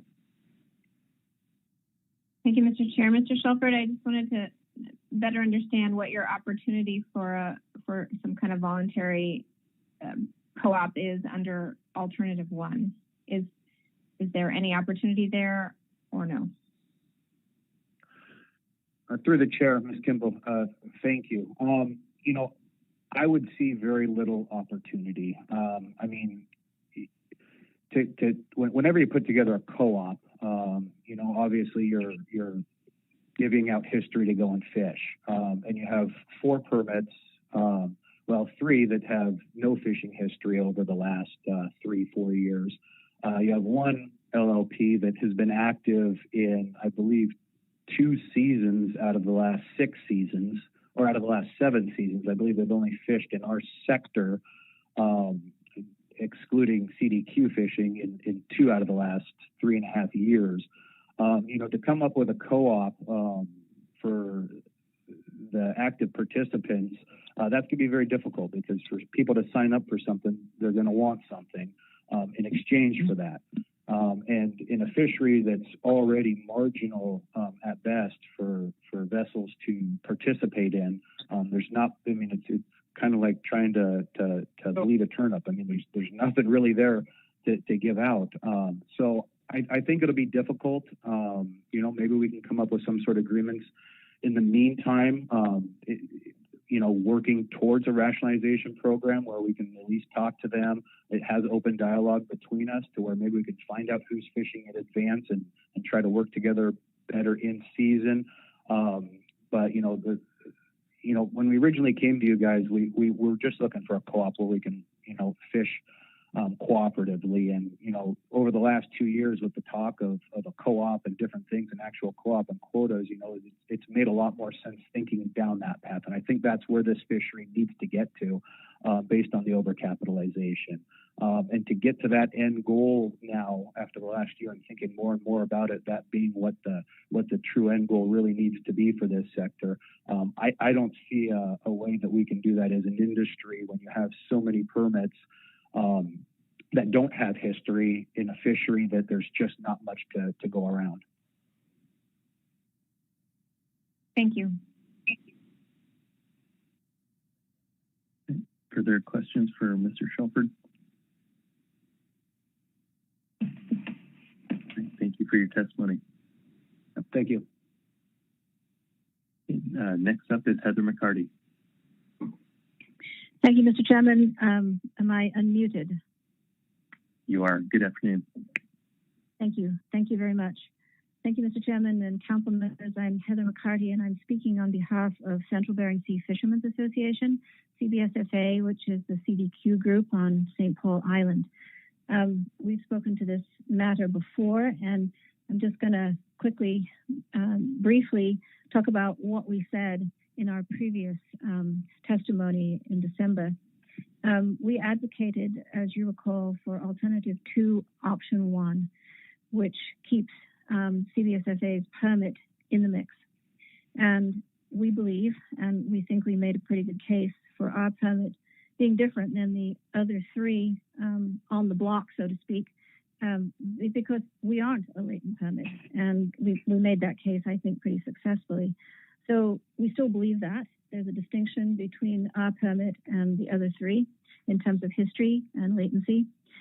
And this permit was bought at great cost, and we did a lot of work to develop our plans for this permit, all of which were shelved with the decline in the cod stocks.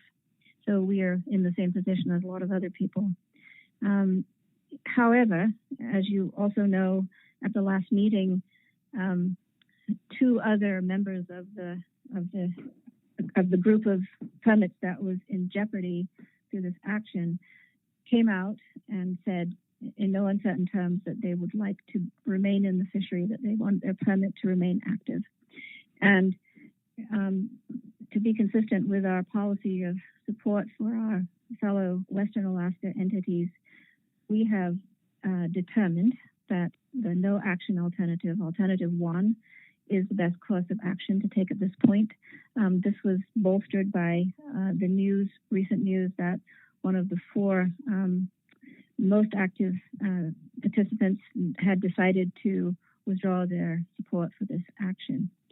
So we ask that you take no action at this time, and I'm happy to answer questions.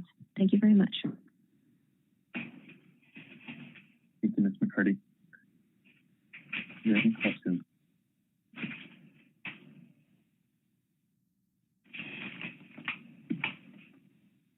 Thank you for your testimony. Thank you. Next up, thanks. Next up is Lenny Herzog. Yes, can you hear me, Mr. Chairman? You can. Good afternoon. Oh, okay. Good afternoon. Thank you, Mr. Chairman, members of the council. This is Lenny Herzog. I live here in Anchorage, and we own and operate the Aleutian Sable, the smallest of the 4 boats that have been working in this fishery continuously over the last 8 years. As I previously mentioned, our skipper and his family live in Dutch, etc. I'm not going to go over the needs that we have. They're obviously safety and stability. After the last meeting, I did reach out to a couple of CDQ groups, which are my friends, and we discussed with the agency the possibility of letting the permits that might lose out in option 1, that they could continue fishing CDQ, and that didn't get much traction, but I did try to see if we could come to some common ground. So at this point, I think that I'll just limit my testimony to a really short time and just say that should the council take no action, then we'd support a limited access program in the future, and maybe it would be when you guys get done with your fall action and have some time. But the industry is obviously overcapitalized, and perhaps in the interim, the parties that kind of know each other can try to work together. But I agree with Mike that a co-op's just going to be impossible with 4 latent licenses. Thank you. Thank you for your testimony. Any questions?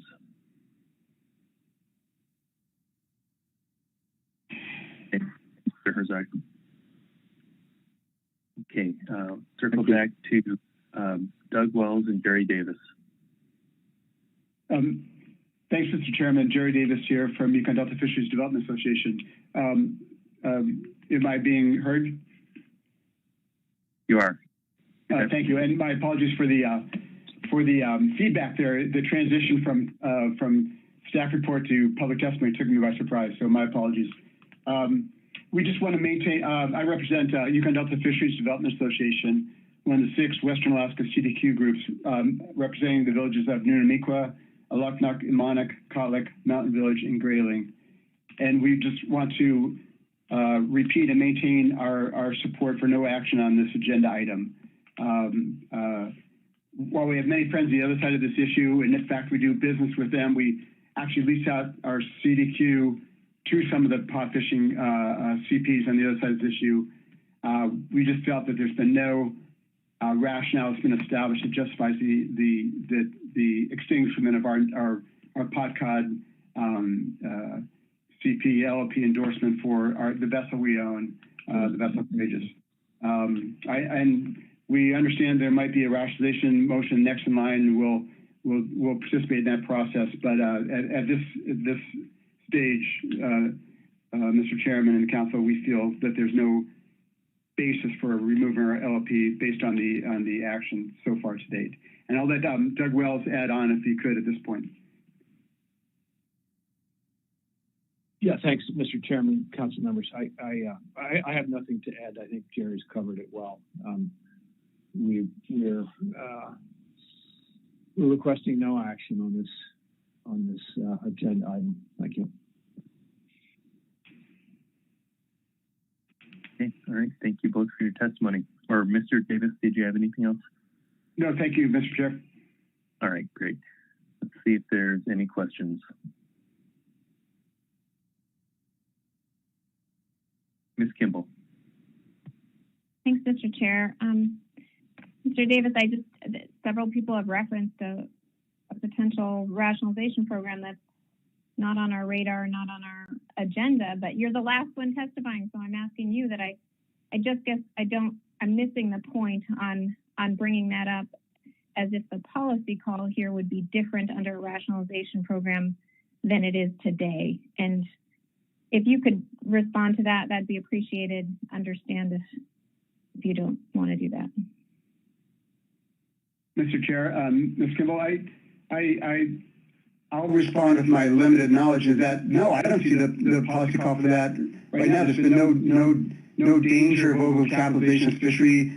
The fisheries operated with these present number of boats for the last 20 years, as far as I can tell, through times of high tax, low tax, high value prices, low value prices, and I simply don't see the need. There's pure speculation on the analysis for this matter, which I'm assuming would be the same analysis of the rationale for rationalization. So I don't see the need for it myself right now. The only thing certain in this analysis is that if our endorsement was extinguished, we'd lose immediate loss of asset value and immediate loss of future opportunities. And one thing we know is that in this fishery, things change, and they're pot fishing halibut now in the Pribilof. So who knows what, and we validly earned this endorsement. So I don't see any reason, either under this basis or under a rationalization basis, to have these RLLP extinguished. Thanks, Mr. Chairman. Thank you. Any further questions? Thank you for your testimony. All right, that concludes public comment on C1. We are ready for any action the council may wish to take.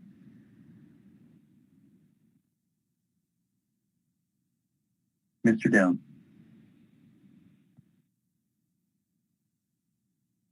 Thank you, Mr. Chairman. I sent a motion to staff, which can be presented if they've received that. I just sent that email.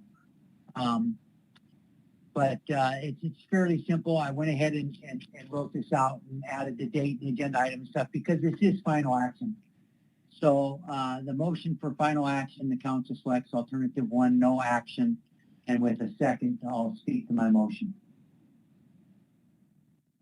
Thank you, Mr. Down. Is there a second? I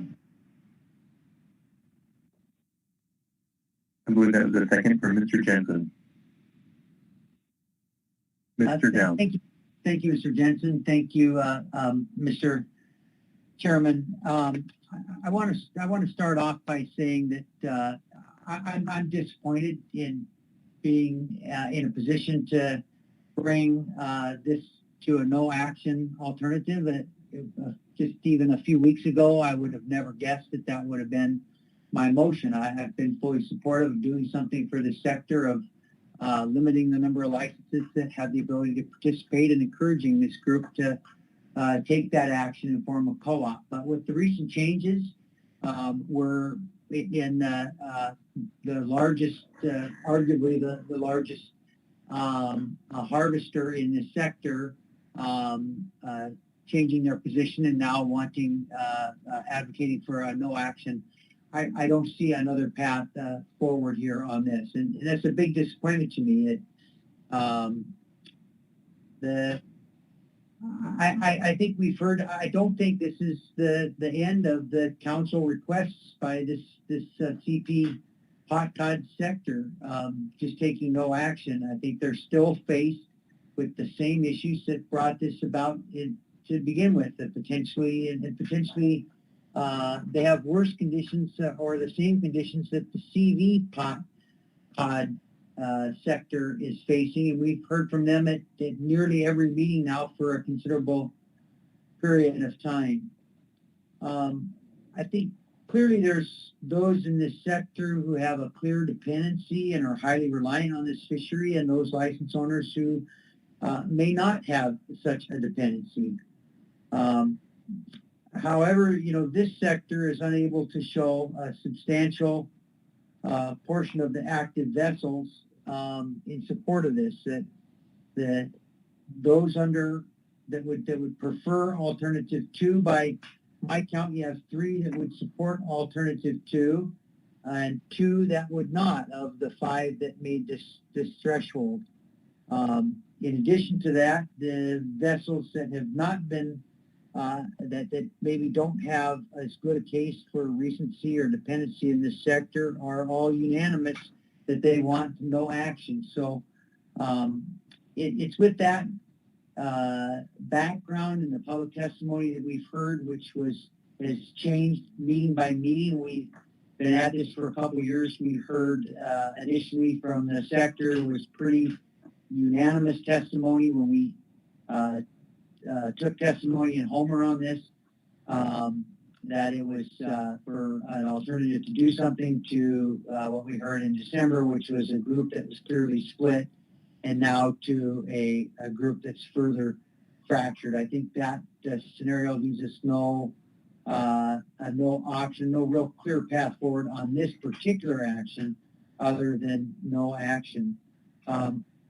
We did see that just, the 4 bullet points that Sam brought up, and I should stop for a minute and just thank Sam. He's been a really great analyst on this. He's reached out to many of the people, if not all the people in the sector. He's spent a great deal of time on this, and that's part of my disappointment is we never like to spend so much council time on something that ends up particularly like this did with a turn towards the very end of the action from action alternative to a no action to the no action alternative. But we saw in Sam's presentation, 4 bullet points, of a crew injury and ice, weather, and an issue with the software that drove vessels off the grounds. And those impacts clearly would be mitigated in a cooperative type format. So this no action is going to leave that fishery with all of those things continuing to bring harm to that. My intent was to limit the licenses to those showing dependency and a reliance on this fishery, and to show as a motivation for the remaining license holders to act cooperatively and reduce the impacts of a race for fish. I find myself in regret that effort has failed, and I plan to request this in the future, again, of the council, to take another look at this when the time comes, and that time is clearly not now, but at some time for council's members to put in the back of their minds when we look at perhaps the CV pot cod, that we're going to probably be looking at the CP pot cod now as well, if that time and day comes. This sector, it's clear in the analysis, the sector remains in a state of overcapacity. That was a pretty clear conclusion in the analysis. That's my rationale. I don't think I need to go into any national stands or anything, even though this is final action, because by selecting the alternative 1 no action alternative, we're not changing any regulations and not doing anything that would require that type of record. So I'll end my comments there, Mr. Chairman. Thank you very much. Appreciate that. All right. Thank you, Mr. Down. Any questions from council members? Okay. Ms. Mesereau? Thank you, Mr. Chairman, and thank you for your motion, Mr. Down. My question is, I read the written comments, I heard the oral comments, I remember what we saw last time, and it seems like we're missing a comment completely from the largest harvester that in the last meeting was in favor of taking some action. How do I know, or if the public that's listening know, that this participant now doesn't want the action? They didn't give us any written comments. There was no one here to testify, but we're just taking this at your word that that's what they wanted. And I'm just a little confused from a process standpoint how we know we're not taking an action that could negatively impact this participant by not hearing from them at all now. Yes, thank you, Mr. Mesereau. I probably should have spoken to that in my rationale for this, and I appreciate you picking up on that very much.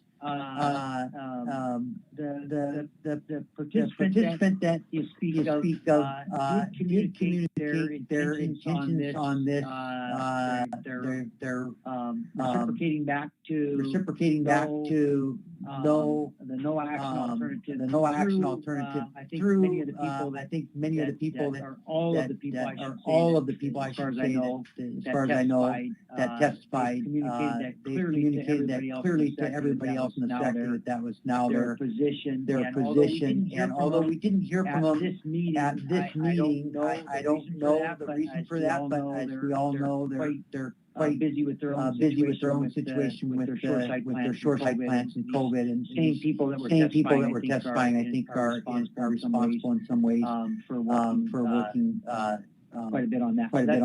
That's perhaps one of the reasons I won't make any more assumptions in that route. But at the AP, I did listen in on that. Mr. Mesereau, AP, a representative on the AP who works for that company did mention that in briefly in his support of the no action alternative that came out of the AP. So I think I make this motion with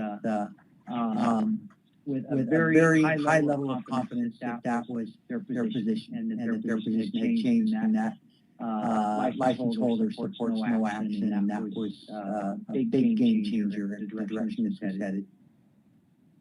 Thank you. Further questions on the motion?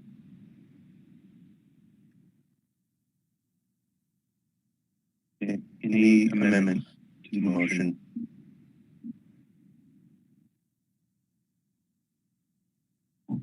Okay, comments on the motion?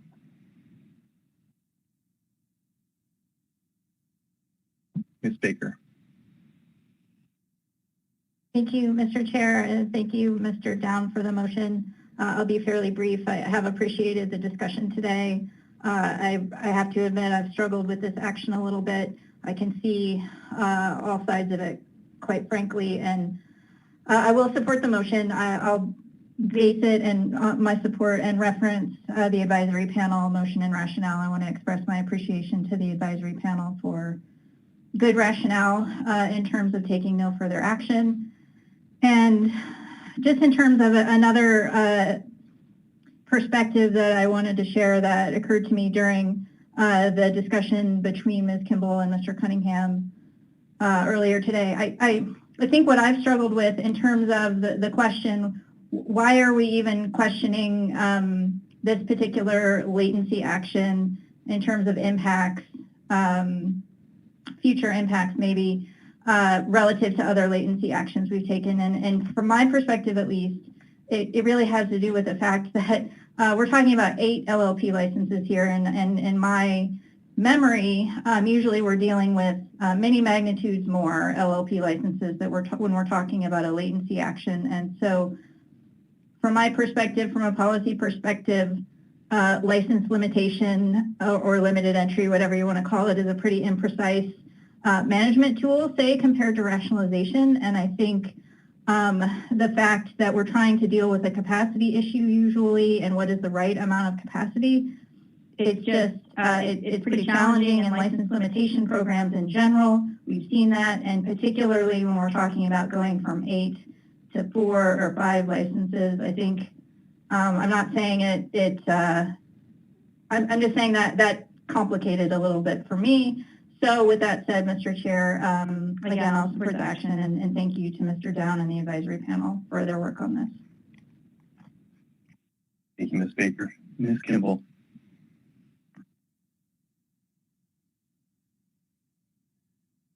Thank you, Mr. Chair. I'll be supporting the motion. I think it was established that this fleet is overcapitalized. I don't think we're trying to determine the right size for this fleet, but there's clearly a group of very historic participants that are highly dependent on just this fishery. So I'm very well aware that taking no action does not mean no harm. My decision here today isn't based on the fact that one holder of those dependent licenses is no longer supporting the action or testifying to the council on this. It's enough for me to have 3 dependent holders. I think what's persuading me with this no action alternative is simply that we heard at this meeting and the previous meeting from CDQ groups, from Native Association, very strongly that they believe the harm to them outweighs the benefit to existing holders. So I think in this case, there's just not a will, and the council's choosing that future opportunity, that future value of assets over stability for those historic dependent participants. And I see that policy choice, and I'm supportive of this direction today. Thanks. Thank you, Ms. Kimball. Mr. Twite.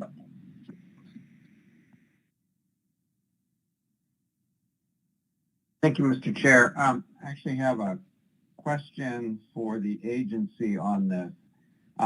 If the council does vote to approve Mr. Downs' motion, curious about what the agency's thoughts are about if and when they might bring forward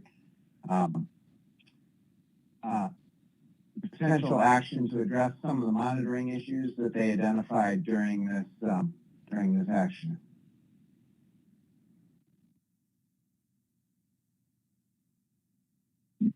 Mr. Chairman, if I may. Thank you. I think, Mr. Chairman, Mr. Twite, we would have to sit down with our staff and discuss that issue somewhat further. I think that will be dependent somewhat on what other actions the council may take up at this meeting. And I think we would be looking at something at least 2 meetings probably out before we would have additional information before the council. But I'd have to get back to you later on specific timing after a better understanding of what's on our plate after this meeting. Thank you, Mr. Merrill. Any further comments on the motion?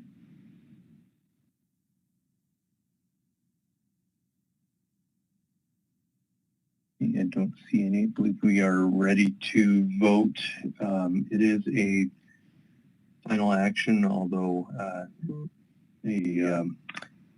alternative 1, but let's go ahead and move forward with a roll call vote. Mr. Witherell. Okay, calling the roll on the motion for no action. Mr. Merrill. No. Or yes, for no action, sorry. Ms. Baker. Yes. Ms. Campbell. Yes. Mr. Cross. Yes. Mr. Down. Yes. Mr. Jensen. Yes. Ms. Kimball. Yes. Marks. Yes. Mesro. Yes. Mr. Twite. Yes. Mr. Canine. Yes. Motion passes unanimously. Thank you, Mr. Witherell. Anything further on C1? Ms. Kimball. Thank you, Mr. Chair. I did listen to the exchange on the monitoring requirements, and I also heard Ms. Miller ask for council recommendations if we had any. I just wanted to be clear that I do think we would want to see that again. I understand the agency is interested in those actions regardless of whatever action we took here. And so if there are additional monitoring requirements being put on the fleet, I would hope we would see that analysis when the time is right. I'm not pushing for that at any time, but I think the idea was, does it come back to the council or not? And I wanted to be clear. I thought that was appropriate. Thanks. Thank you, Ms. Kimball. Mr. Merrill. Thank you, Mr. Chairman, and thank you, Ms. Kimball. Just for clarity on that point, so our intent would be to come back with the council with an analysis with the intention that we would be implementing this under our own rulemaking authority, but we would certainly have an opportunity for the council to provide feedback into that process. Just in terms of clarity, in terms of council staffing and our staffing, so that it's understood by all that this would be a NIMS-led process, but that we would provide an opportunity for the public and the council to engage in that as well.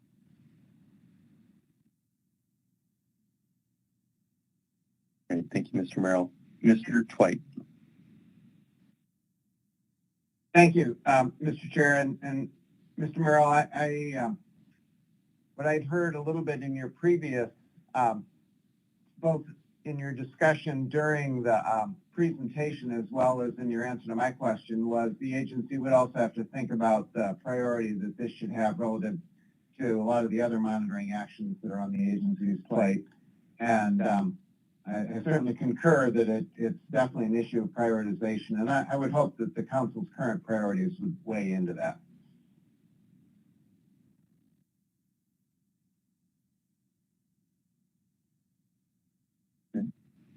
Thank you, Mr. Twite. Mr. Merrill, did you have a response to that? I thought I saw you going for your... Going for my phone. Thank you, Mr. Chairman. Just briefly, yes, I understand that and appreciate those comments, and we'll certainly look at the council staffing as part of our process. All right, thank you. Mr. Downs. Yeah, thank you, Mr. Chairman. I just have a comment, maybe a question for Mr. Merrill. I see in the analysis, of course, we saw this in December, excuse me, and again at this meeting, these possible possible additional requirements for increased monitoring. But with no action, it sounds like there's that National Marine Fisheries Service is going to take it upon themselves without the request of the council to bring additional requirements forward for our consideration.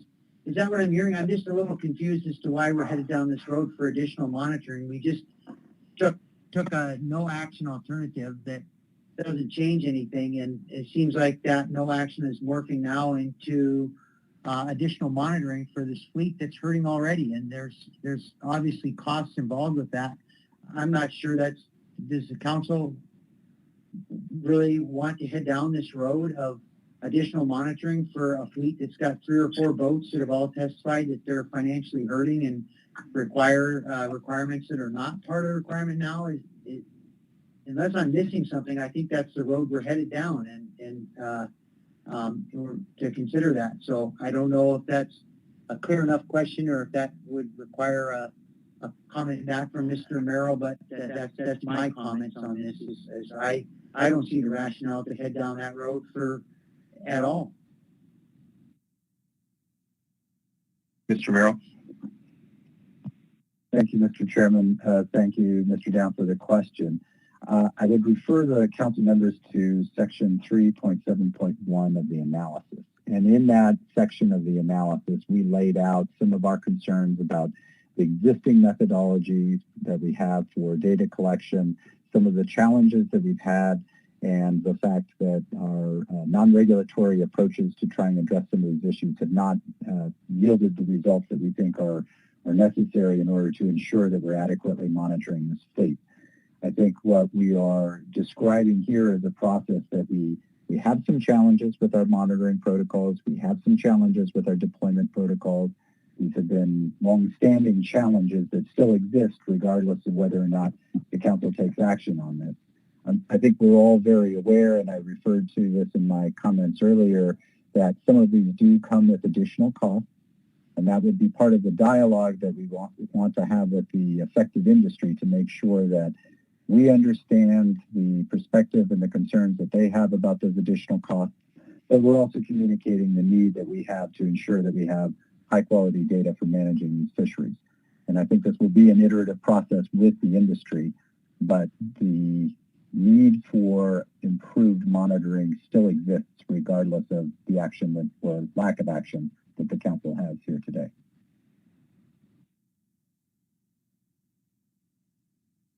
Mr. Down. Yeah, thank you.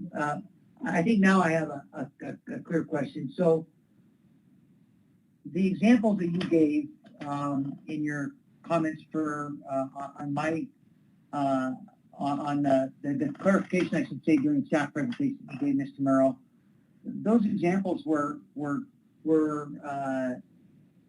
groups that had rationalization. Why would we spend the staff time and the resources now to head down a path for a clearly a fishery that's not rationalized?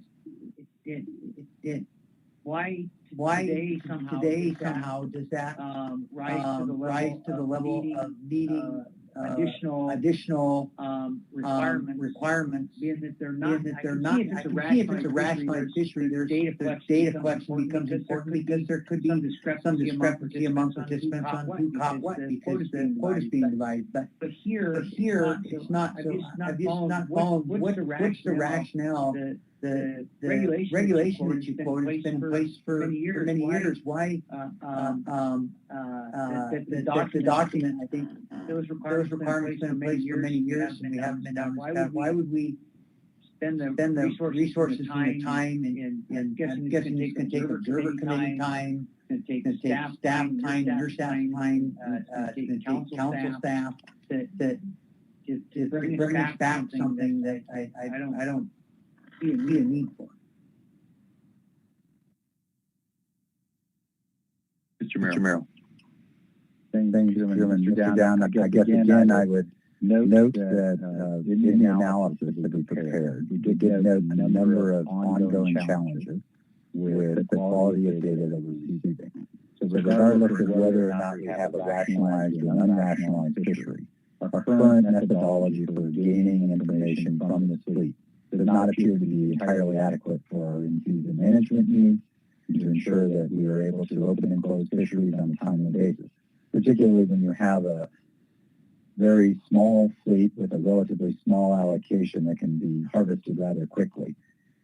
I guess I would just refer to a number of those comments that we've had. We've had, I think, longstanding concerns that have been raised by in-season managers about data quality, the larger number of times where we have had data deleted from this fleet due to challenges that we have been unable to resolve through non-regulatory means. We will certainly continue down that path of trying to coordinate with the fleet and from a non-regulatory standpoint, but I think we've identified at least several factors that could greatly improve the quality of our data.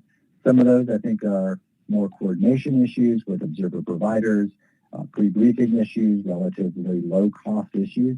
I think the one issue that's been identified as a concern is potential additional costs related to motion compensated scales and observer sampling stations. I think that would be something that we would be discussing in the analysis moving forward. But again, these challenges and these data quality issues remain with this fleet, and we're highlighting this because this is the action that the council had before us, and this was the vehicle that I think was the opportunity for us to address these issues more holistically. Thank you, Mr. Chairman. Thank you, Mr. Merrill. All right. Thank you, Mr. Down. Anything further on C1? Okay, that concludes that agenda item then. Thank you very much. Let's go ahead and take a break. We'll come back at 2:30 Alaska time and take up agenda item C2.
And good afternoon. Council, please come back to order.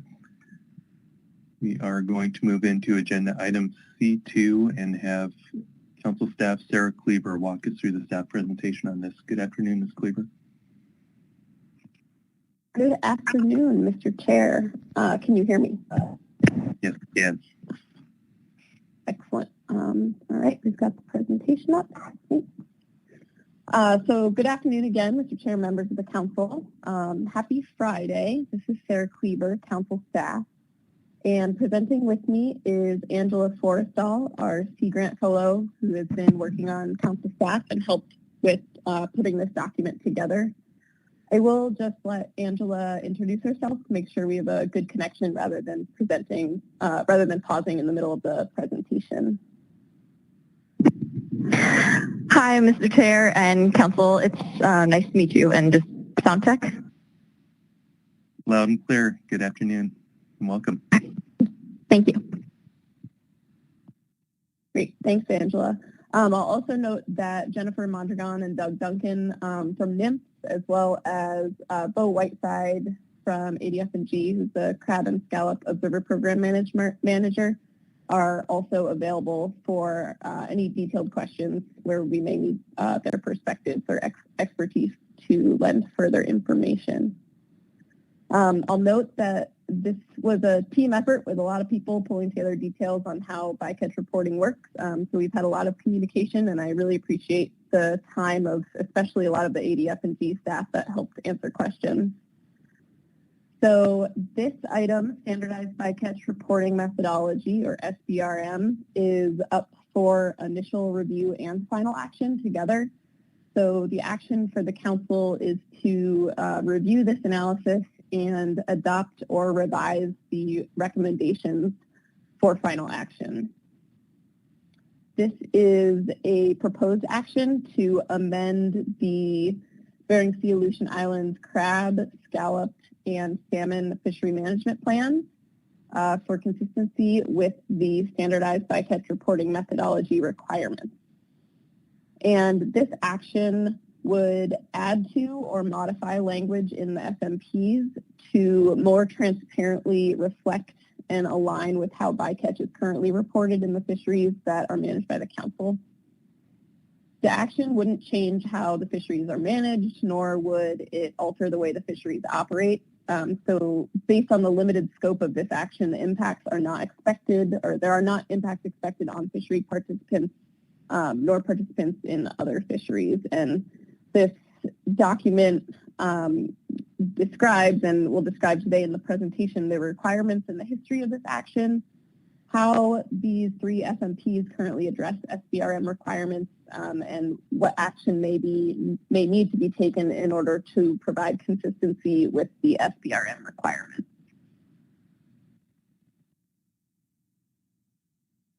The Magnuson-Stevens Act requires that any FMP establish a standardized reporting methodology to assess the amount and the type of bycatch occurring in the fishery. However, the MSA doesn't define standardized reporting methodology within it. So in 2017, NIMS published a final rule establishing national guidance for compliance with this SBRM requirement. And the councils, in coordination with NIMS, must review their FMPs and make any necessary changes so that all the FMPs are consistent with the guidance by February of 2022.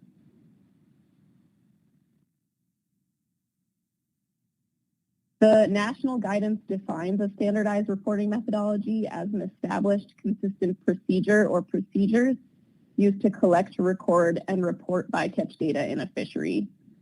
And the regulations require that a FMP must identify the required procedure that constitutes the standardized reporting methodology for that fishery and explain how the procedure meets the purpose to collect, record, and report bycatch data.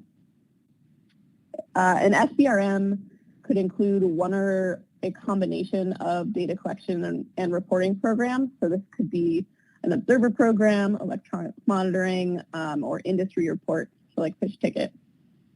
And it's important to note that the guidance does not prescribe the use of particular procedures. We just need to be transparent about what those procedures are.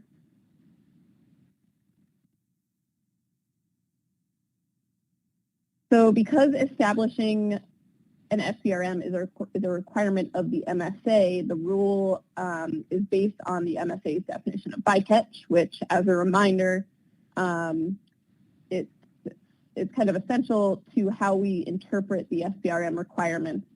And so this definition of bycatch includes fish which are harvested in a fishery, but not those which are sold or kept for personal use. And it really focuses on economic discards and regulatory discards. So that's what we are highlighting for this analysis, and it doesn't include seabirds or marine mammals.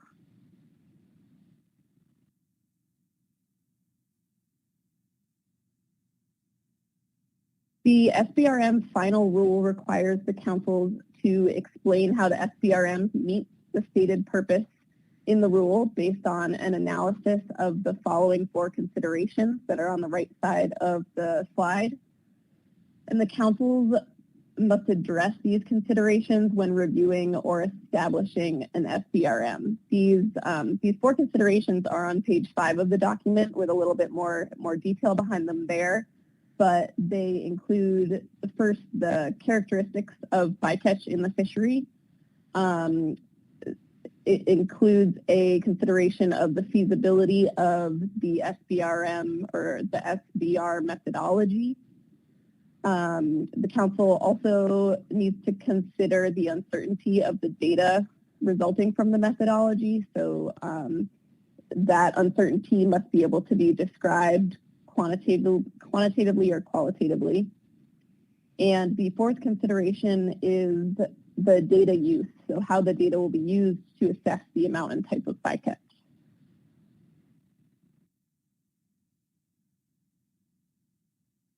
These activities to collect, record, and report bycatch data, while that is connected to the methods used to assess bycatch, it's really distinct from those methods and distinct from the development of measures to minimize bycatch.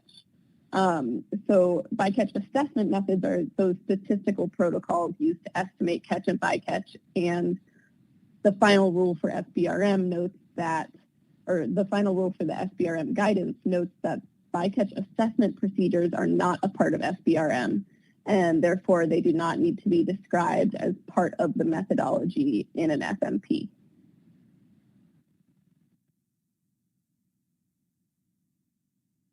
For a brief history of action on this item, so in February 2020, the council received a report on FMPs managed by the council and their current consistency with the SBRM final rule. And at that meeting, the council determined that the groundfish and Arctic FMPs were consistent with the SBRM final rule, while the crab, scallop, and salmon FMPs needed further analysis to implement FMP amendments in order to be consistent with the guidance. So a memo to the record, which is attached under this agenda item on the e-agenda, has been prepared to document the National Marine Fisheries Service's determination regarding the Arctic and the groundfish FMP's consistency with the SBRM requirements. So this report that we have here today comprises the analysis of the SBRMs for crab, scallop, and salmon FMPs on behalf of the council for consistency with the national guidance in a general sense and in particular consideration or particular discussion of the 4 considerations that I highlighted that are on page 5. So NMFS will use this analysis along with any other relevant information to make FMP changes as necessary prior to the February 2022 deadline. And this analysis provides specific directions to NMFS on how to make those modifications to the FMPs. For the purposes of this presentation, we mainly highlight the primary bycatch monitoring and reporting for fisheries in each FMP. The document goes into quite a bit more detail, but we'll just try to highlight kind of the main SBRM. Before I dive into the crab SMP, are there any questions on kind of the introduction here? Doesn't look like it. Okay. All right. So for crab, the crab SMP requires that vessel operators in the Bering Sea, Aleutian Islands, king and tanner crab fisheries maintain a federal logbook and delegates all the other reporting requirements to the state. The bycatch monitoring and reporting in these fisheries primarily occurs through the state's crab observer program and to kind of a smaller extent through industry reporting requirements as well. The state currently requires onboard observers on all catcher processors or floating processor vessels in the king or tanner and snow crab fisheries, as well as on a portion of catcher vessels participating in those fisheries, and on all vessels participating in the Aleutian Islands red or golden king crab fisheries. The state may also require onboard observers in some other crab fisheries in order to, in part, monitor bycatch of king or tanner crab.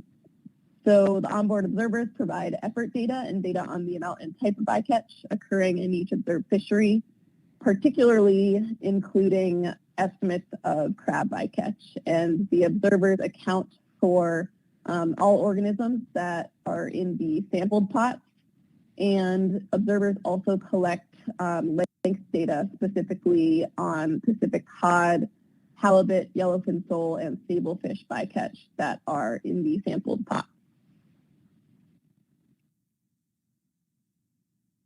Bycatch in the BSAI crab fisheries are predominantly sublegal crab, female crab, non-target crab species, and to a lesser extent, groundfish. The Crab Observer Program provides information on the amount of bycatch occurring by recording bycatch on observed trips, which allows for extrapolation to those trips that are unobserved. And the numbers that come from this data are annually provided to stock assessment authors and are used to estimate the total amount of bycatch in these fisheries. And so these data specifically on crab bycatch are included in the crab rationalization program stock assessments to evaluate both the biological characteristics of the stock and the any potential impacts of discard mortality. The second component here, the feasibility component, is an important element of the Crab Observer Program, and it's addressed in several ways. So first, depending on the data needs of each fishery, specific observer coverage levels, range from 20% to 100% in catcher vessel categories and 100% for all catcher processors. And this helps to ensure that the required data are collected while also avoiding unnecessary oversampling. And it attempts to limit burden on crew as far as vessel capacity, so the smaller catcher vessels would not be selected to carry an extra person on every single trip. Secondly, the state has developed a diversified funding portfolio for the Crab Observer Program. So in terms of feasibility from a cost perspective, the funds come from a combination of cost recovery, any test fishery revenues, ADF&G funds, and direct from the industry in the pay-as-you-go catcher processor category. So this funding structure makes the cost of the program more feasible. Additionally, the Crab Observer Oversight Task Force was implemented to allow for industry feedback and input regarding the operation and development of the Crab Observer Program. As far as data uncertainty, That's also a key objective of the Crab Observer Program, and there have been multiple iterations of this program that have included different amendments in order to attempt to better address data uncertainty concerns. And I spoke a little bit to data use and how these data are used in the stock assessment process. In addition to the Crab Observer Program, there are industry reporting requirements, including a federal logbook and ADF&G fish tickets. While these don't necessarily meet all the requirements of SBRMs on their own, they do supplement the data that's gathered through the Observer Program. The vessel operators must include at-sea discards of several species in their federal logbooks, but the logbook data are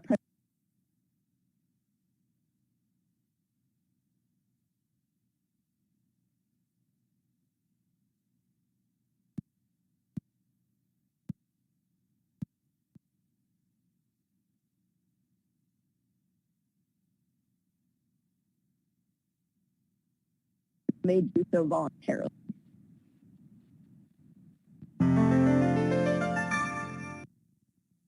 As far as our recommendation, it's on page 9 of the document. So the combination of the Crab Observer Program and industry reports provides an SBRM that's consistent with the national guidance for SBRM.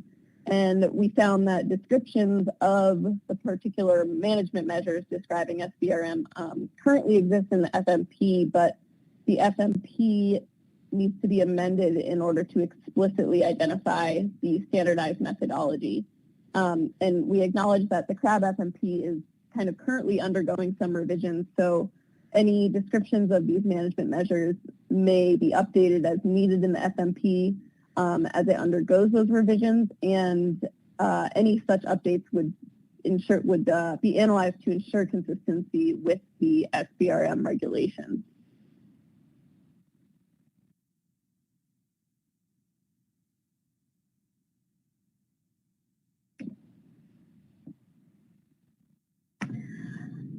The scallop FMP delegates management of the scallop fishery to the state of Alaska, and the primary bycatch data collection and reporting is done through the state's onboard observer program. The focus of the observer program is to monitor bycatch and collect samples and data related to weather vane scallop harvest and discards. The state requires 100% onboard observer coverage for all vessels fishing for scallop outside of the Cook Inlet area, and for vessels inside of the Cook Inlet area, ADF&G staff may be deployed as observers, and observer data is then extrapolated to any unobserved trips. Observers report scallop harvest, fishing effort, area fished, and halibut and crab bycatch to ADF&G at a minimum of 3 times per week during the season, and ADF&G uses this information for in-season fishery management. All vessels fishing for scallop are required to fill out vessel operator logbook. In the 100% coverage area, the only bycatch data report required to be documented is the number of king crab caught, as these trips primarily rely on the observer bycatch data. In the Cook Inlet area, where crab bycatch caps apply, vessel operators are required to document both tanner and king crab on bycatch log sheets. Discards are not required to be reported on fish tickets, but they may be voluntarily reported similar to crab.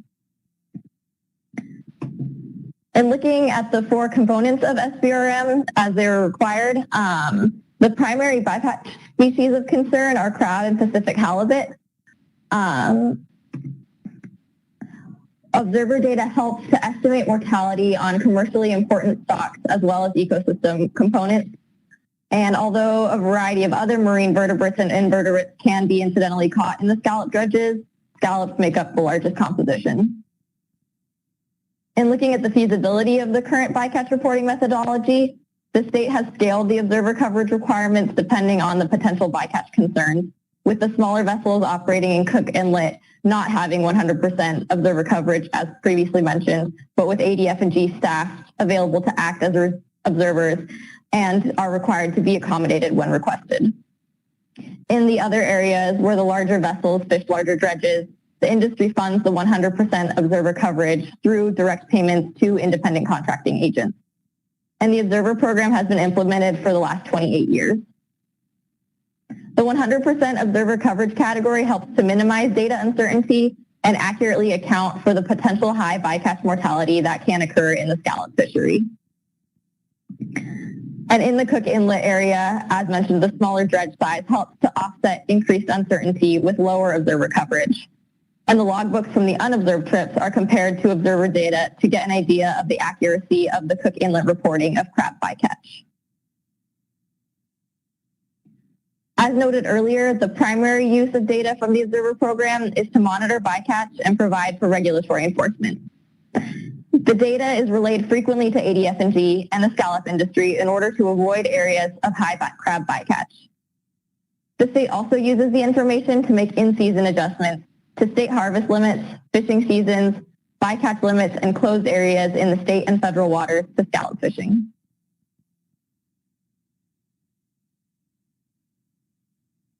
The combination of industry reports and the observer program provide an SBRM that is consistent with the regulations. However, as the analysis states on page 13, the FMP still would need to be amended to explicitly identify that this is the standardized method used. And if there's no questions there, I'll give it back to Sarah. Thank you, Ms. Forstall. Ms. Cleaver, before you move along, I'll remind members of the public, if they wish to testify, to go ahead and sign up under our e-agenda by the end of this staff presentation. Okay, Ms. Cleaver.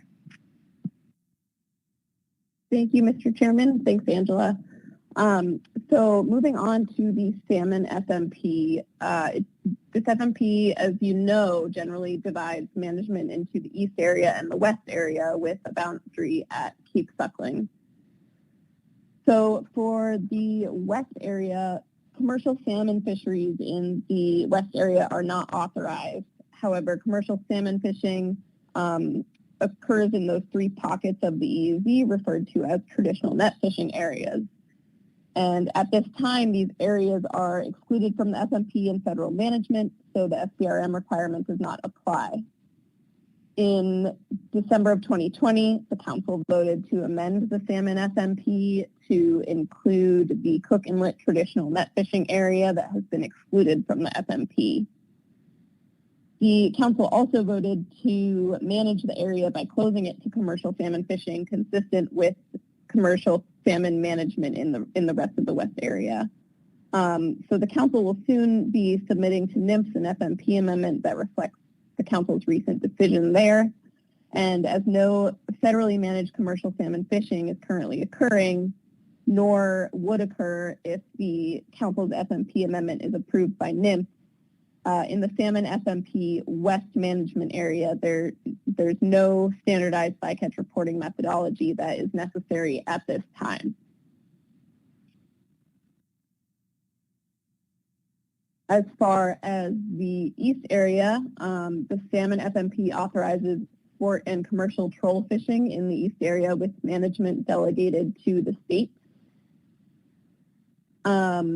The sport fishery for salmon in the east area takes place almost entirely within state waters. So due to the minimal harvest within the EEZ, it's expected that bycatch in this fishery is also minimal.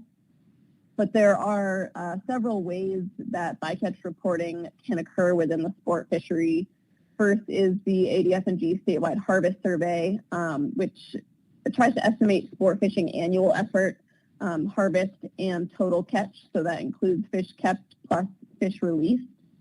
This has been going on since 1990, and these estimates are by region and area, but they're not specifically available just for the EEZ.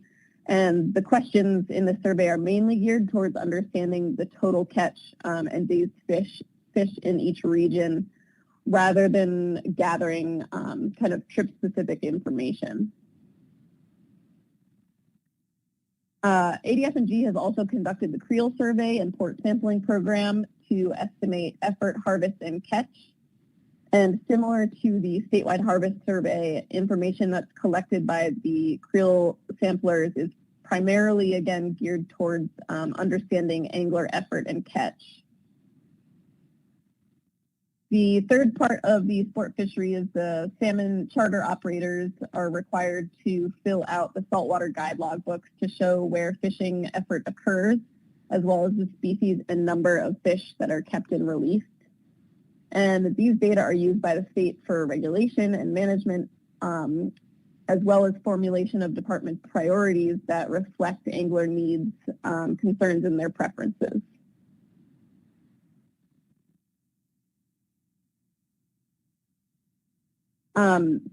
For the East Area commercial troll fisheries, the focus of this analysis is obviously on the fisheries that occur within the EEZ, and these are the coho and summer Chinook salmon season. So when all salmon species are combined, less than 1% of the troll harvest in the East Area has been reported to be taken in EEZ waters, so a pretty small amount. The ADF&G fish tickets serve as a standardized reporting method for all the retained harvest from state and EEZ waters, but data on at-sea discards are not required to be reported in this fishery. And so while they're not required to be reported on fish tickets, vessel operators may voluntarily report discards on their fish tickets. But discards in this fishery are presumed to be really low due to the nature of the gear in terms of its selectivity, as well as the seasonality of the fishery and the incentives that are in place through maximum retainable allowances, which allow several species to be utilized if they're caught incidentally. The fish tickets are generated by processors and are either entered into e-landings or documented on paper. The at-sea processors in the troll fishery generate their own fish tickets, and as far as feasibility, fish tickets impose very little additional time or cost burden on fishery participants or agencies beyond the reporting of basic and already required landings data.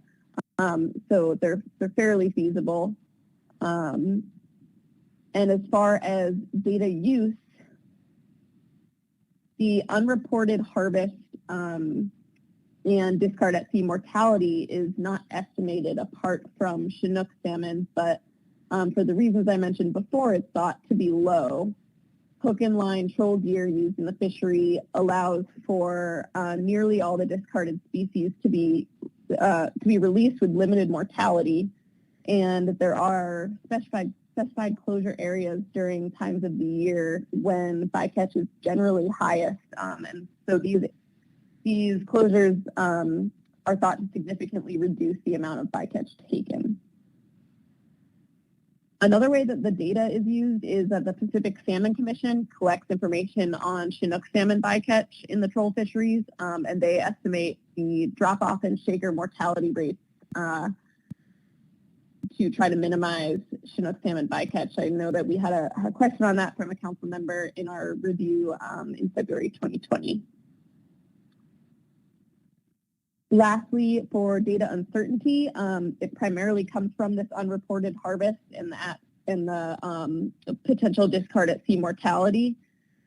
As stated in the final rule for SBRM, though, NMFS recognizes that there are different degrees of data uncertainty which may be appropriate for different fisheries.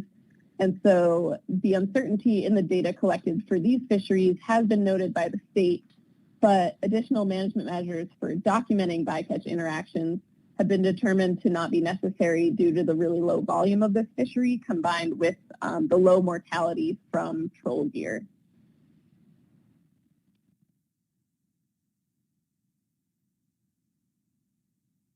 So for the recommendation for the salmon FMP, it needs to be amended in order to explicitly identify the standardized methodology. This is similar to the other two FMPs. We just need to identify the SBRM explicitly and explain how it meets the purpose of collecting, recording, and reporting bycatch data and we need to make sure that it's done for all the fisheries that are included within the salmon FMP, since the SBRMs are a little bit different. So just wanted to thank all of our reviewers and contributors. On page 21, there were a lot of people involved in pulling this together, and had lots of input from NOAA GC and the state. So thank you to everybody, and thank you, council members. Okay, thank you, Ms. Kleber, Ms. Forstall, and the team that put this together. Any questions from council members?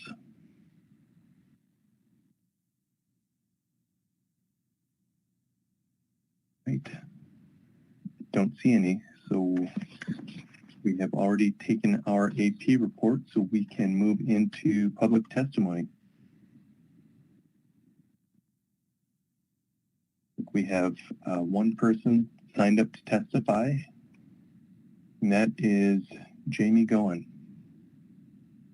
Ms. Goen, are you with us? I am.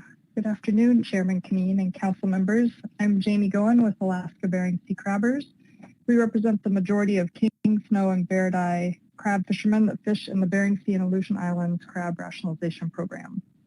We support this action as a housekeeping measure for crab, but we wanted to quickly update you on some work we're doing as an industry to explore electronic logbooks, since logbooks are an SBRM tool. We're working with a company called Deckhand Logbook. They're implementing a logbook on the East Coast, in New Zealand fisheries, and also in Australia. We're piloting their logbook in our snow crab fishery right now. The pilot is capturing the same data as what's required in the federal logbook, so we're working through data capture and transfer right now. That's all just internal to Deckhand. But the idea is we want to be able to expand on the capability of this electronic logbook / tablet to capture more data and make it more useful for our skippers and the businesses that they operate. For example, they can take more detailed per pot information. We could take photos if there's something unique we're seeing out on the grounds, and then it would be tied with that particular pot and location. Recall that electronic logbooks were part of the council discussion under partial deliveries a couple of years back. So we just wanted to update you that we're moving forward on some progress with an electronic logbook pilot, and that we ask that any amendments to the FMP for crab, that the regulations for federal logbook allow the flexibility for both a paper and an electronic version of the logbook. With that, I'll take any questions. Thank you, Ms. Goen. Are there any questions?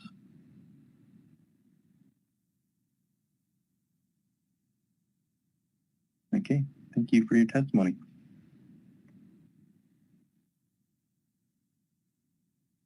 That concludes public testimony. The council ready to take action? Mr. Merrill.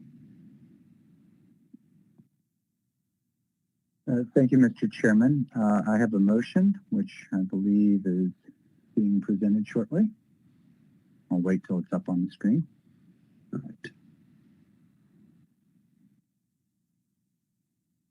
Ready? Thank you, Mr. Chairman. My council reads as follows. The council recommends the following. Update the BSAI CRAB FMP consistent with the initial / final review draft, section 2.2, to identify the combination of CRAB Observer Program and industry reports as the standardized bycatch reporting methodology, SBRM, and explain how it meets the purpose of collecting, recording, and reporting bycatch. Update the scallop FMP consistent with the review draft, section 2.3, to identify the combination of industry reports and the scallop observer program as the SBRM, and explain how it meets the purpose of collecting, recording, and reporting bycatch. Update the salmon FMP consistent with the review draft, section 2.4, to identify fish tickets combined with other management measures as the SBRM, and explain how it meets the purpose of collecting, recording, and reporting bycatch. These updates are FMP amendments only. There are no regulations that will be changed as a result of these amendments. And with a second, I can speak to this.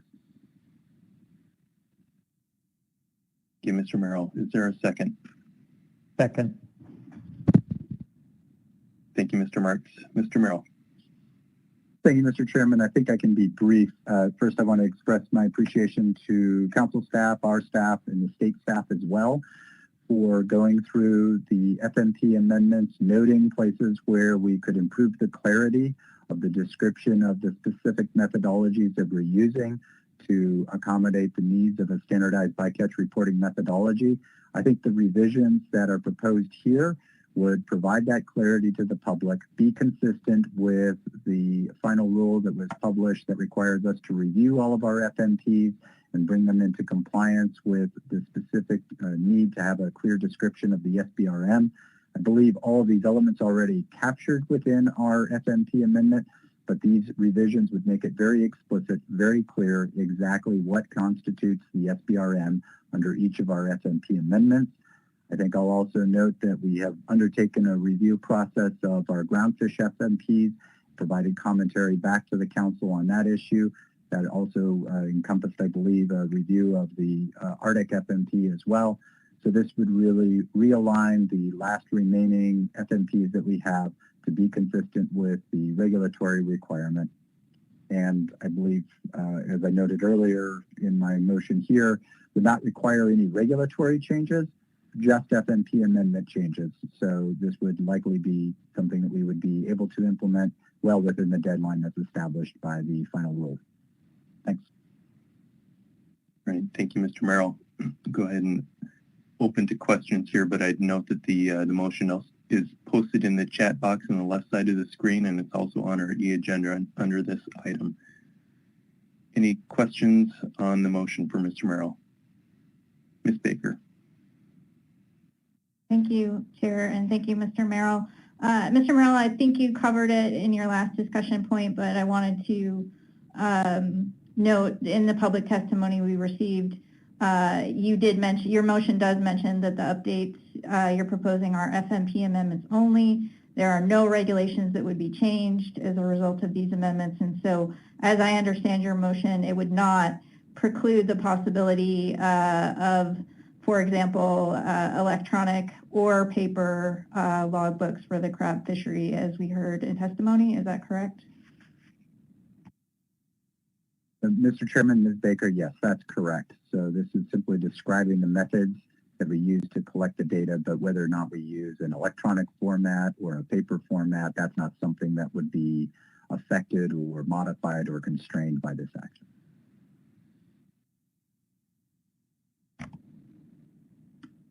Thank you, Mr. Chair. Thanks, Mr. Merrill. No further questions. Right, thank you, Ms. Baker. Mr. Twite. Thank you, Mr. Chair, and thank you, Mr. Merrill, for the motion. These aren't regulatory changes, so there's no requirement for us to specify how we would want draft rules to be reviewed, but it does result in amendments to the FMP. And while we've gotten a very clear idea of what those amendments should look like, I'm just wondering if it turns out as the agency staff works through that amendment process, if there's anything that comes up in there that is either unanticipated or presents a complication, I guess I'm just looking for confirmation that you'll flag that issue to the council through the executive director.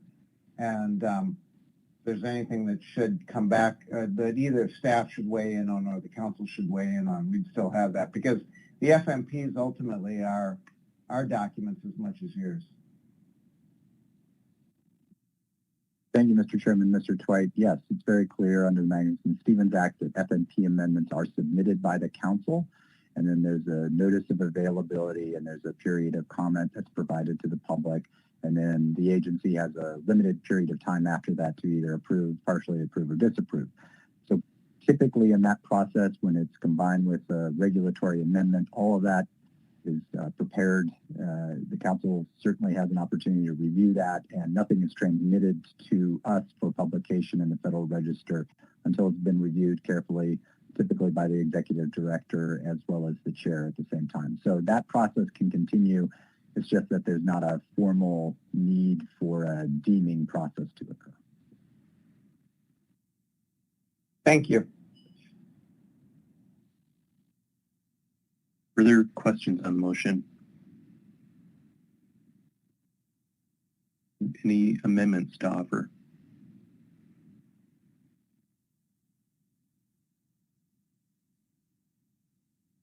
Comments on the motion? Ms. Baker. Thank you, Mr. Chair. And I'll support this motion. I'd like to thank all the staff for their thorough analysis on this. That's council, agency, NIMS, and ADF&G staff. We heard about the coordinated development of the analysis, and so want to appreciate and thank everyone who participated in that. We look forward to continued coordination with council and agency staff on the FMP amendments that we were just discussing. And I think, again, all of the discussion we've had, all of the FMPs in this analysis have the management measures that provide for SBRM consistent with the 4 considerations in the NIMS guidance. And so, as we've heard in the staff analysis and some of the discussions, this action is largely housekeeping to amend the FMPs to include the description of SBRM. Thank you, Mr. Chair.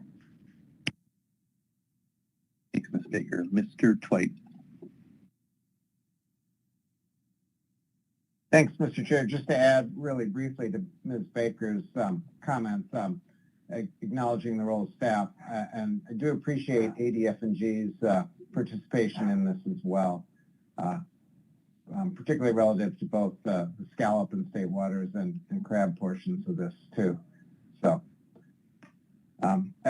even though we do regard this as housekeeping and relatively uncontroversial, this stuff is our bedrock in a lot of ways, and appreciate the attention to getting it right.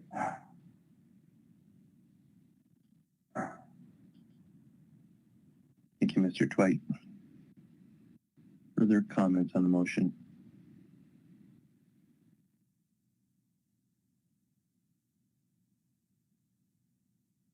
Don't see any, so I will turn it over to Mr. Witherell for the roll call. Thank you, Mr. Chairman. Calling the motion to update and amend the crab, scallop, and salmon FMPs. Ms. Baker. Yes. Ms. Campbell. Yes. Mr. Cross. Yes. Mr. Down. Yes. Mr. Jensen. Yes. Ms. Campbell. Ms. Kimball, sorry. Yes. Marks. Yes. Mesro. Yes. Mr. Twite. Yes. Mr. Merrill. Yes. Mr. Kinane. Yes. It passes unanimously. Thank you, Mr. Witherell. Anything further on agenda item C2?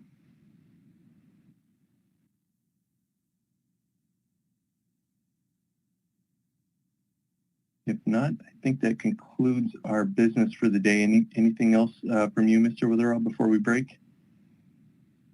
No, I don't. We'll see you all Monday. Okay, great. Have a great weekend, everybody, and we'll see you Monday morning.